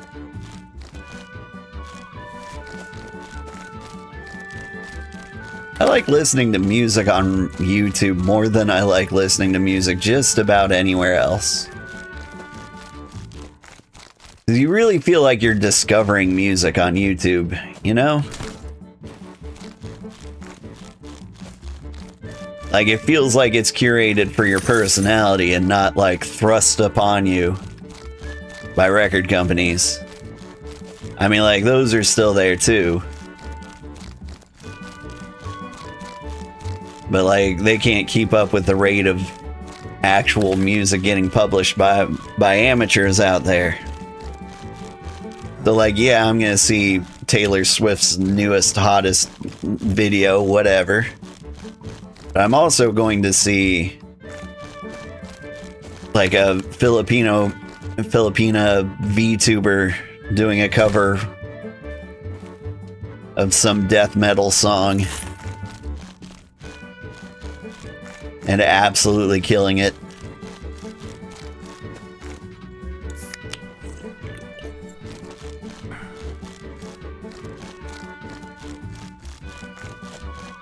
The person I'm thinking of is Kyrie. Sometimes she comes in here. She could be lurking here right now, you'd never know.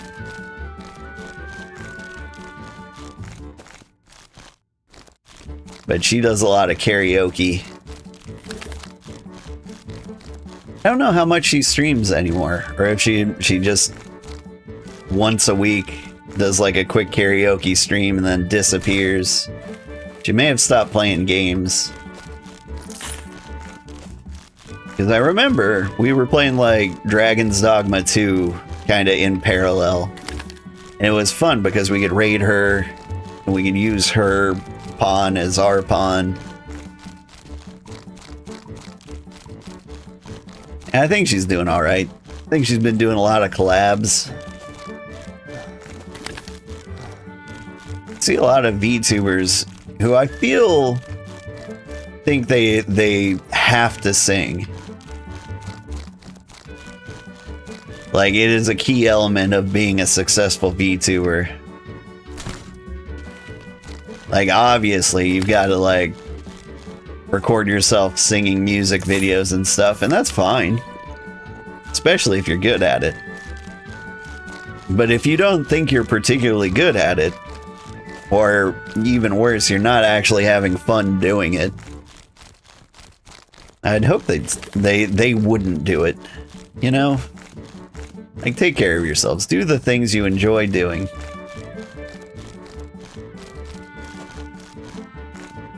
Ooh, music.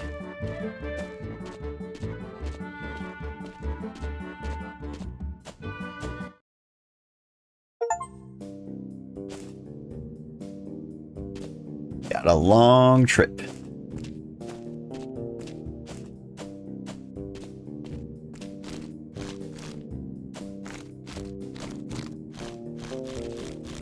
Get back to digging.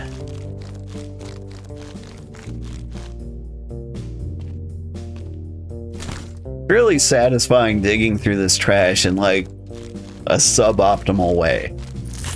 Like cutting right into the middle or like hopping on the top and like digging straight down.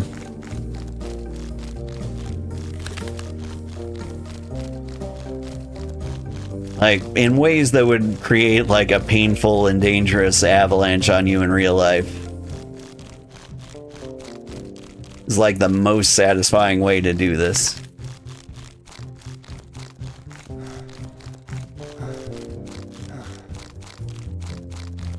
Do you guys hear Cosmo Canyon in this music?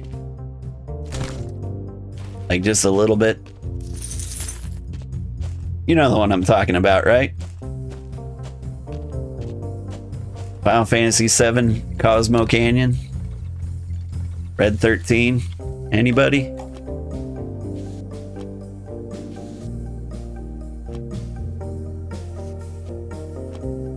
Like it's missing the drums. And it's entirely different now.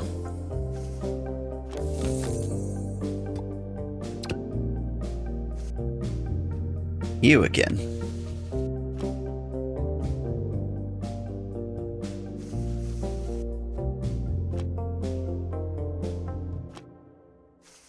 Wonder if we will complete the collection tonight. It would be crazy if we had to keep playing this.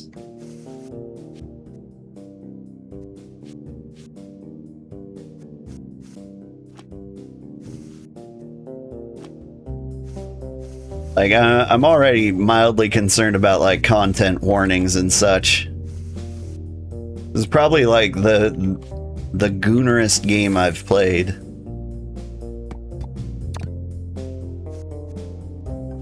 And there's nothing wrong with that. Like, I don't want to alienate any of my audience.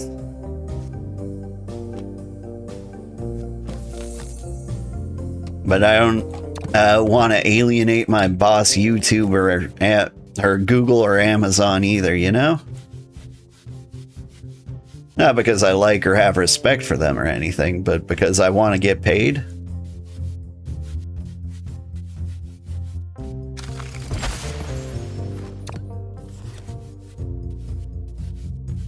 I mean, as much as I do this for the love of the game.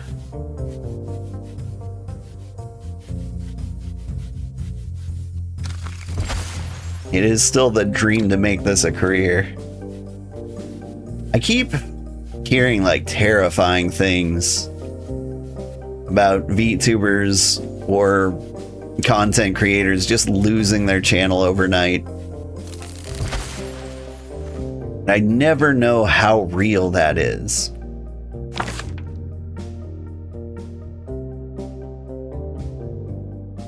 Because it's a big deep-seated fear of mine that like I lose the channel for some dumb reason. Like poor AI diagnosis or something like that. And that it fails to like recover after quote-unquote human review.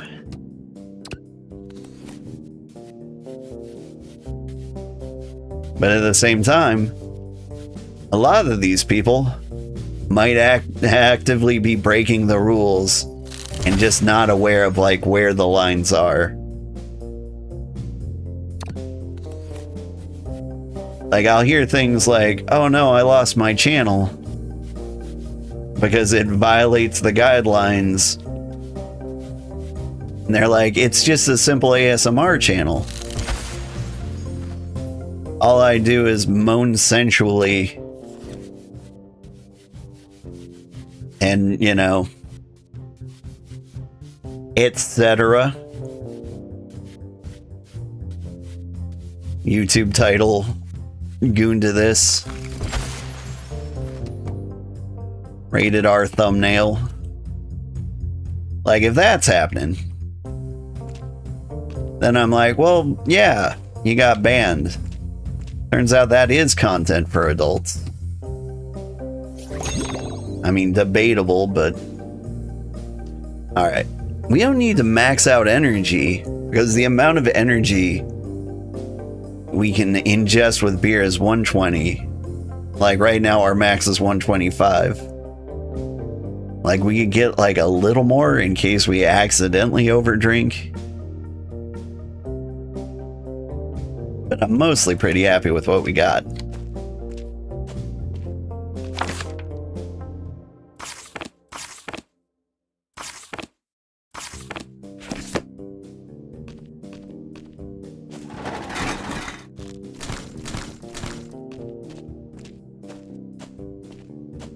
Goon Gala? Yeah. I don't know what Goon Gala is. But it does seem like a thing. I like the words you said in the order you said them. Ninja Turtle Cry. That sounds really familiar. Like straight up from the comic book?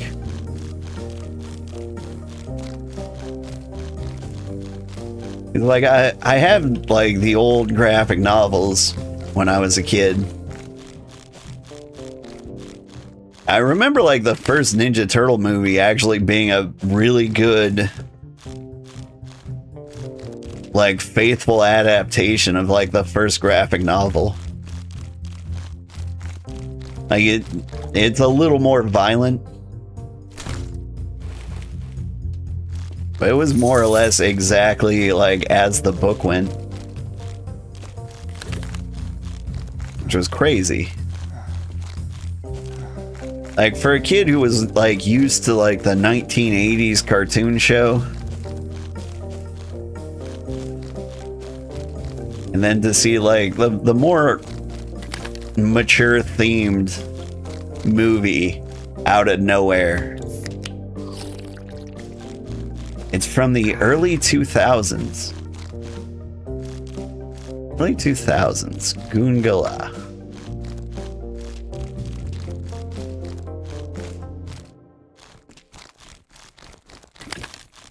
Like, is that like the second cartoon show?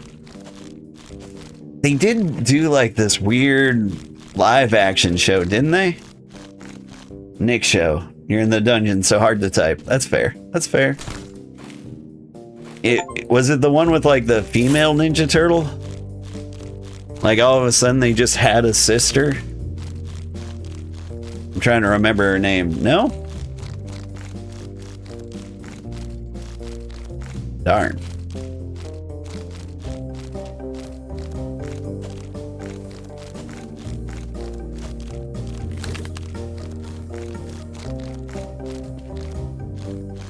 But for some reason, the word Goongala sounds really, really familiar to me. Nick Show.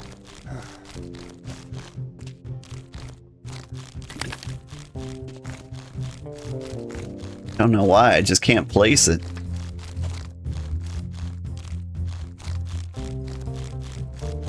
I remember that stage of my life now.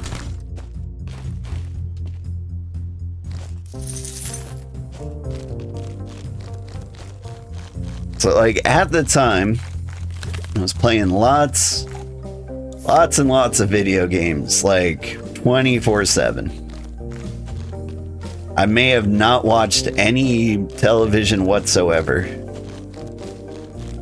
Spending time on the internet, in the IRCs with my internet girlfriend, some 20-year-old lady in California. It was absolutely grooming me, but you know, we were down with it.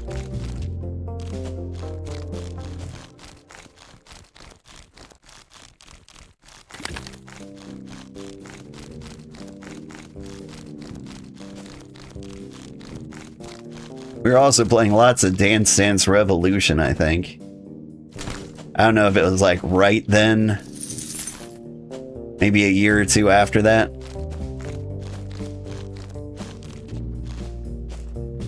When did Dance Dance Revolution Korean version, or DDR3 Korean version 2 come out?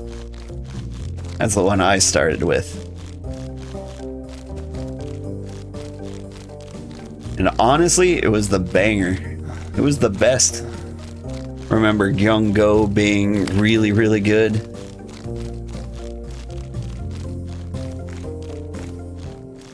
Other than that, like, DDR Club Mix for Dreamcast was also really good. At least in terms of, like, playlists. Like, in terms of quality, it almost doesn't matter which one you play. They're all exactly the same. Like, the only difference in trend was, like, the power creep. Where they're like, oh, so you did perfect on the hardest song on this version? Well, we made a harder one. Good luck. But, like, to me, I feel like they got to pointless proportions. Somewhere around, like, max 300. And, like, don't get me wrong, I could do max 300. But I was like, man, I don't like doing this. Like, this stopped being fun. Somewhere around there. Like, any song up until that point. Like, Paranoia Max was probably, like, when they needed to stop, like, cranking up the difficulty.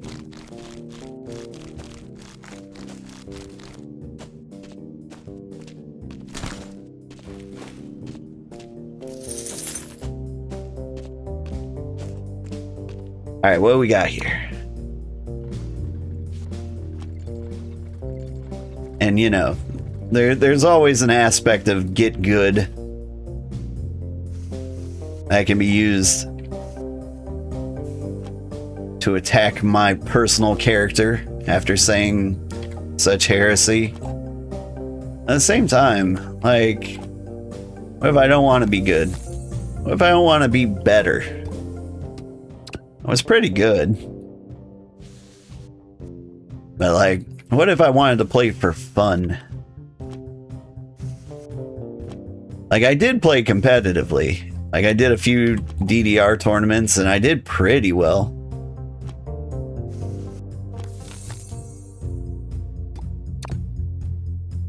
I mean, I beat the Korean kid. That was all that really mattered.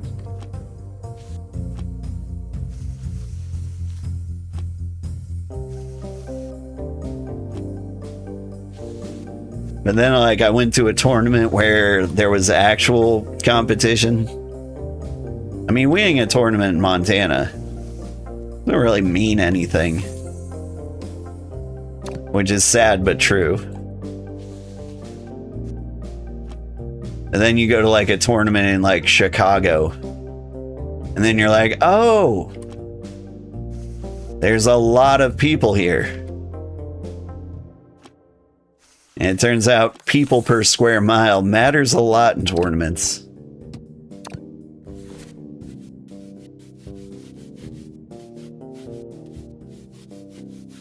Like, a sure way to lose a tournament is to enter one with entrance.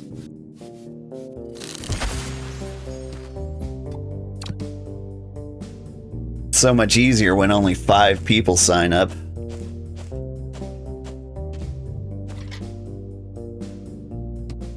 One more energy. Alright, then what do I want? Capacity? We'll do 1 capacity.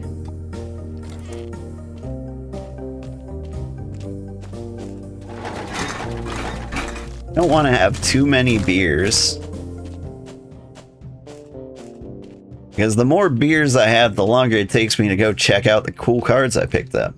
You know?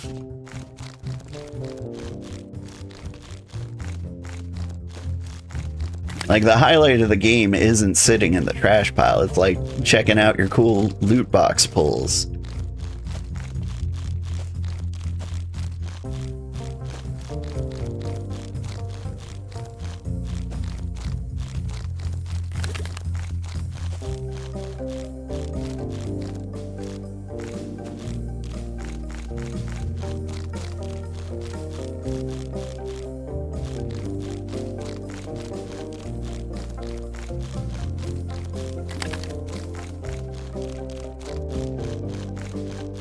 Alright, here's a crazy idea. What if I never stop playing this? What if we play this to 100%?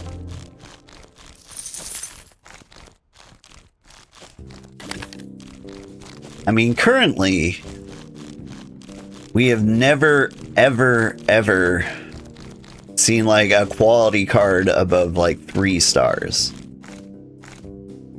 And we're like 4.5 hours in. So there is the possibility that like you can just keep getting like dump garbage after garbage. They fill up the dump over and over and over again. And we just keep going until we do one day find those cards that are so rare that you don't even find one in 4 hours. And say, let's say you find one every 10 hours. Right?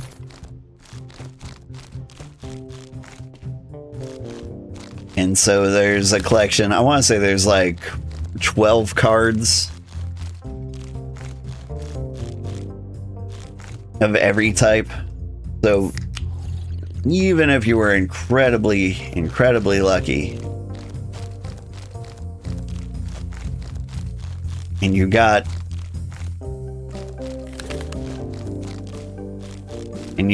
like a super high quality card that you didn't have every 10 hours, it'd still take you 110 hours to get every single one.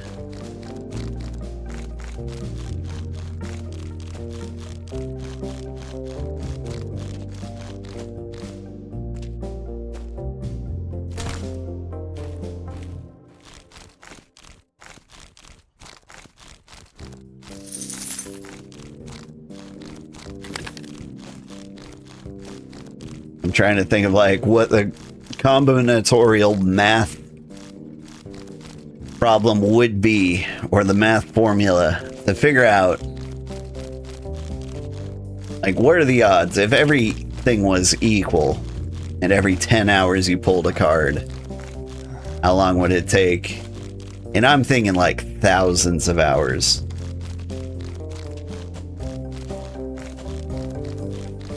Like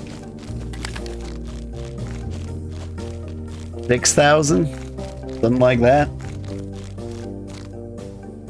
At least.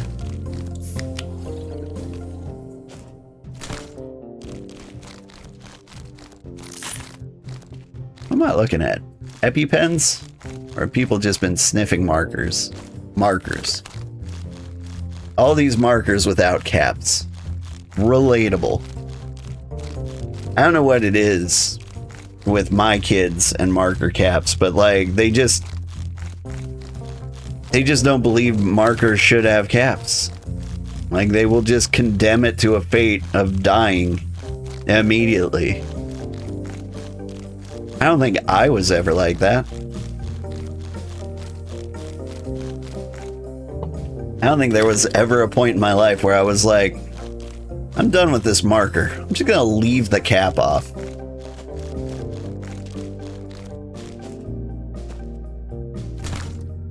Like, no, man, that's my marker. It straight up dies if you do that. But then again, I am filled with anxiety. So I got that going for me. And so maybe that's why my markers always had lids. See these flying cans? Stop it.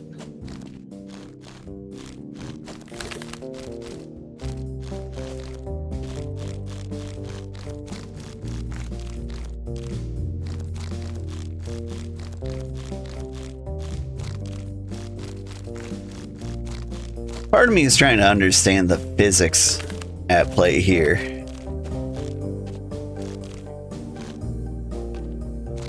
It's like if you move an item that's touching another item, like you activate the physics of that item. Right? But like then you've got these flying things up here. Okay, I pulled one below it and it fell. So maybe it's not that it's below it. Maybe that it is, or maybe that it's not that it's touching it. That it's there's like a ray cast upwards, and if that hits the collider, then the physics activate and it starts to fall down. Well, no, that doesn't seem true.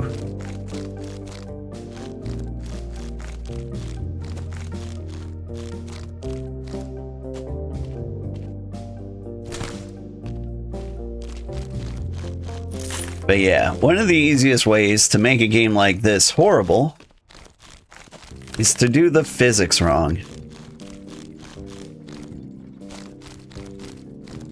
Because it's very easy to have a million objects and have them all active at the same time. And that's when your computer explodes. It's like the Minecraft like 100 TNT problem. Where you're acting on basically an exponential amount of things happening at the exact same moment. Your frame rate drops to 0 and everyone dies. And so it's nice that this game is not doing that. Although there was like this weird moment where I was frozen on the final pile of the first dump set.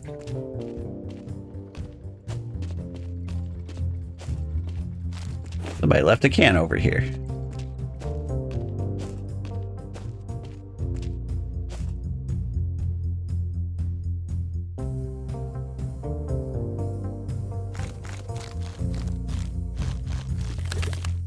But I don't know if that is like the game doing that, or if it is a bug with NVIDIA cards. Because I think I've had this problem. I think I just have this problem where occasionally everything freezes in a game. Doesn't matter what game, but after I've been playing long enough, it just kind of like freezes. Maybe it's my graphics card being like, hold up, I need to clear some caches.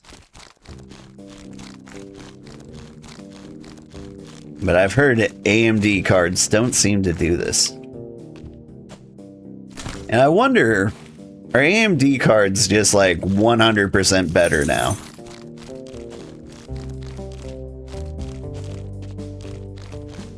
Because I know, weirdly enough, the Steam OS is, you know, part of the new Steam machine. For some reason, it only runs with AMD cards. Now, why would you choose to do a thing like that? Is it the most cost-effective card? Or is it that it's the most reliable?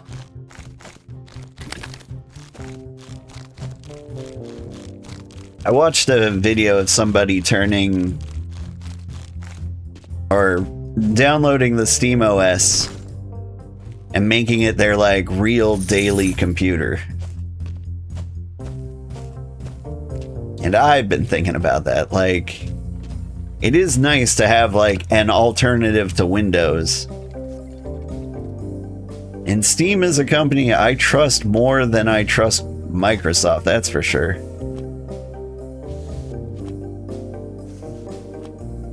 Like, Microsoft is just straight up recording everything you do at all times. And there's just not like a reasonable other option. But like, Steam OS is kind of the one. And yeah, like, I could have gone Linux like this entire time. But like, I'm trying to play video games, you know? All consoles are AMD CPU and GPU. Also, Steam OS is used open source drivers for the Linux kernel, so NVIDIA is out since all their trash is closed source garbage. Ooh. Thank you for dropping the facts on me. I appreciate that, Kildor. Hope you guys are having a good evening.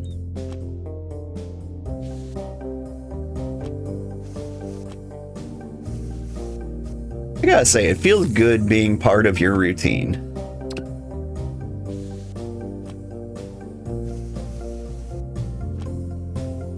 Are you guys just, well, I never know your schedule. I know you work at night, or at least Ada works at night. But it's like Friday night right now, so I don't know if you work the next day or if you're just kind of like chilling. You're running an AMD RX 9070 XT 16 gigabytes and you love it. What am I running? What am I running? Hang on. Give me a second.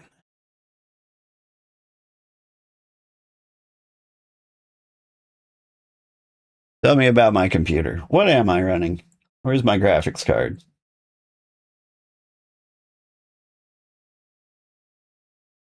Thought that would be listed easily here. There we go. NVIDIA GeForce RTX 4080. Which is good enough for any game that's out. And I can't imagine a game needing more than that. I've seen plenty of like optimization messes. You also ditched Windows about 3.5 months ago, and now you're sticking with Windows, or not Windows, with Linux. Can Linux play all Steam games? Because that's like basically the only thing stopping me. Because last I checked, you needed like a Wine Windows emulator to play most anything. But then again, maybe they've improved Wine so much that you can play everything.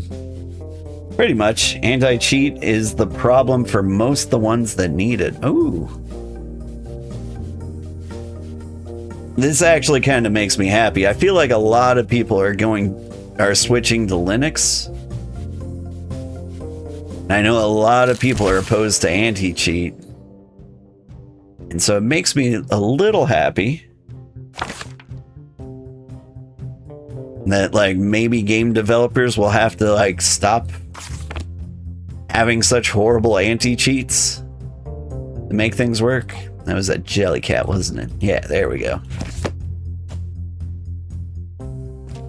What are we missing? 1, 2, 3, 4. Only missing 4 cards. We've almost got the whole collection.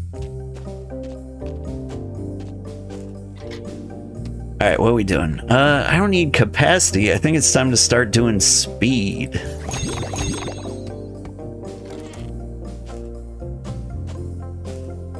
Rust was the only game that didn't run for you.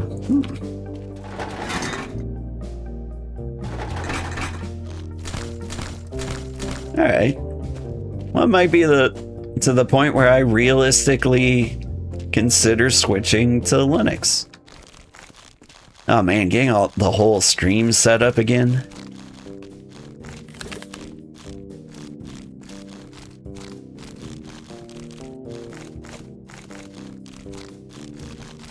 Like the whole transitioning nightmare does not sound fun.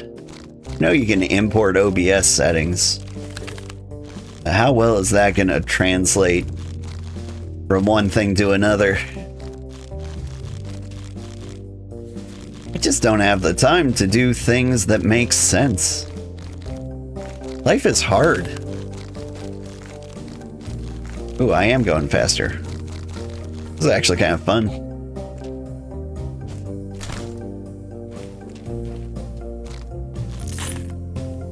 I think not putting any points into speed and then suddenly having speed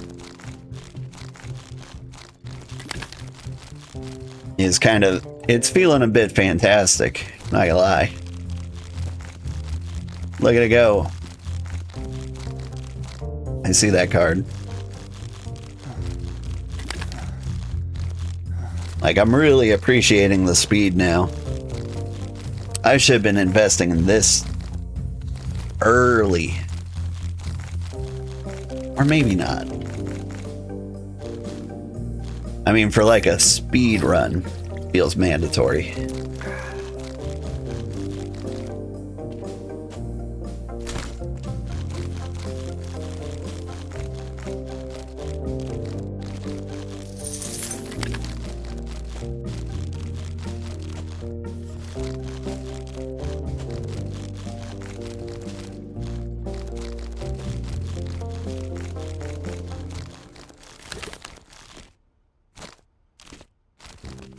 I mean, there's so many things I would like to do.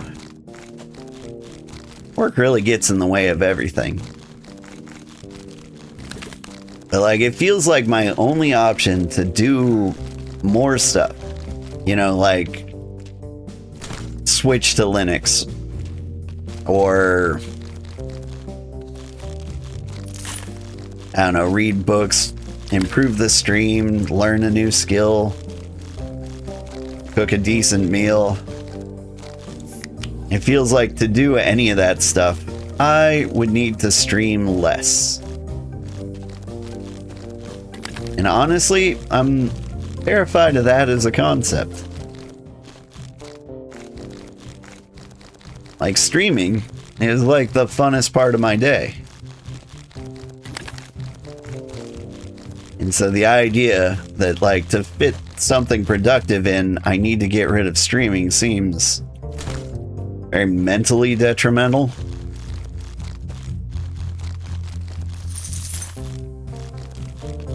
So, like, right now, for example, if, like, a stream was gonna go away, it would be, like, the long Friday night stream, right? And if that were the case, I'd be playing like 10 hours a week on stream. And since I want to show you guys everything, like unedited, full gameplay, start to finish,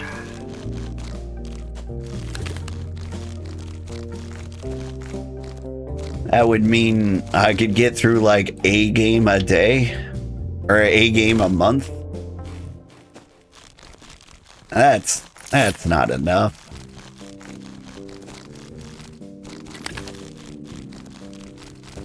Like, all it would take would be like 2 months of playing games you weren't really interested in, and YouTube would never recommend you my videos ever again. You do work nights, but you sleep from 5 a.m. Eastern to around 1 or 2, depending on how tired I am.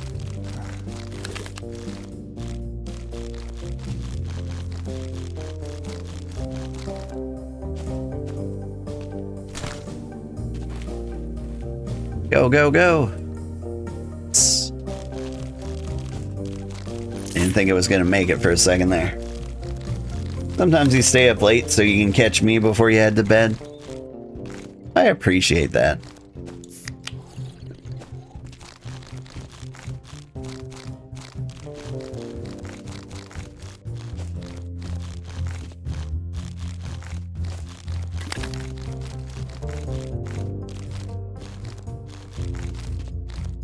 I'm always curious, whoops. I'm always curious, like, how people watch me.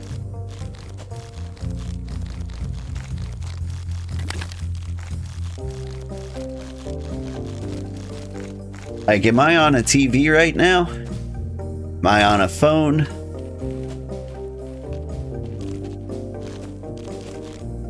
You can get you the link to Catchy, the Linux kernel Keldor uses.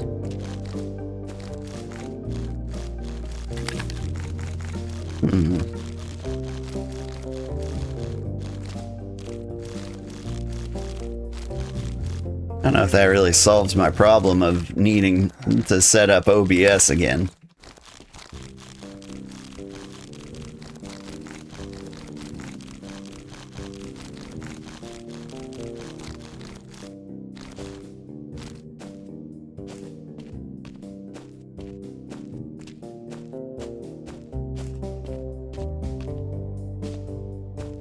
Before I start doing these cards, let me double check something.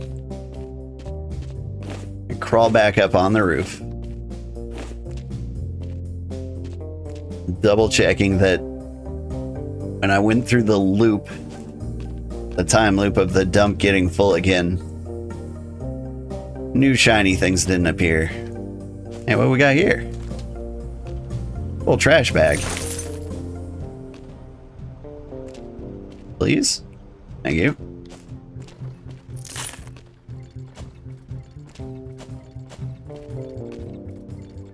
Just export your user and settings, then import them. That's what you did with your setup. Works fine.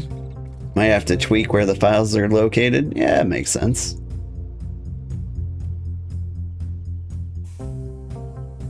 Has this game gotten weird yet? Part of me expects this game to become a horror out of the blue just for laughs. They wouldn't do that to me. Just straight up incremental gooner game. Absolutely nothing surprising about it.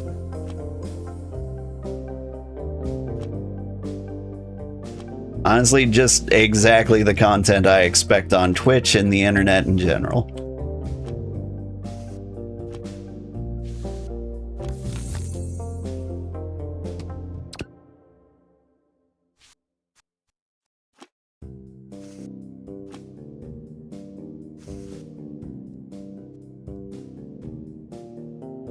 Like, part of me is like, oh man, and this game is too gooner for my audience, but at the same time, this is the internet.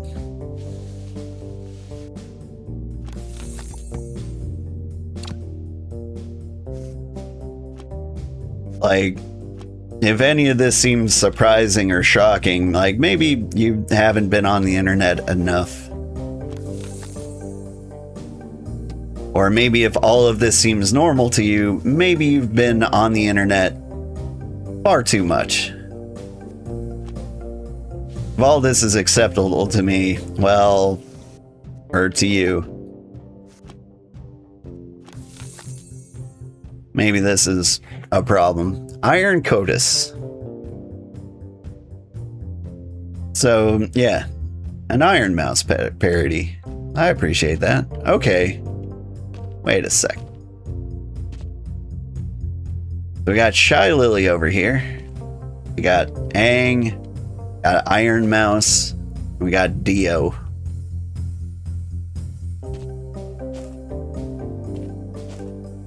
Is this a streamer reference? Goteji Olia? Because I think I've seen like a HoloLive VTuber who's kind of zombie-like.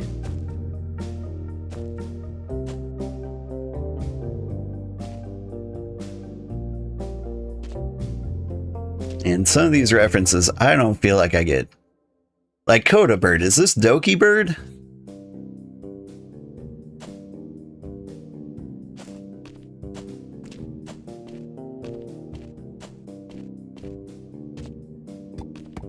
Who knows? Anyway. All attacks against Smoky Coda are reduced to 1 damage. Yeah, I remember you. Thought you were new for a second. I just never saw you in quality form.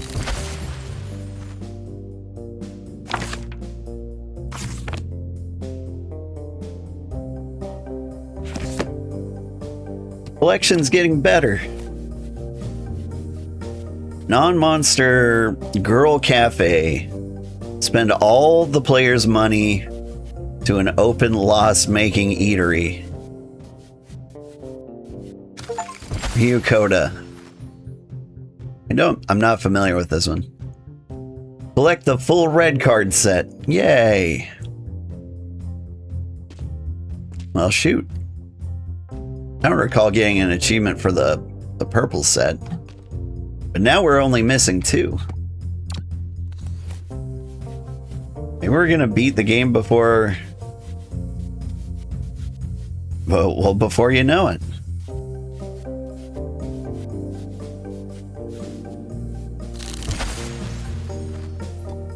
Low quality, we'll sell that.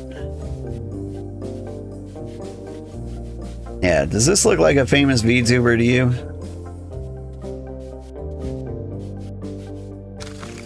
I feel like I've seen her before.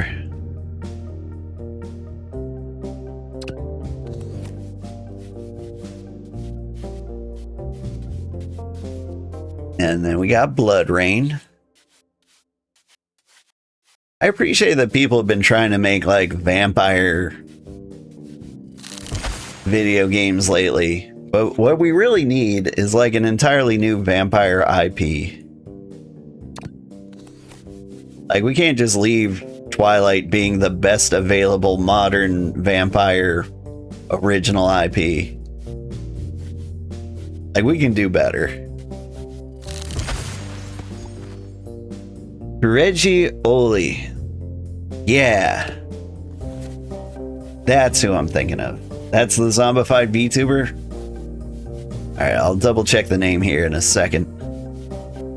After we get Karlak here.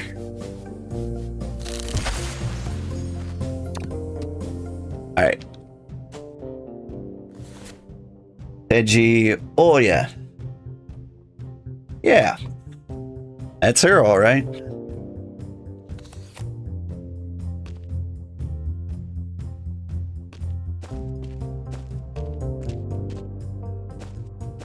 Thank you for that. For anybody who's interested, details are in the chat. Now, there's so many VTubers that I haven't seen. And honestly, should probably avoid seeing them. Like, if you got into like all VTubers, you could seriously... Oh man, I was just about to like say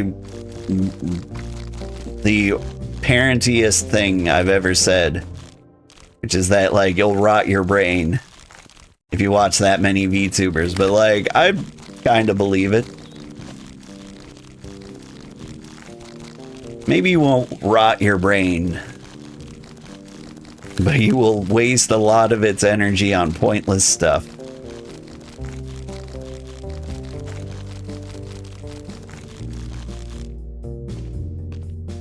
There's only one VTuber you should watch.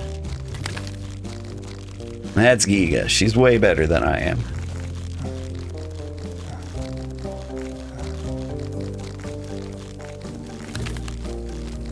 I think I might have seen that person on Twitch before and just completely went past it.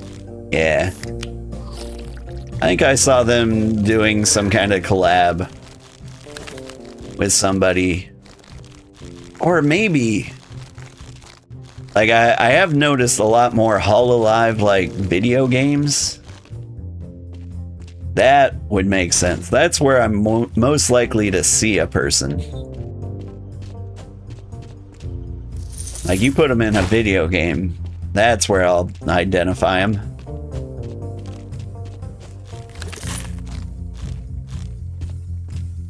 I also don't know if Hololive is licensing these games or if they're just fans going a little rogue. You are the only VTuber you watch? You block the rest? But be real. Is it because your wife makes you watch me?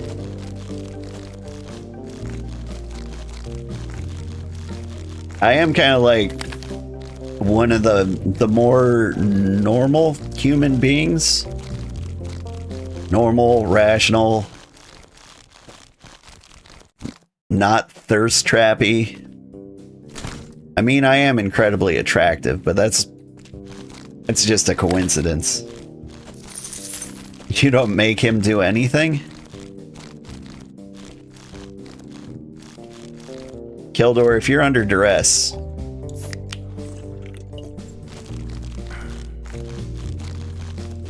you can say something. I can put you in touch with a battered husband shelter.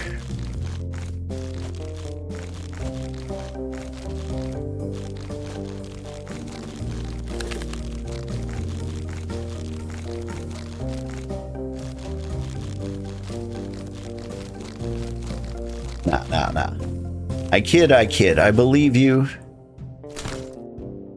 I think you have a happy, healthy relationship from what I can tell.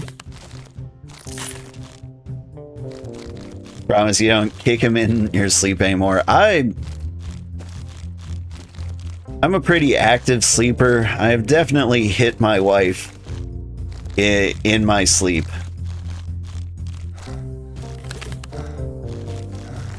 And like hard too. Like I can give her a black eye, but I think that's because I missed her eye. And I think once I hit her so hard, she like couldn't help but like hit me really hard back, which I appreciate. Like, if you just like sit there taking abuse and you don't give it back, even if it's accidental abuse.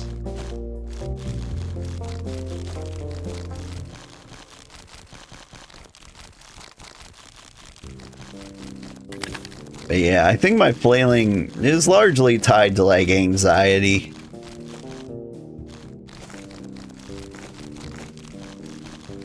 There are definitely some like the more stressful parts of my life where I had like some exceptionally weird behavior.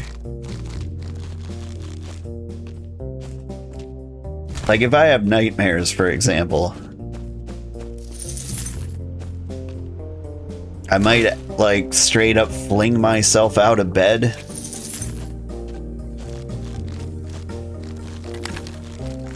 Like I had this one nightmare that like I was just lying on a pile of snakes. And I definitely like got up on all fours and then sprung off the bed and like flew into like my dresser.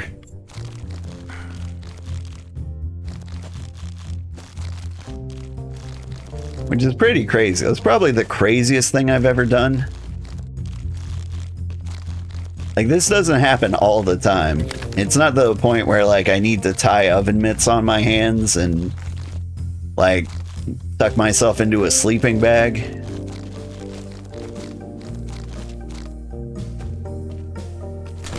But, like that's only happened like 4 times in my life. Like the flinging myself out of bed. Like it'll probably get worse when like the Alzheimer's and the dementia set in. Could be any day now. But for now, like 4 times in your life, I'm like, yeah, it's worth the risk. Getting a good night's sleep, not like wrapped up in a sleeping bag.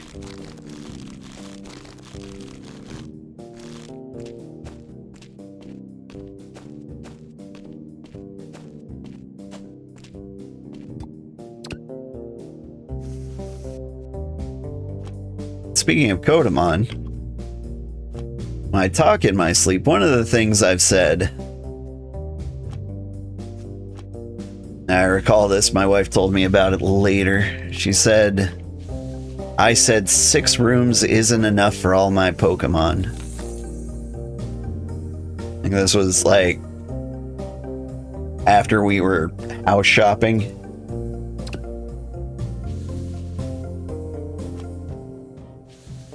Like I was having dreams about like checking out new houses, but like I had, you know, like the Pokemon PC filled with Pokemon, and I was like 6 rooms not gonna be enough, thinking they were like boxes.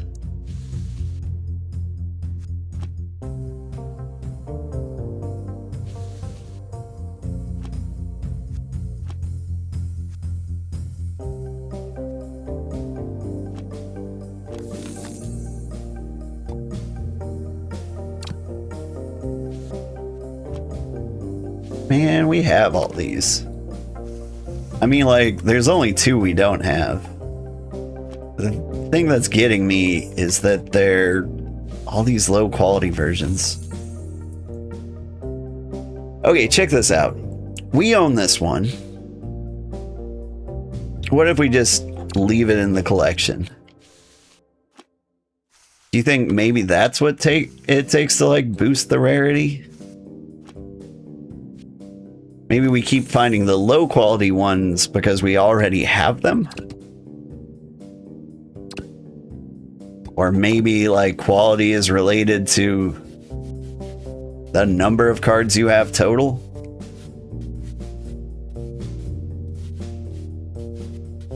Also, damn, Kitsira. Really gotta calm down with those hands.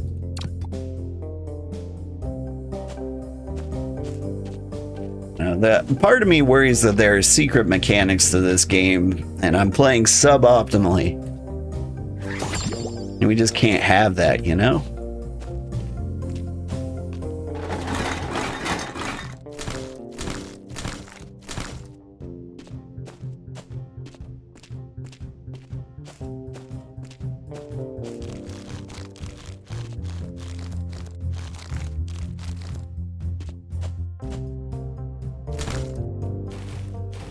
See, other fun things I've done in my sleep. I had a hotel with my dad once, and he was out late, like talking to friends. He came back to the hotel, and I was asleep. And apparently, I got up on all fours, pointed my butt at him, and farted, and then curled up like a cat. No idea what that was about, or if it's even true. I got no reason to doubt it.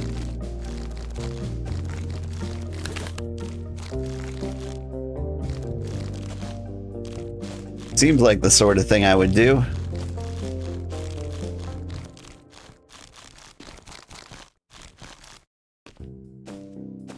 Ooh, there was one time I actually did kind of like sleepwalk. Or at least I believe I did.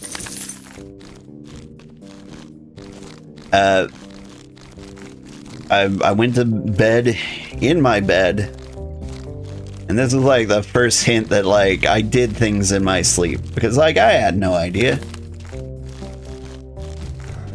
I've usually been lucky enough to have my own room, but this one time went to bed, and then I woke up in a different room. I woke up in the living room hanging off the couch.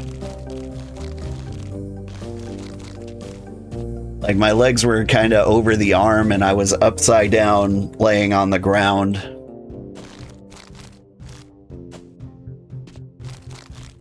It was a very strange position. Like if you're familiar with drunken yoga, which is basically like people who pass out in like weird positions, it was something like that. Except I was like 8.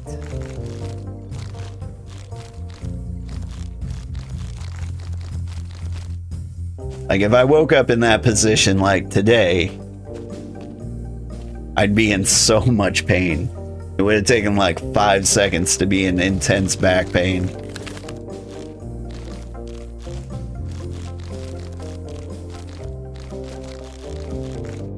Like, I'm starting to feel some back pain right now. But, like, we can't stop until we get every single card, you know? We're so close.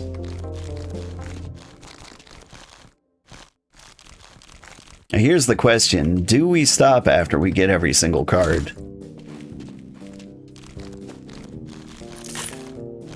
Like, I've got 2 cards worth of parts on me right now.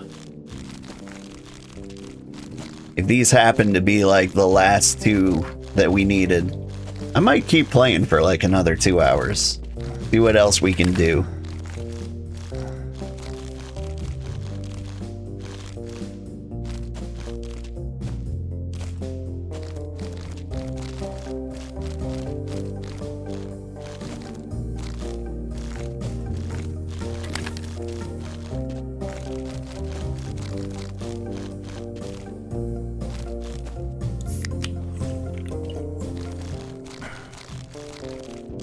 Hey, here's what I'm thinking.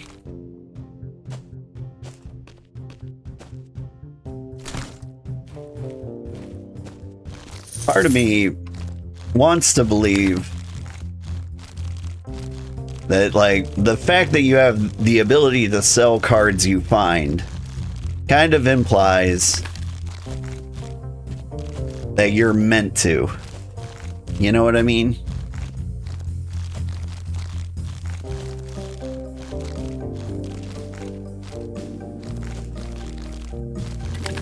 Like, we gotta sell the cards we find.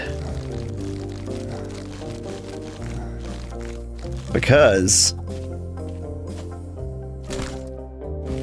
we don't sell the cards we find.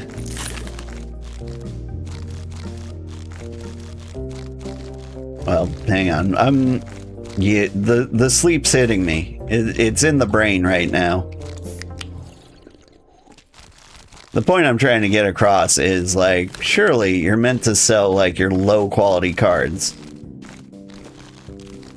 Like, they will all, like, say new when you find, like, a low quality card and you've got a higher quality version. And that part makes me nervous because it makes me feel like I'm not collecting like I should. Like, I should be collecting quality versions of cards. And that can't be right.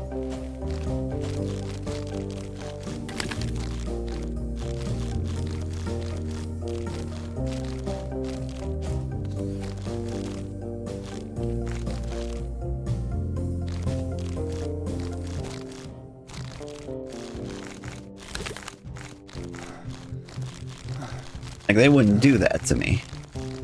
Not my Coda friends.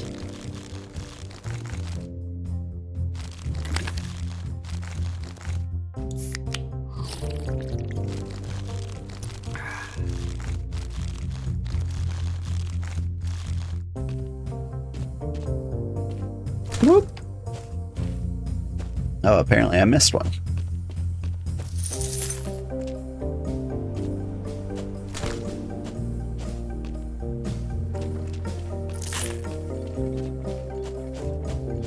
How'd you get over here? Gotcha.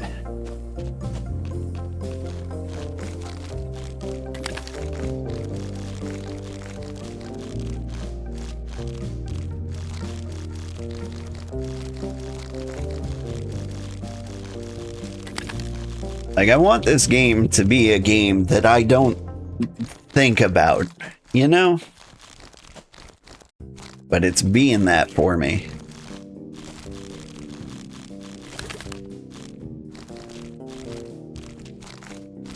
There are things that I'm like, does this affect the game mechanically? Or are my anxieties unfounded?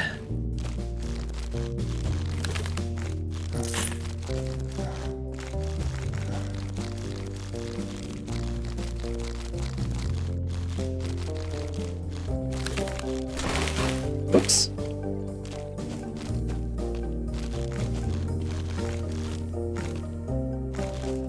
Alright. Let's glue these cards together. These ladies again.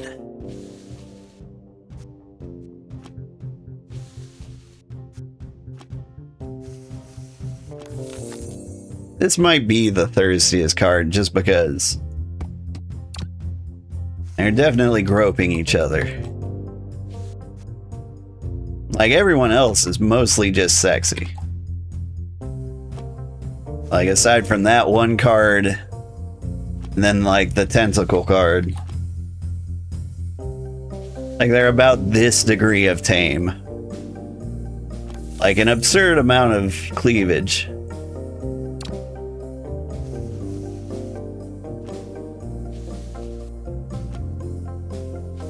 Got Iron Mouse again.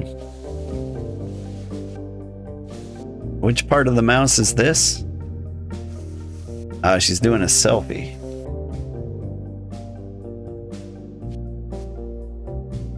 Alright. Failing this one. You get out of here. You must be a corner. makes you here?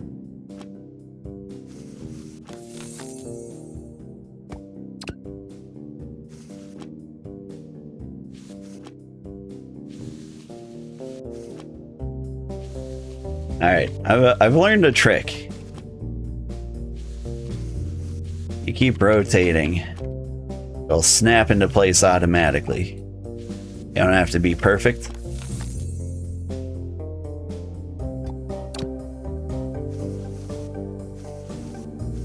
Oh, it's the Hellboy, except girl.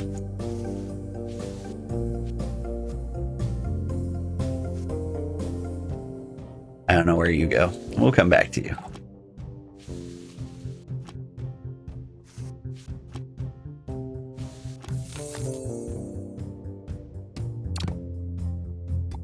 All right, cleaning cards. You got the a la carte again. Art by Sensual Poke.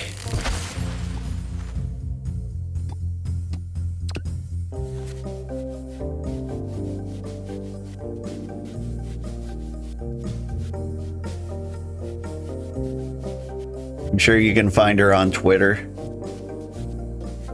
Frankly, I'm sure you can't avoid her on Twitter.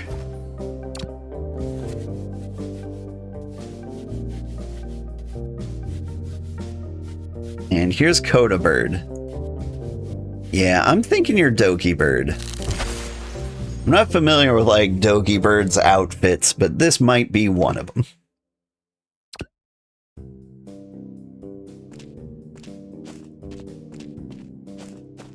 Can I boost my speed any?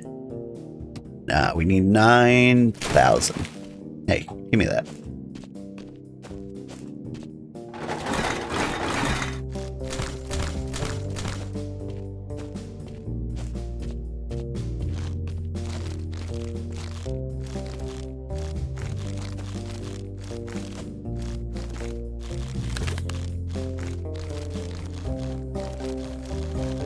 Yo, and the eyes are trying to close. I'm trying to stop them.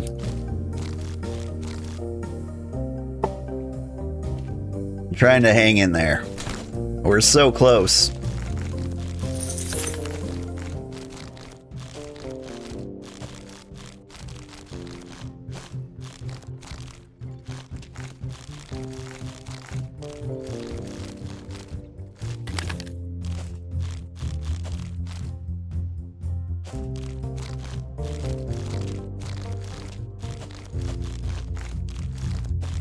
Now, I did see... I was under the impression that this game was never, ever going to be an adult game. But I did see in, like, news, due to popular demand, they are working on an 18+ version of this.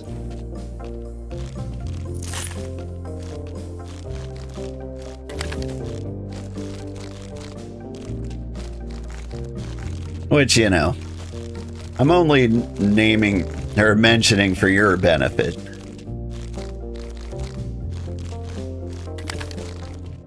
Not necessarily the people in chat right now. If you are down, good. You have learned a thing that you might be into. This is mostly for like the thirsty lurkers in YouTube. We're too shy to actually talk about things like that.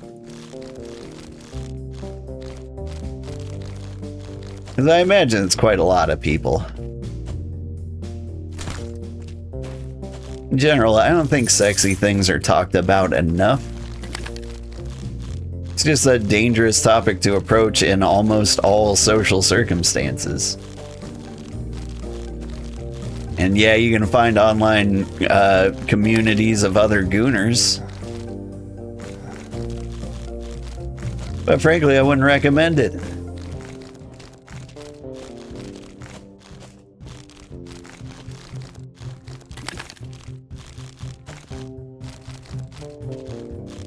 I mean, you never want to talk to somebody who's too thirsty, you know? but you are just a reasonably thirsty human being.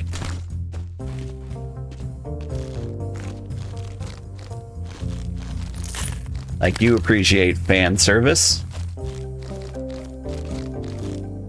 I guess that's what I'm suggesting is a step above fan service, but still.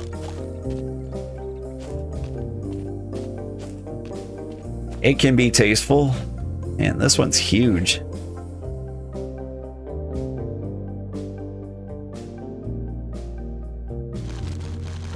I wonder if the size of the garbage pile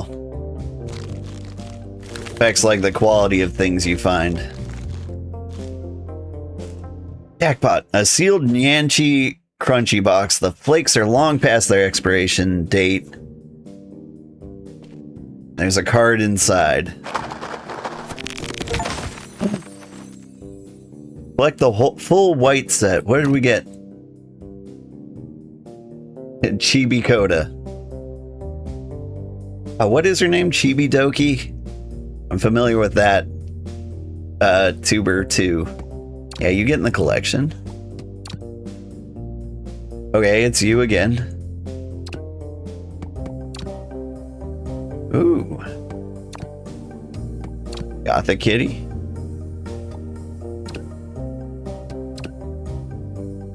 Oh, and there's Kotiji. This might be like the best quality one we found.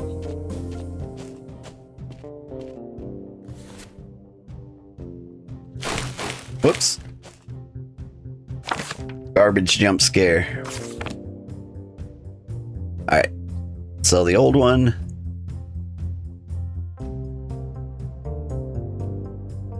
Well, what else did we get? We got Chibis.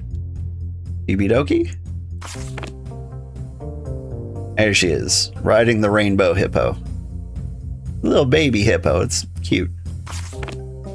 I feel like we got another one, but I can't remember what it was.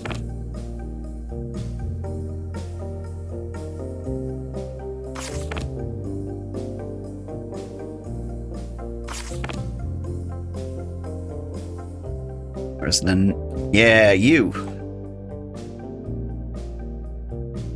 Alright, is this the highest quality card we have? I think so. Like, you can get a higher quality than this. I don't even know what that means. I don't see any, like, markings on it. Maybe they come in hollow? Holofoil? Okay.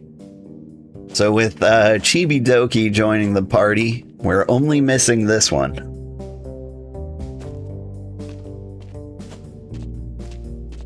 We're one card short.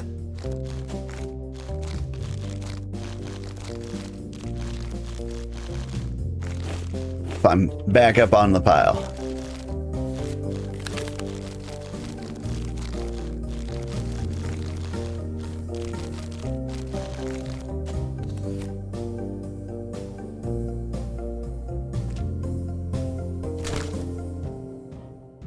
Not even close.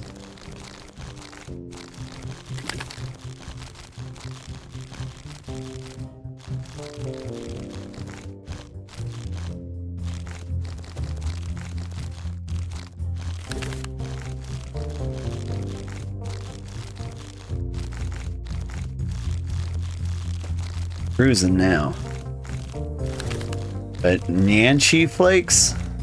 Is that the cereal box we're after?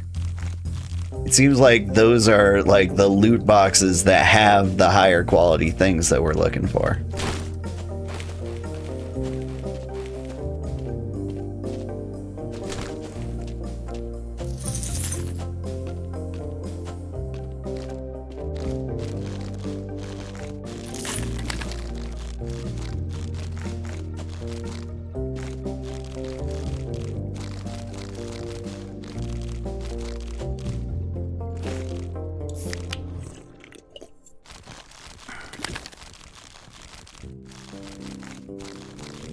And since trash piles always have like a set variety of unique trashes, well, not unique, it makes me wonder if there is another Another cereal box like that last one in here. Like, did we get a good pile? Or do you think they would only give us one? Because I'm betting they only give us one.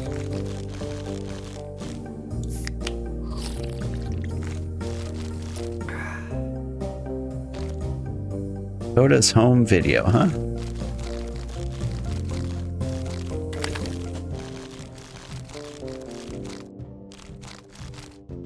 Give me that card. Come on. Give it to me. There we go.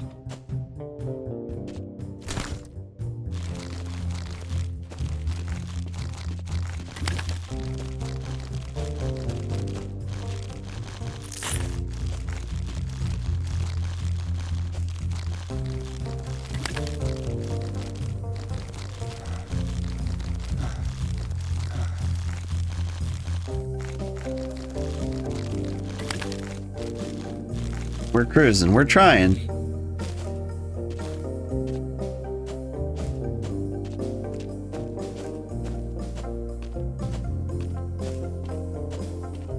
There are 2 bags over here. I didn't think either of them would make it in. Did I get one of them in?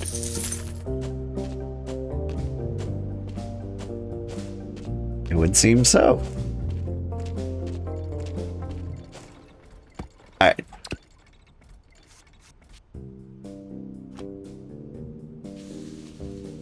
In with the Dantes.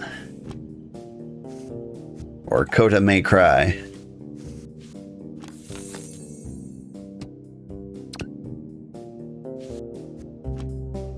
Is the pizza relevant?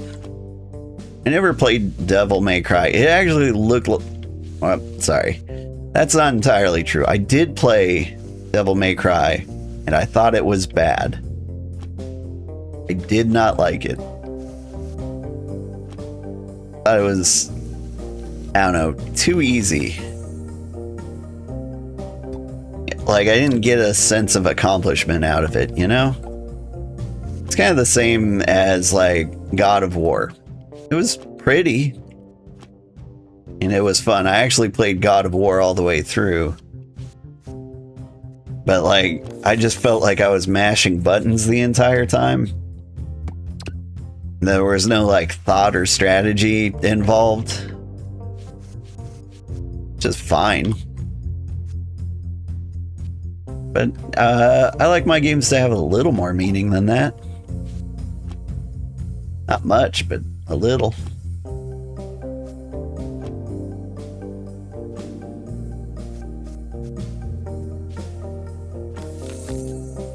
Like, it's not a skill-based game like this.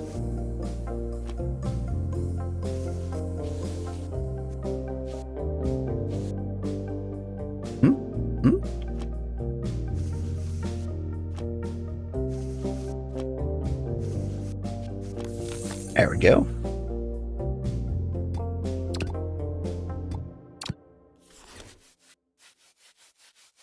Captain J. Cotro. Is this the entire collection? Got the one we're missing.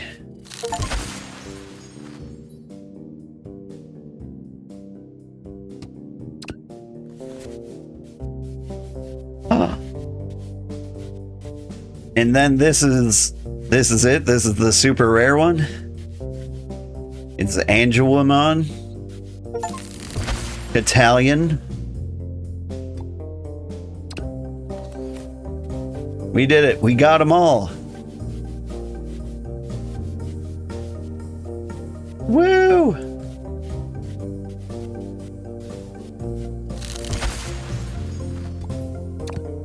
Okay, now what? What do we do with the rest of our lives?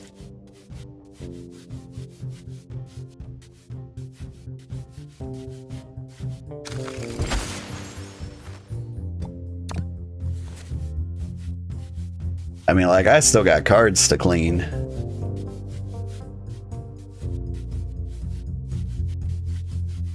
We can just keep going forever.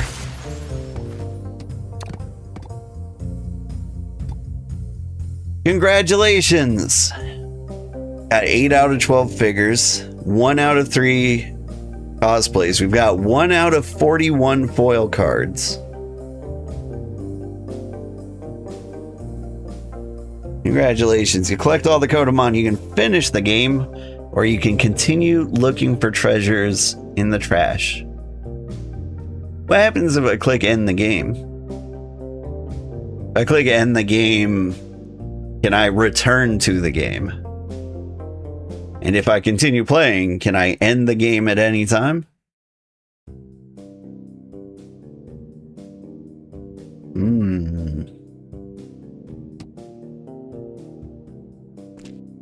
People said this game was too grindy.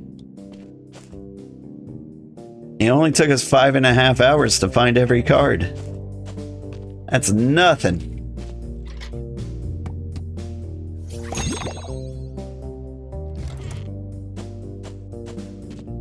I mean, like, maybe to find, like, everything? The collection, can I end? Oh no. I don't know if I can. Whoa! Hey, you're supposed to knock first. Okay. My bad.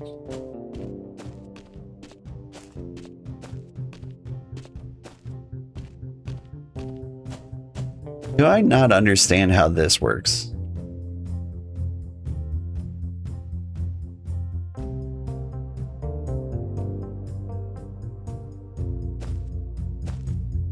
What's my favorite song? It's Daft Cat, right?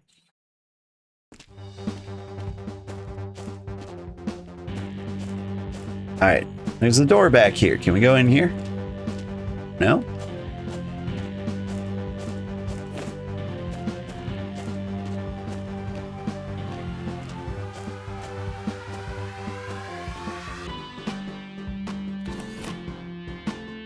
Yeah, this is our shiny foil.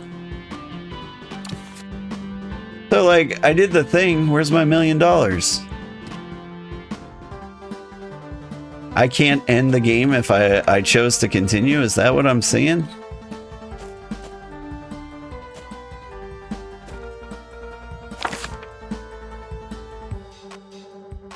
Is there like an ending cutscene? I made a mistake. I mean, like, part of me wanted to keep going to see if we could find more cool stuff.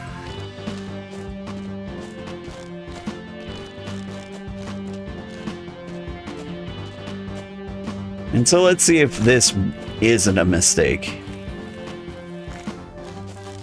We'll keep digging. We'll see if we can find some more cool things. And if after, like, one more trash pile, we don't find anything worth finding, then maybe we give up forever. Because I know there's more figures, and there's more cosplay. And so, if I don't find a cosplay, or like a high quality card in the next pile, then we could be done forever. Because I imagine, like, we found the good one in this pile, right?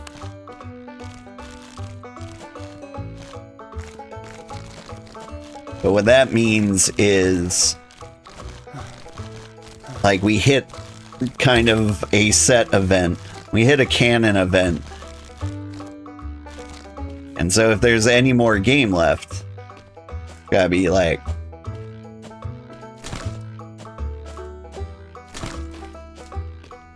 now's the time to, like, show us all the cool things we can unlock, right?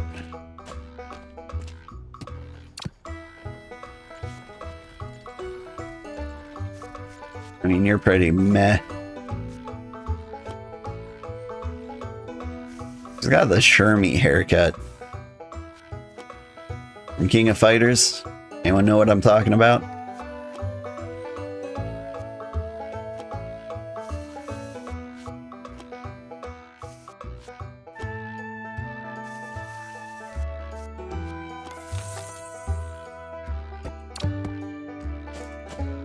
Alright.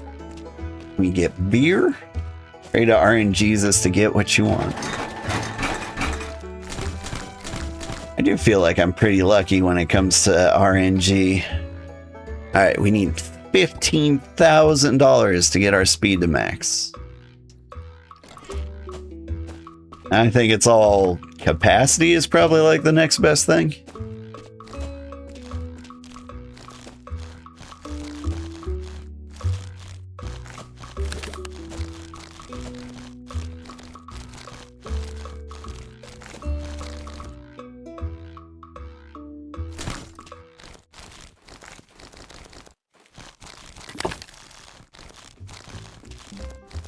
Five and a half hours. We beat the game.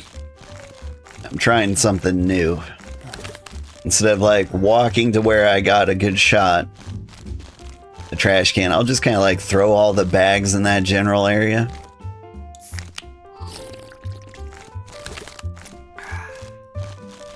And then I'll go pick them all up at once.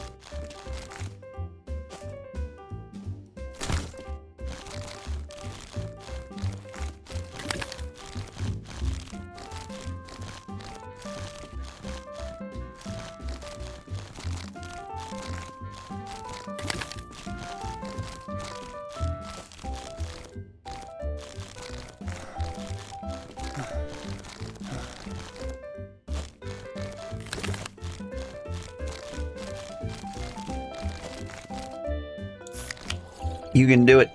Believe.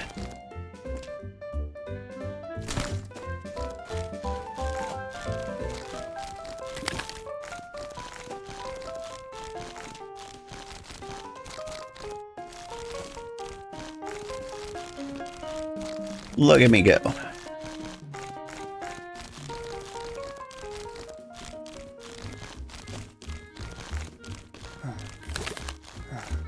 That card? Yeah.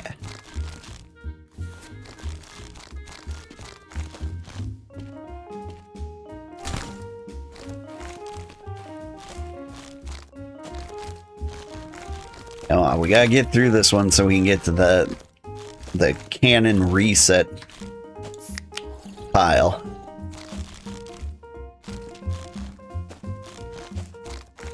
And what I mean by that, in case I didn't explain it well enough, is that since we beat the game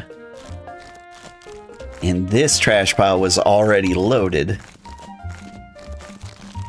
since the game pauses to load new trash can or new trash piles every time, maybe there's like some post-game events that only happen after you found every card.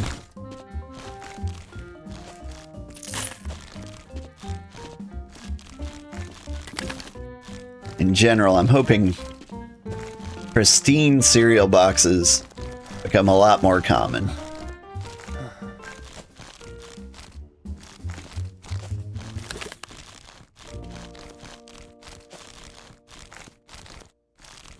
Or things like cosplay or figurines.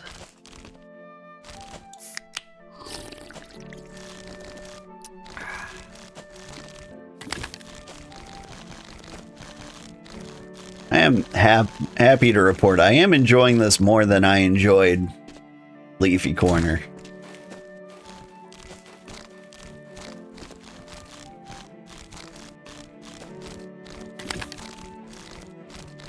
I don't know why, but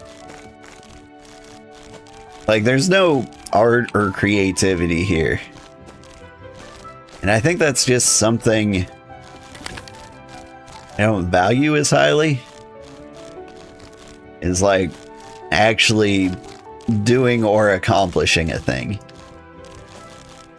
I mean, I guess designing a really cute shop is doing something.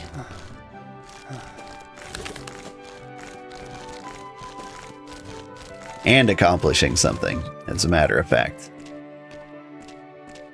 Alright, here we go. 6 bags of trash. 5 bags of trash. 4 bags of trash.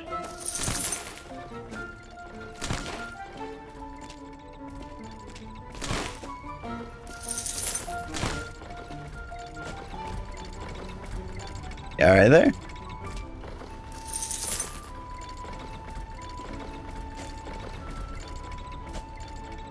All right, they're going.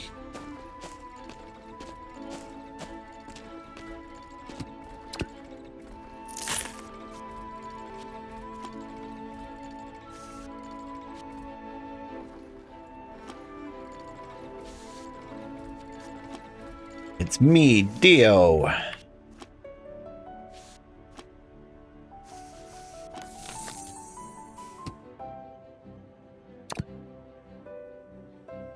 And you again.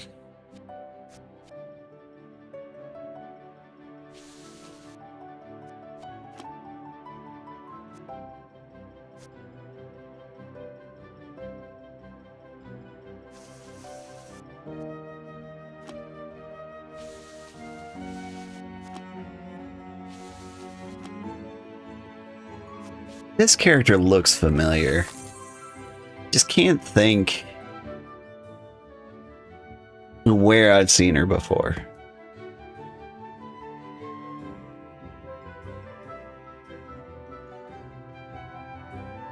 Like, is this a Warcraft reference?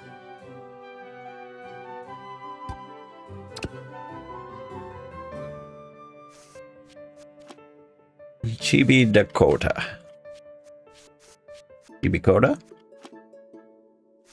I can't watch Chibi Doki. As long as like she's a perfectly reasonable, fine person. Like, I cannot stand when a streamer like peaks the mic, you know what I mean? Like, they just scream as loud as they can and the mic has that just unbearable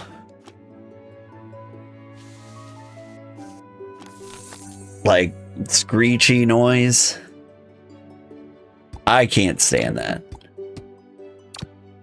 And some of the most popular streamers in the world do that. And so it feels like I'm the only one against it. At least sometimes. Man, we just getting a lot of chibi dokis. Gremlin Squeak stuns everyone within a 3-kilometer radius when attacking. Yeah. Like, those squeaks are what I'm talking about. Like, it's just such noise. And I don't mean to, like, Grinch about it.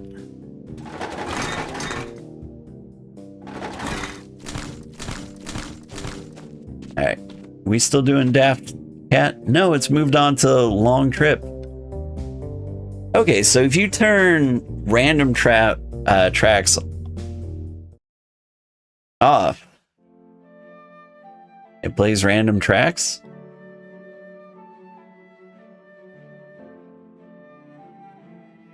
No, it's like one of those reverse confirmation things. So, like, pressing R would turn random tracks on or off. Like, it's telling me what the button will do, not what it's currently doing. Yeah, I don't like that. 5.5 hours in, and we learned how music works.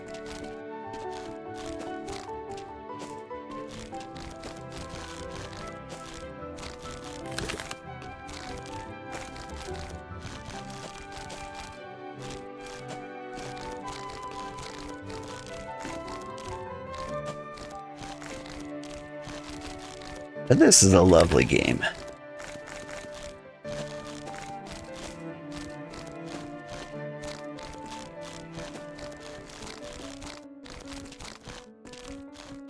I think they did a good job on this.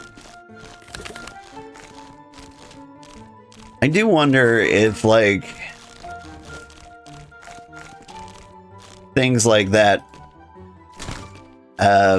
radio player option are really just like English as a second language problems.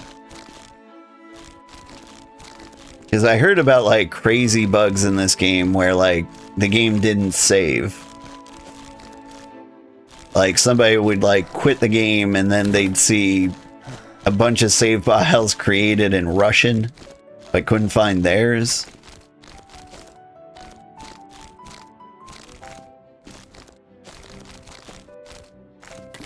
And there are like some of these games, or some of these things feel kind of Russian, you know?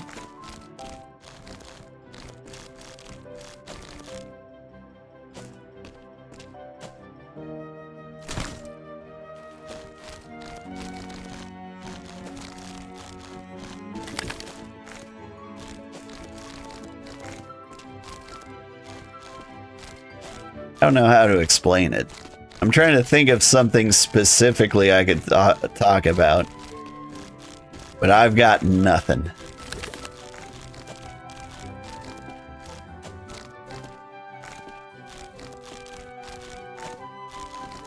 I've got no reason to believe what I do. Except somebody mentioned Russian save files. I wonder if that's the thing. That's led me to believe the entire game is Russian, because I've not seen any other clues. Like in the news articles they publish on the Steam page are all in perfect English. Makes me wonder, what if the Russian save files was just like a random localization incident?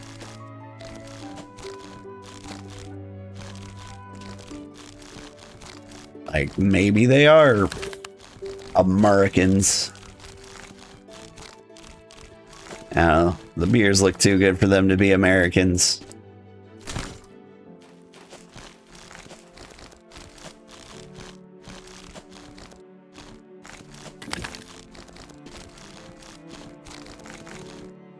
I mean, like, cans is pretty crazy. Who drinks beer out of cans? The good stuff always in bottles.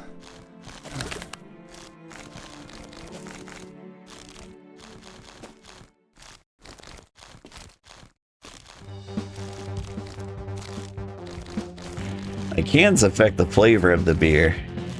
Very subtle, but they do.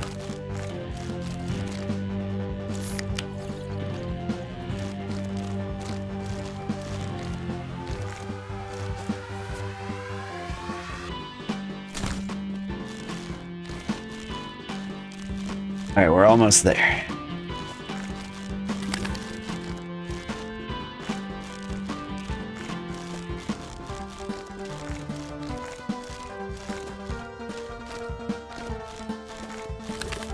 I mean, after the cereal box,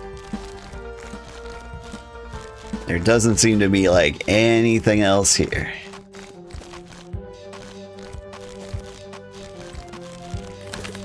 And so I'm really curious about the next trash pile. Like, will it have cool things?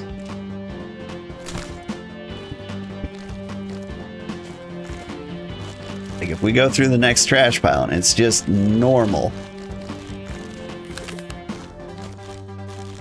I'm gonna feel bad about not clicking the end game when I should. Because if rarities are constant throughout this game, and that it is totally not worth it to keep going.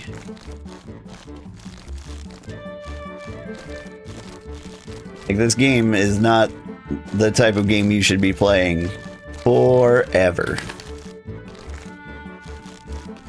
Like, you can love this game. And I wouldn't even judge you for it. Like, it's pretty solid. But, like, you should definitely move on at some point. Maybe after all cosplays, maybe after all figurines, maybe after the card collection. But you definitely just can't keep doing this. And that's right, I am telling you what to do.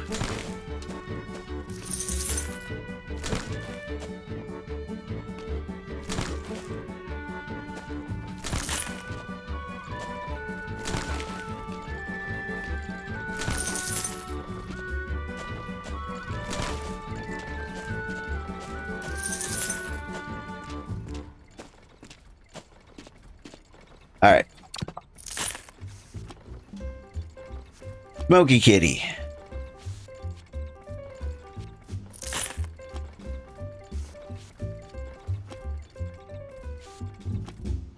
Does anyone smoke anymore?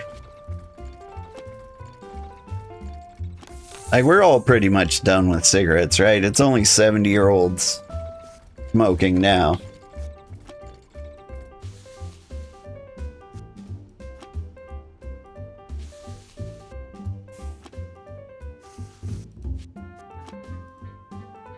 Now, vaping.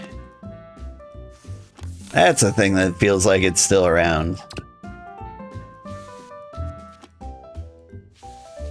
But what makes that crazy to me is like the anti-vape propaganda. Like, it's 100,000 times better than smoking, right?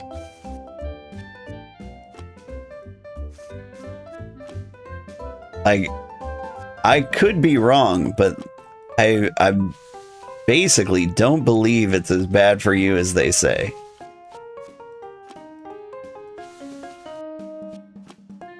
And it's not that, like, I want to do it or I would want anybody else to do it. It's just like, it can't be that bad, right? It's just vapor, right?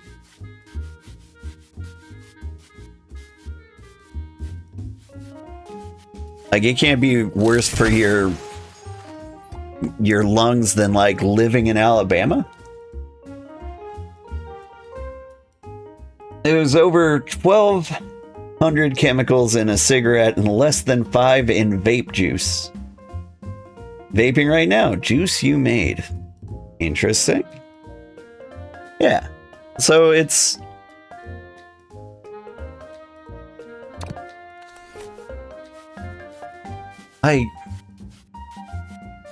It feels like it would be as bad for you as maybe puffing tea steam or something like that. It's 12,000 times cheaper to make your own than to buy pens. I believe that. Like, any fairly new thing costs an insane amount of money for no reason. What do we need? We need 1,500. Give me that.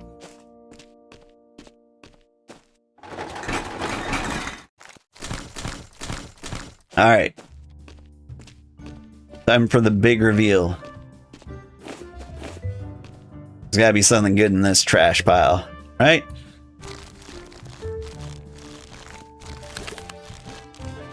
We're here for the good stuff. It's in here. Keep an eye out. Do you see anything? Saw a card.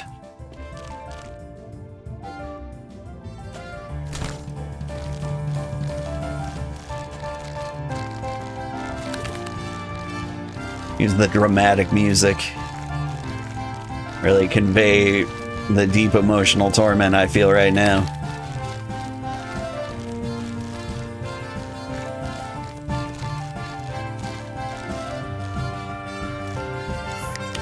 But, like, I see these anti-vape commercials. Whoops. And I think I actually see them on Twitch. And they're all, like, as bad as, like, the anti-smoking ones I used to see when I was a kid.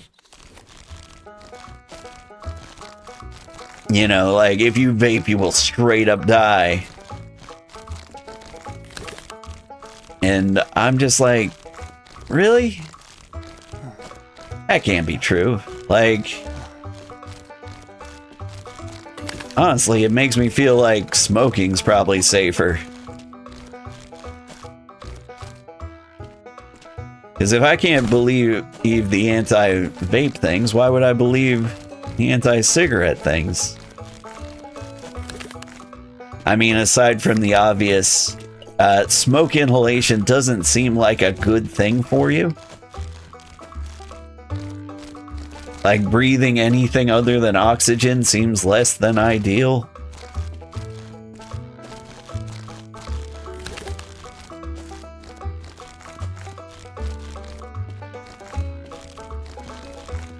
Like, in that sense, yeah, sure, it's terrible for you.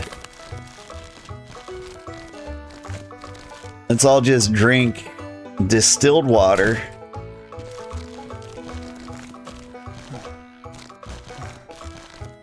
And we will eat nutrient paste and multivitamins.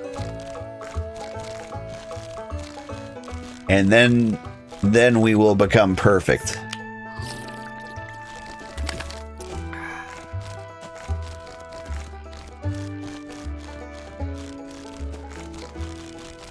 I am pretty over, like, this weird obsession to be perfect. Like, people are overly optimizing these days. Like, honestly, just going to the doctor.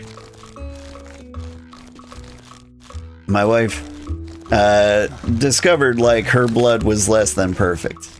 I didn't get the exact numbers, but I kind of doubt it's as bad as she seems to be overcorrecting for.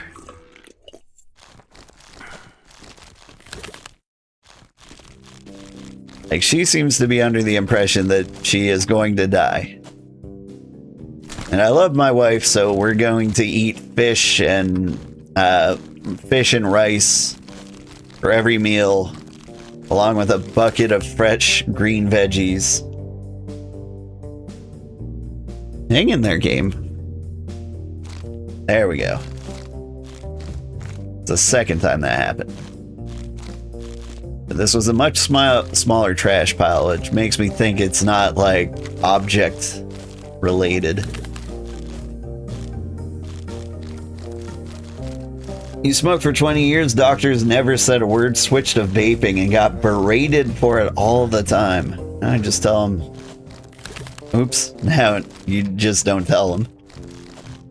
That's fair.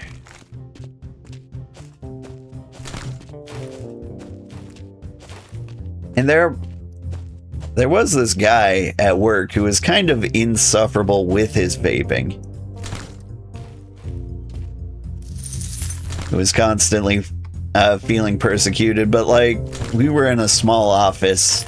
He was sitting right next to us, and he was just, like, free vaping.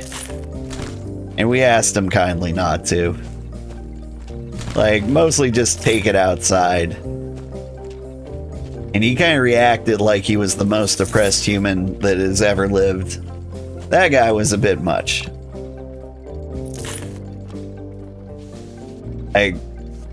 He thought we were, like, anti-futurist haters or something like that.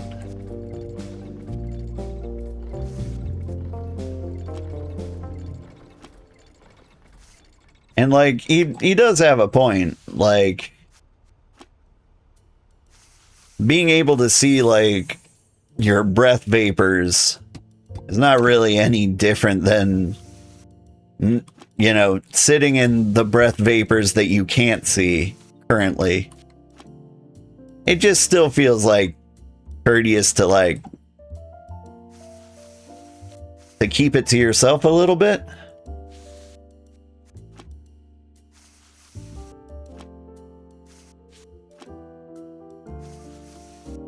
Like, it's like somebody breathing on the back of your neck. Like, it's not gonna kill you, but, like, stop, please.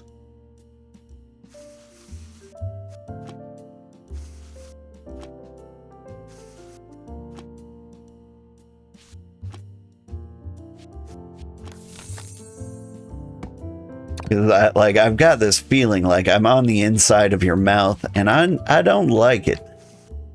I don't want to be here.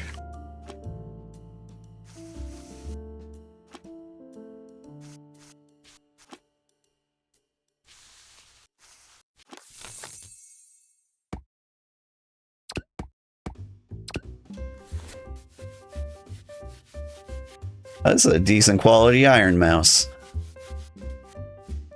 Or iron coda. Iron codas. Is that better than the one I had? Yes.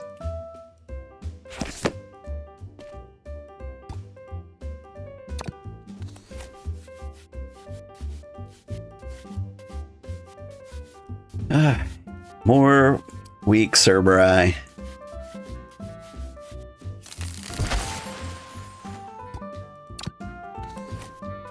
Ooh, this is quality. This is tier 3 quality. Only a couple of folds.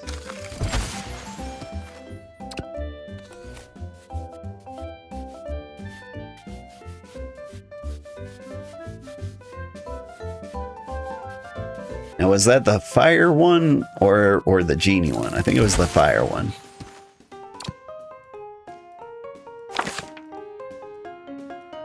Yeah, you. I mean, the collection still looks really ratty. Not only Magic Man. Hey, how are you doing? Welcome in. We are garbage men today.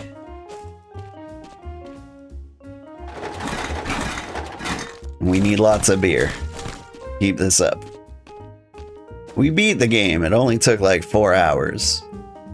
I'm a little shy of being able to afford the next speed boost.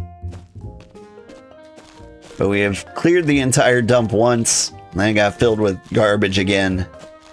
And we can just keep going.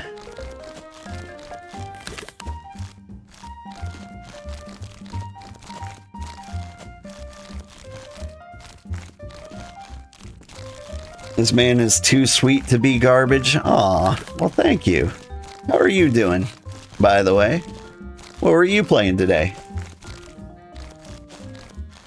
Also, I was talking about you earlier. Got raided by another streamer. I tried to figure out if he would be interested in playing Big Walk. I think he is. I wasn't gonna force him to like commit on stream in front of people. But he did mention he's been avoiding watching people play Big Walk to avoid spoilers. Which kind of implies to me that he's open to the idea. What's his username? I can be very persuasive? Nah, leave it to me.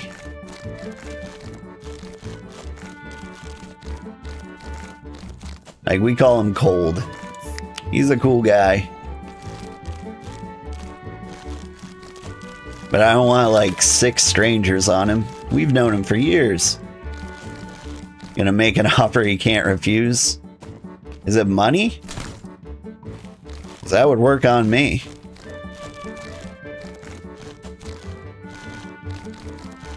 I will give you 1 gifted sub if you play this game with me. I'd be like, damn, yeah. Whatever you want, boss.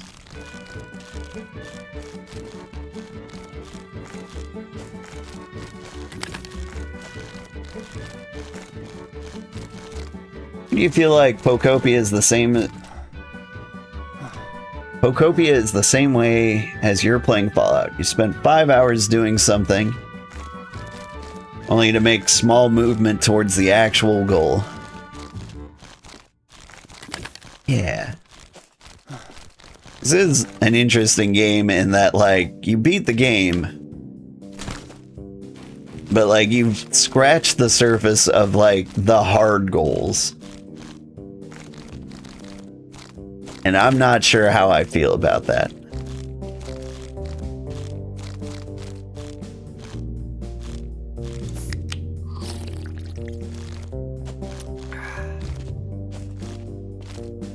Alright. Is that all the trash? There's one. Grind. It's a setup for long-term goals? Yeah, but at like the rate we've been seeing things, it seems like the long-term goals would take like 500 hours if I had to estimate. Like 500 or 600 hours.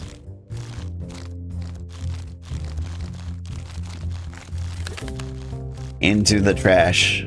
We will become one with the trash. I'm gonna dig myself a tomb. This trash will be my mausoleum. By the way, I know we said we were only gonna do like one more trash pile. But then I realized I only had one left, so obviously I have to keep going.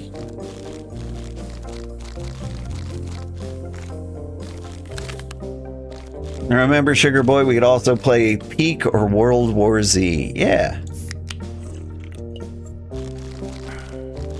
I'm interested in all sorts of things. Right now, if I had to say, World War Z seems like the most likely one. Kind of like out of left field. Now, I don't know if anybody would like it or want to watch it, but it would be fun for like a one-shot, like a 1-2 hour stream thing. And if it blows up and is insanely popular, so be it.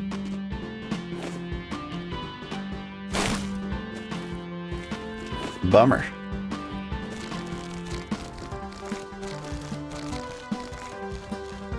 World War Z can get so chaotic and fun. That's kind of what I'm hoping for. Because I think a lot of people picked up like the latest zombie game. Whoops. Where did that go? Where'd my trash bag go? Dropped it. There you go.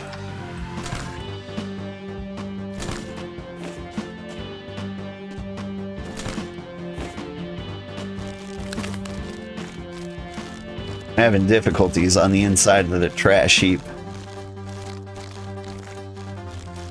Personally, I blame the Fraggles. What were the big guys called in the Fraggles? Like the people just like living their day-to-day life. And then like the Fraggles would come and eat all their vegetables.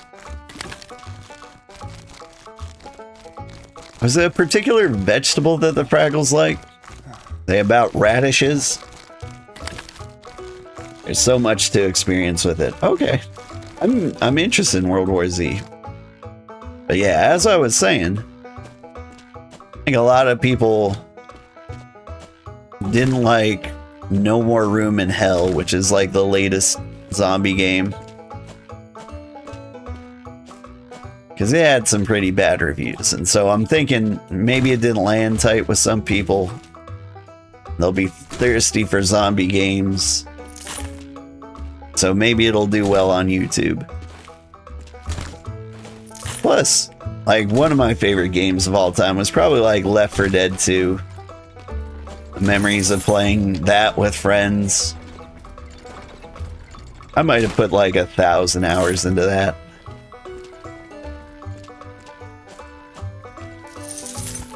Which is really, really rare for me. But like it was probably the game I squatted up for the most. Like all my friends were into it. We just kind of like had a standing agreement that we would play every single day forever. And that kept happening until like some reason it didn't. I think I got a girlfriend. I think that's what happened.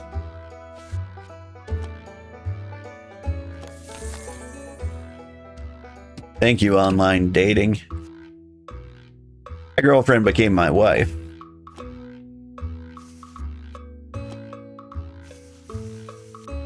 And so, like, it definitely worked out for the better.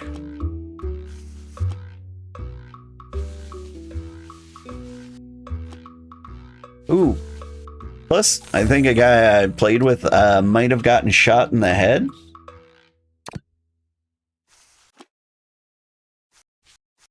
I believe that had an effect on it.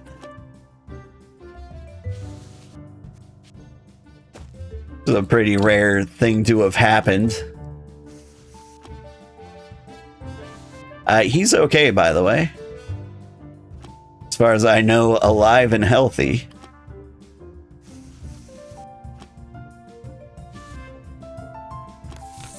But he was a friend's brother. And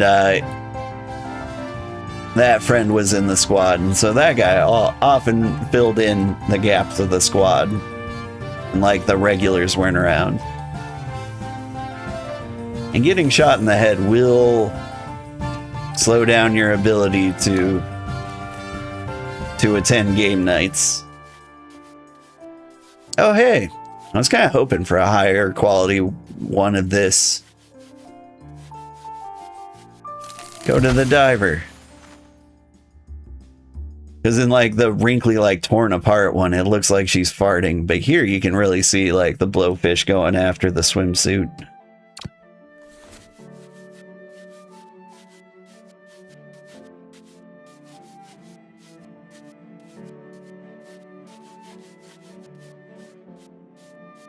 And we got Jack Sparrow, Jack Cotro. All right, where's the Dave the Diver? What? And sell the old one.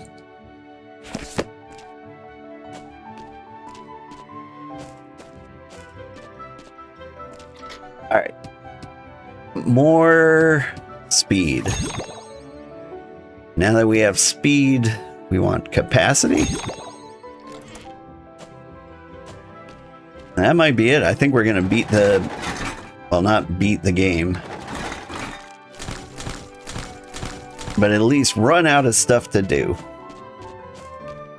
Gonna clock out, make you proud, sugar boy? I will.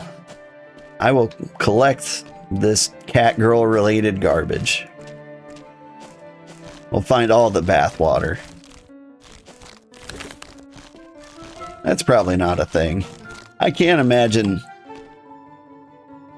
cat girls bottling up bathwater just to throw it away. So I'm looking forward to like the sequel to this game where they take over like a water treatment facility.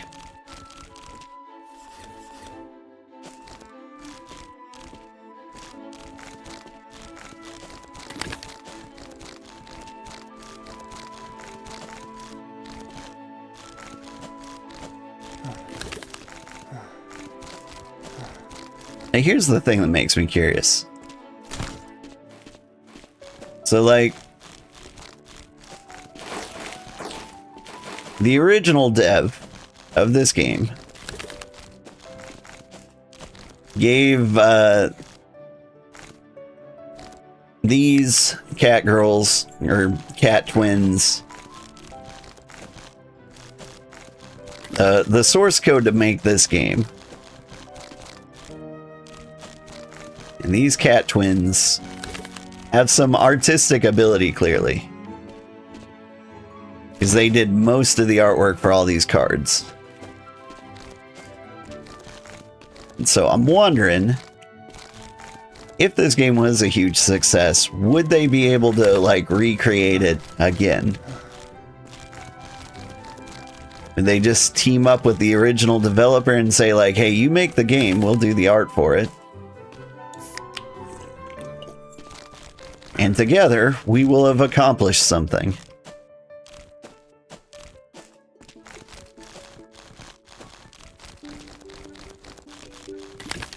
I mean, that's how it goes, right?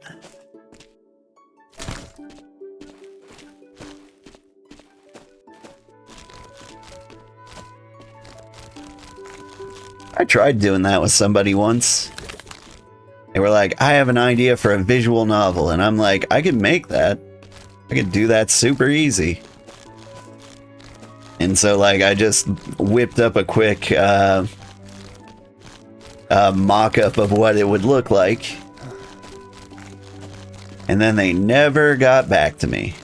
And then they had a baby.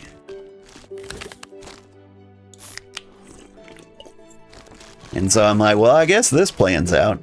Oh well. I won't take it too hard. Like, I was actually kind of looking forward to not having to do a lot of work. Because, like, all my ideas are, like, way more complicated than, like, visual novel.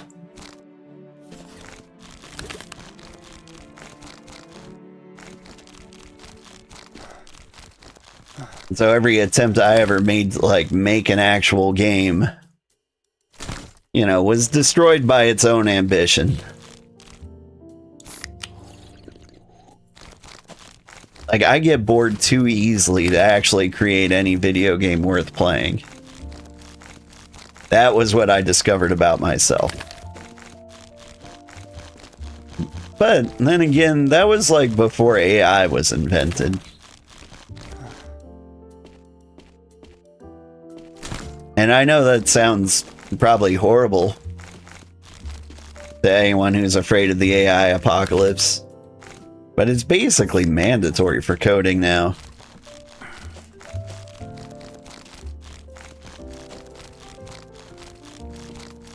Or at the very least, the amount of time it saves.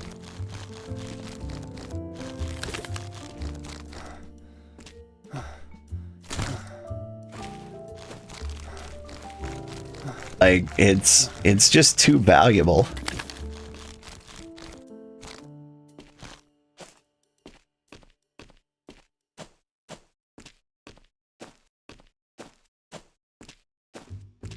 I mean, like, the hardest part for me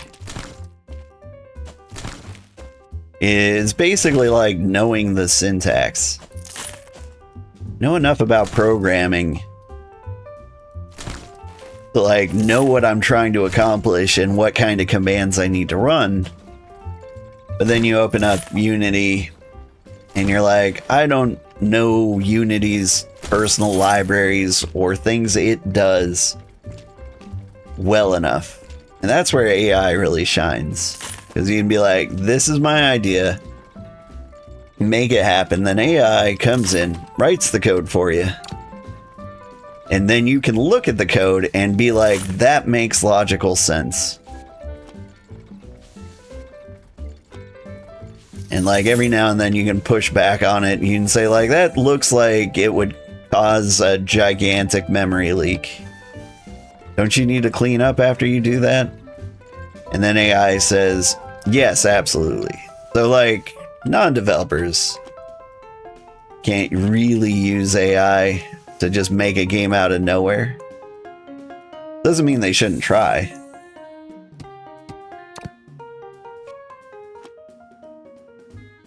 And like, we'll get there. And by we'll get there, I mean like next year we'll get there.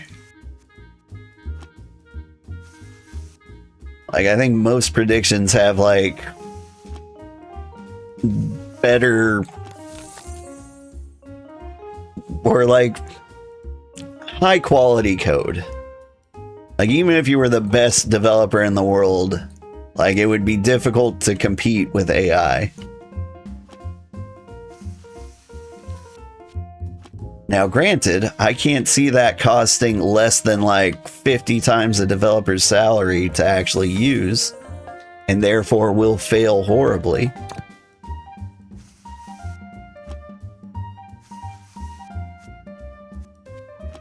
That is a thing. There was a lolcow on the internet. Forget his name. He's famous in the video game industry for being somewhat of a doofus. But he was talking about how pointless it was to have the AI art disclosure in Steam. And he said something to the effect of like, it's ridiculous, you shouldn't have to do that because every game in the world will be using AI. Or will have some AI in it. And what he meant by that is like, it should be strongly implied that you are using AI for the code. I think I might have thrown away a card just now that we actually needed. We'll check out the gun nun after this.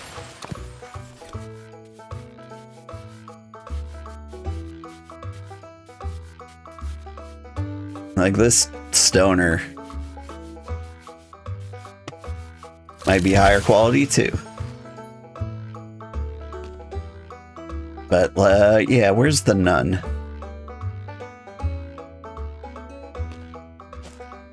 Gun nun? There you are. Yeah, I think I threw away a version of a card that was better than the one I had. What was the other card we had? It was a goth one, right? No? No, it was you.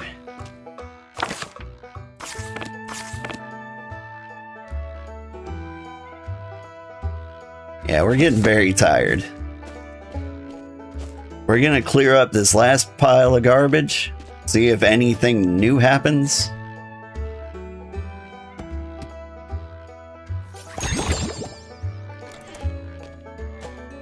And then we'll be done, I think. 1, 2, 3, 4, 5, 6, 7. All the beers.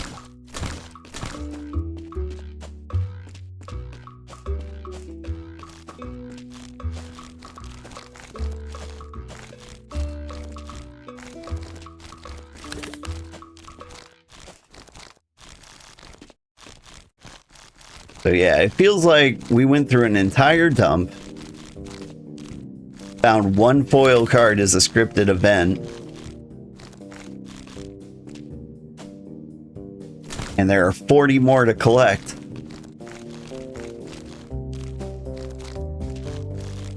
So that's a little bit too much. Like, if you want to 100% this game, it is not a thing you can or should or would ever want to do.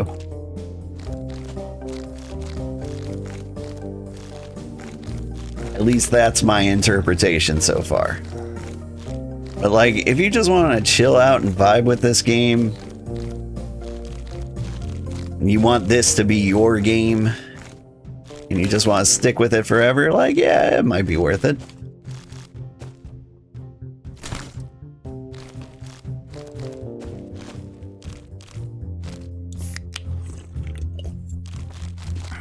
Or perhaps you're a professional internet gooner and you just want to wait for the adult version to come out. That's fine. Wonder if they're going to do like an adult version DLC. And if they do it, would they make it free? I mean, it would be work and effort to put it in. Like, I think traditionally, people make an adult game and then like they add censorship on top of it to say like, okay, hey, now we can market this to children. I mean, like, I'm not gonna talk about the moral ambiguity of that. But hey, we market gambling to children all the time. Censored adult stuff should be fine too then, right?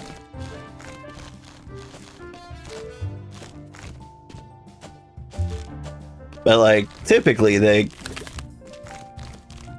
those games will have like the free adult DLC, right? But in that case, like, the DLC doesn't add anything, it just takes away the censorship. Like, it was never really part of the original game, so, like, it makes sense for that to be free. But in, like, this case, like, they're making art that they didn't intend to make. At least not as part of the original plan. But then again, maybe that was the plan from the beginning.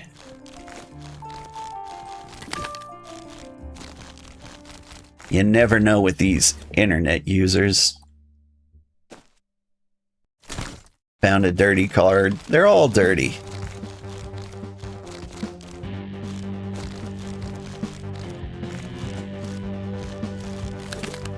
I don't know. I don't think this would make like a fantastic adult game. It's like, again, you're collecting pictures. Like, isn't that just gonna be like, oh, OMG, there's a drawn nipple on this card. I am feeling more fulfilled than usual. Now that I have witnessed a female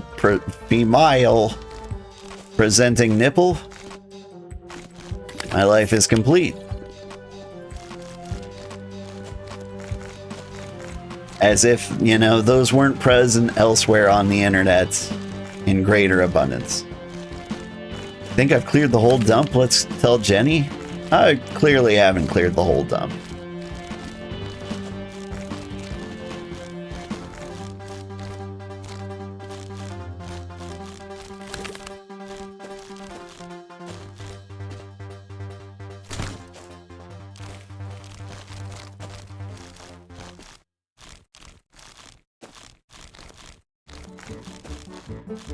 I'm not gonna be happy until this is all gone, but like,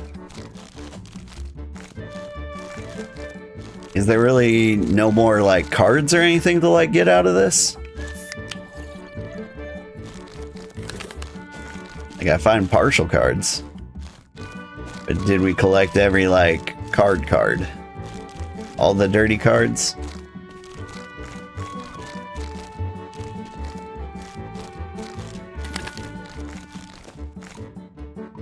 I'm mildly bothered that we didn't find any more cosplay or figurines. Feel like I deserve better.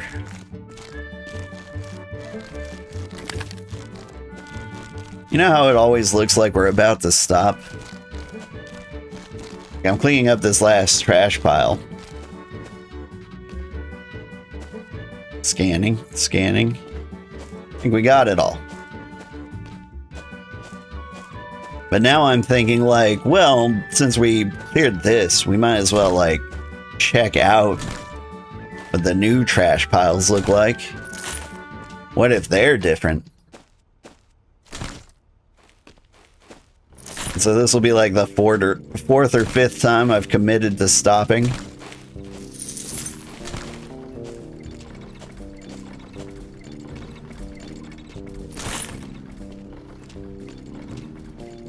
All right.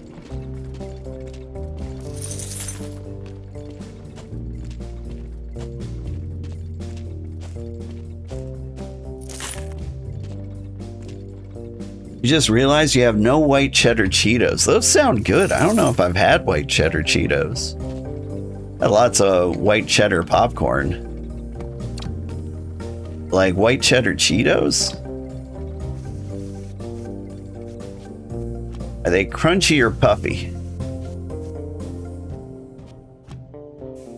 I feel like they would be puffy by default. But I think they would be better crunchy.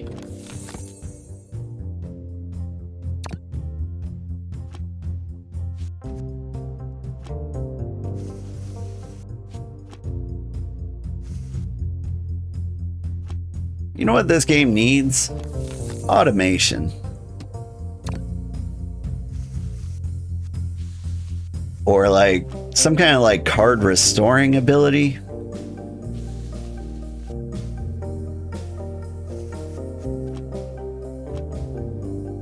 So like you need a reason to care about low quality cards again. There it is. Lost it. Because, like, I'm selling these for $10. It's not really worth the time.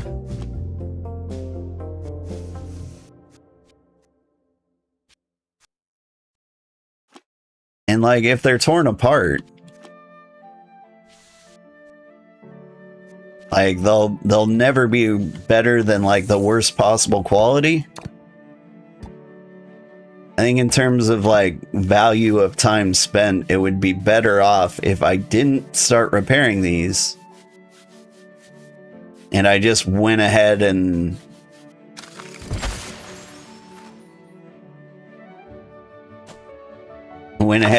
continued digging around in the garbage.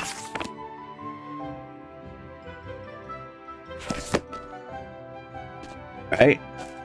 Oh, we missed one.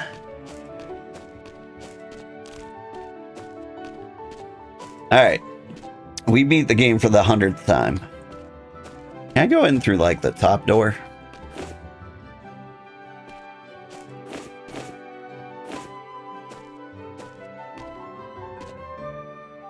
Can I?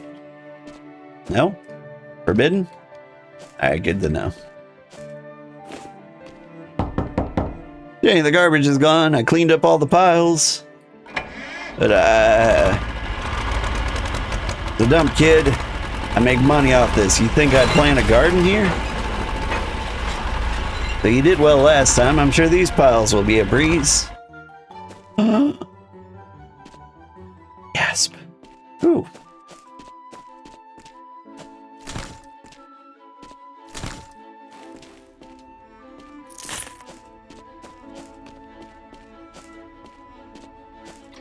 Alright, what do we got? Capacity for one more. What do we want to boost now? Range. Magnet. Whoops. I think we need to buy all the beer we can. 1, 2, 3, 4, 5, 6, 7, 8.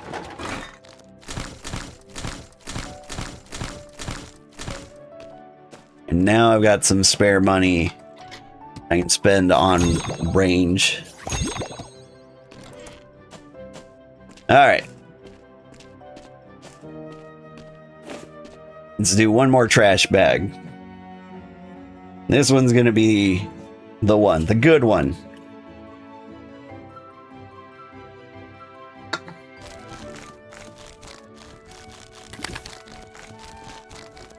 A million things of the highest rarity in here. I feel it.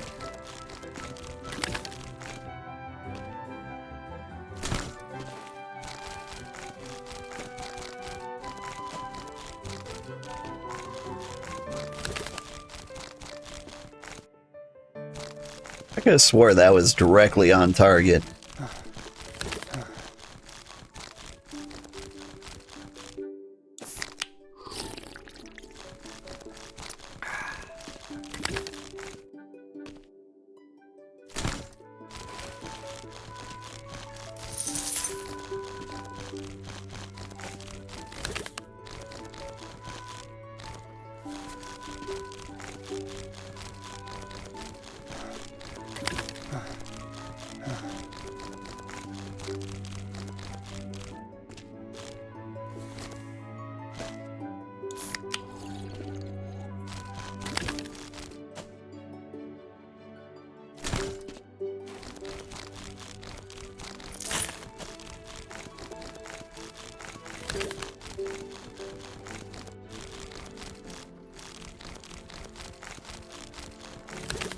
Yeah. I don't know, I'm feeling a little bit gate-kept here. Whoops.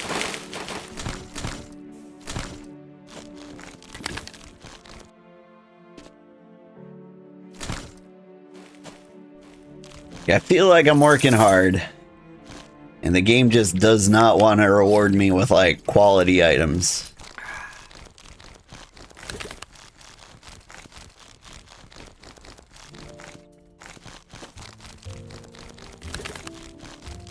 Like, the rarest things are too rare.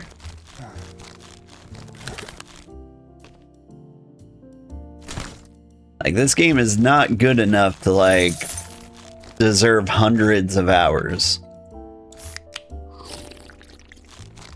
I mean, it's fun. I'm having a good time. But when I think of, like, how much time it would take to 100% this, yeah, nah. I would like it to be feasible, please. Feels like when you play those games with, like, achievements, they're like, I don't know. Left 4 Dead had a couple of them. It was like kill 800 million zombies or something like that. Where you're like, that's not reasonable. Like, it is an achievement. But like 99% of your players, excuse me, all the beers. 99% of your players will never get anywhere near that. I say 97, I'm at 99.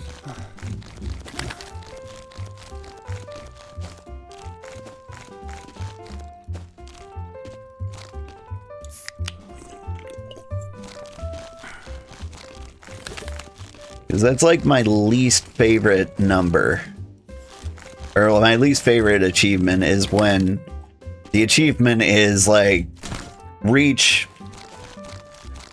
a ridiculous number. Like other achievements that are like super hard. Like I don't know, the speedrun achievement in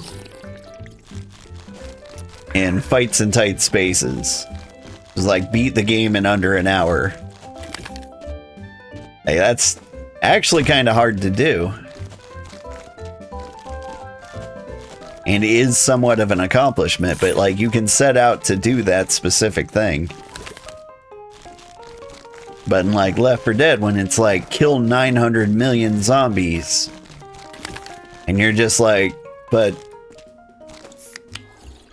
I was gonna do that anyway. It's just something that like will never come up. And I say never come up. I did get that achievement. I thought I saw a figurine, but like it was just an apple core position with a puzzle piece just right. It looked like an apple core with boobs, and I got excited.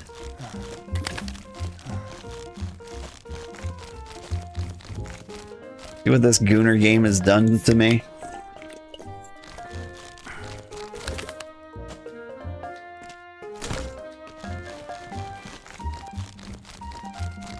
You see cat girls everywhere.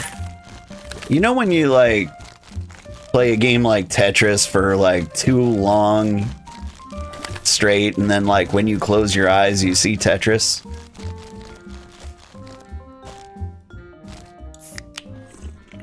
I'm just wondering, am I gonna get the cat girl equivalent here? Because I definitely feel like that's what I'm getting. Like almost guaranteed that is the end result of playing this game. Is I go to bed, close my eyes, I just see cat girls. Like I've gone blind, but with cat girls. Hi guys, Trash Man Simulator.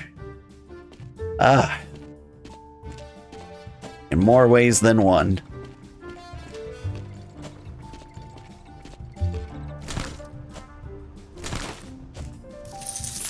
We've already beaten the game twice.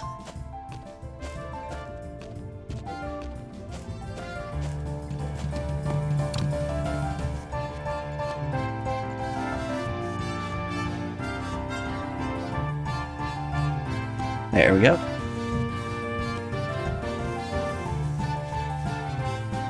Collecting rare cards.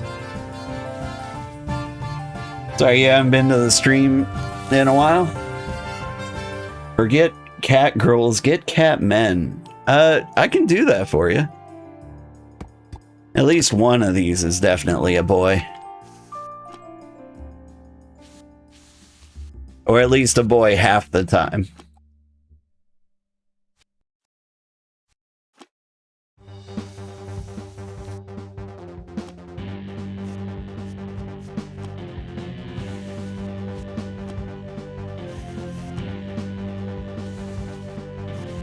Like some of them are obvious ladies. Actually, none of them are obvious ladies. Oh, here's the one I was talking about. Like, let's put together the flavor text here, and you'll see what I mean.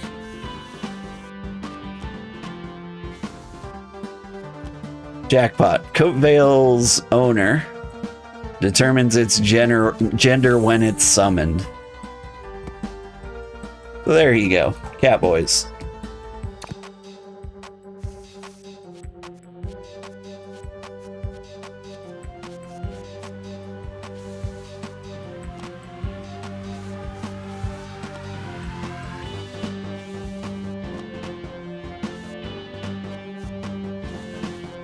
One corner.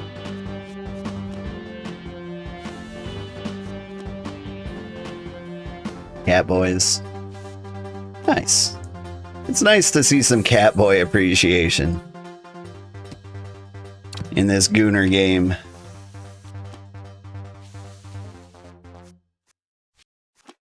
Like,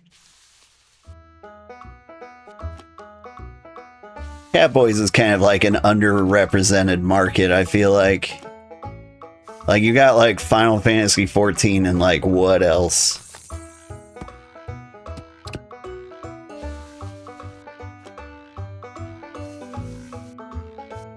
Outlast?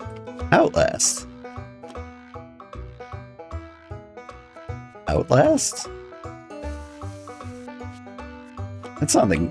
I'm thinking of the game Outward, which is getting a sequel soon.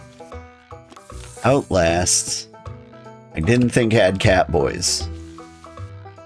Outlast Trials Ultimate Gooner Game. I don't believe you. Now I know what Outlast is. But, yeah. I mean, like, I can definitely see some, like, fetishist behavior in there. But, like, I didn't think it had Catboys. Italian is just Angelwoman from Digimon. I do appreciate that, yeah. You're gonna be dreaming of this game and wake up sweaty because you couldn't get the last card before you woke up. That's true. It's true, trust. Just mod it with Catboys. Now, are you telling me those mods exist?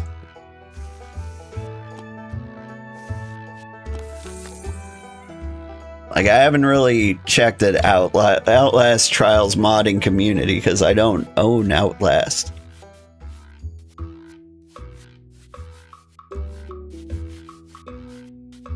You know another Gooner game?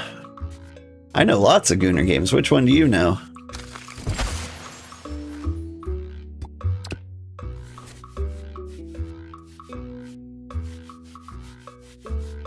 TF Devastation. That one actually doesn't ring a bell to me at all. Is that on Steam?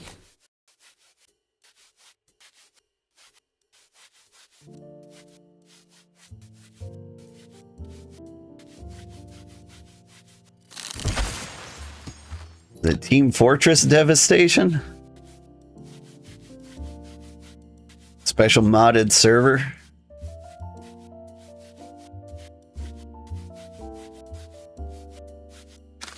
It's only a physical CD from what I've heard. Well, if you want to, like, get into, like, the ancient medias. When I was a kid, we found a copy of Peekaboo Poker for the NES. Which is super rare. Because almost every NES game was licensed by Nintendo. And so Peekaboo Poker is actually worth quite a lot of money. Alright. Magnets. How do they work?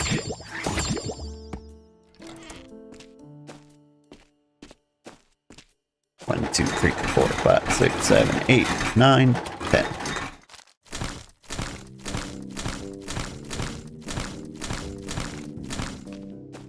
Never heard of Peekaboo Poker?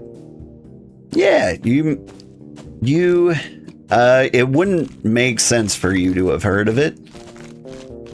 Not like something that was easy to find. It was incredibly rare. They didn't make a lot of copies. It was one of the few games that wasn't licensed by Nintendo.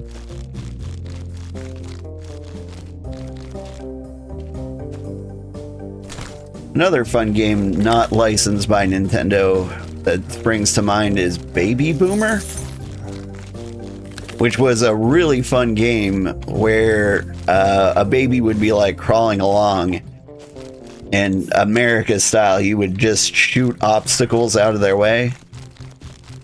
Like, oh no, the baby's crawling for the cliff. Shoot the drawbridge down. Oh no, it's a snake. Shoot the snake. Oh no, I shot the baby. Oh. Womp womp.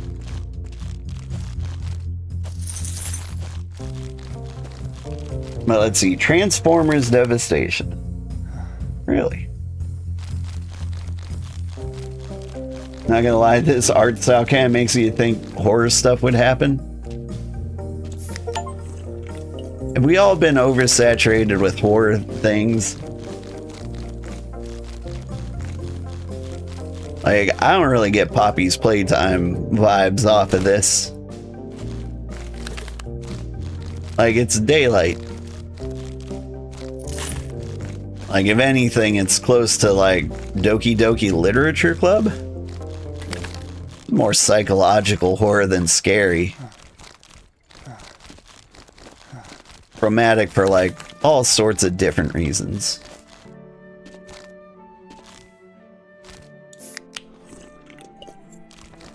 But another good gooning game is Cooking Mama. I can agree with that. And if you're going that route, like, Wii Fit, probably pretty good.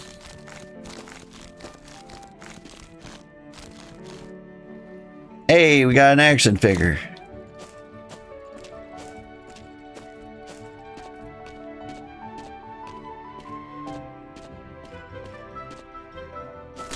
Only 3 more left.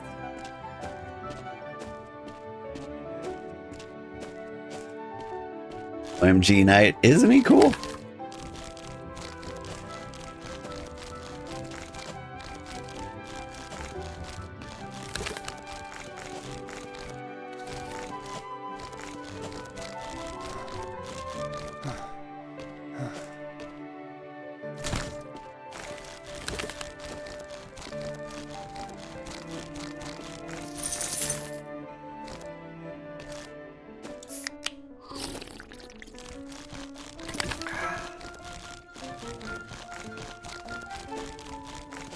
Alright, so here's the assumption I'm gonna make.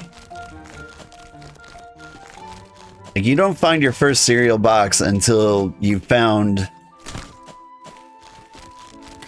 like every card but one. Then once you find the cereal box, you unlock like a foil card. Now I'm going to assume that after that point, at the end of every dump cleanup, you find like one more cereal box, or like there's one in one of these piles. And so that cereal box will contain one additional foil card. And if my assumption's correct, what that means is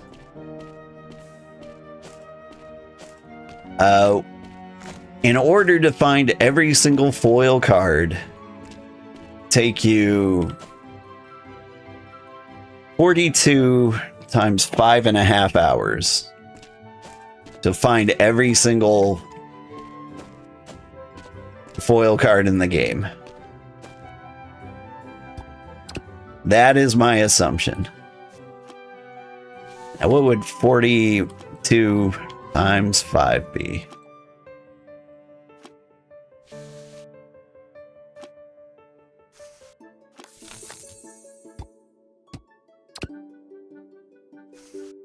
Let's see. Trying to do math while focusing on assembling cards. I can do this. 4 times 5 is 20, so that'd be 200 hours plus like the additional half. But like 220 hours?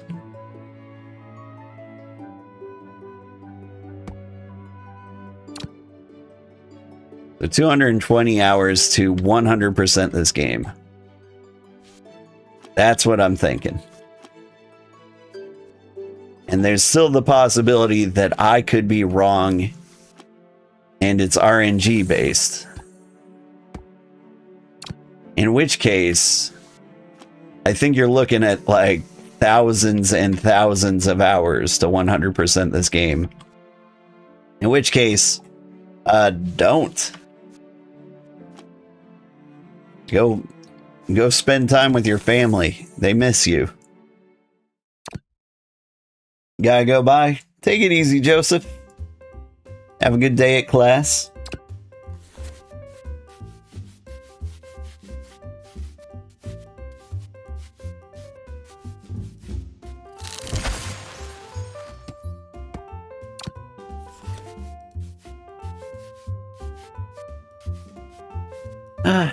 Man, aside from like that one figurine, I feel like we haven't gotten anything valuable since we beat the game.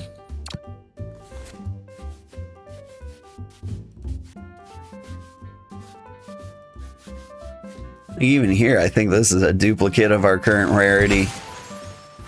No? Slightly worse? Yep. Alright. I think we've done enough. I think we've seen everything this game has to offer without spending way more time on it than it deserves. We've collected 9 of the 12 figures, 7 out of 7 cassettes, 1 out of 3 cosplays, and 1 out of 41 cards, and that is the scripted one right here. And so yeah. Wonder what would have happened if we would have clicked end game when we had the opportunity. We should have. That's what we should have done. Anyway, I'm Old Man Sugarheart. Thanks for watching. Maybe just one more peek. Hey, you're supposed to knock first.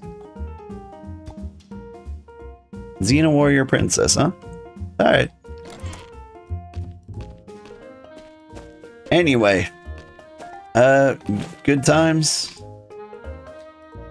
Looking around for like any more Easter eggs before we go. But yeah, I had a good time. We'll see how this does on YouTube, see if I'm allowed to play Gooner games.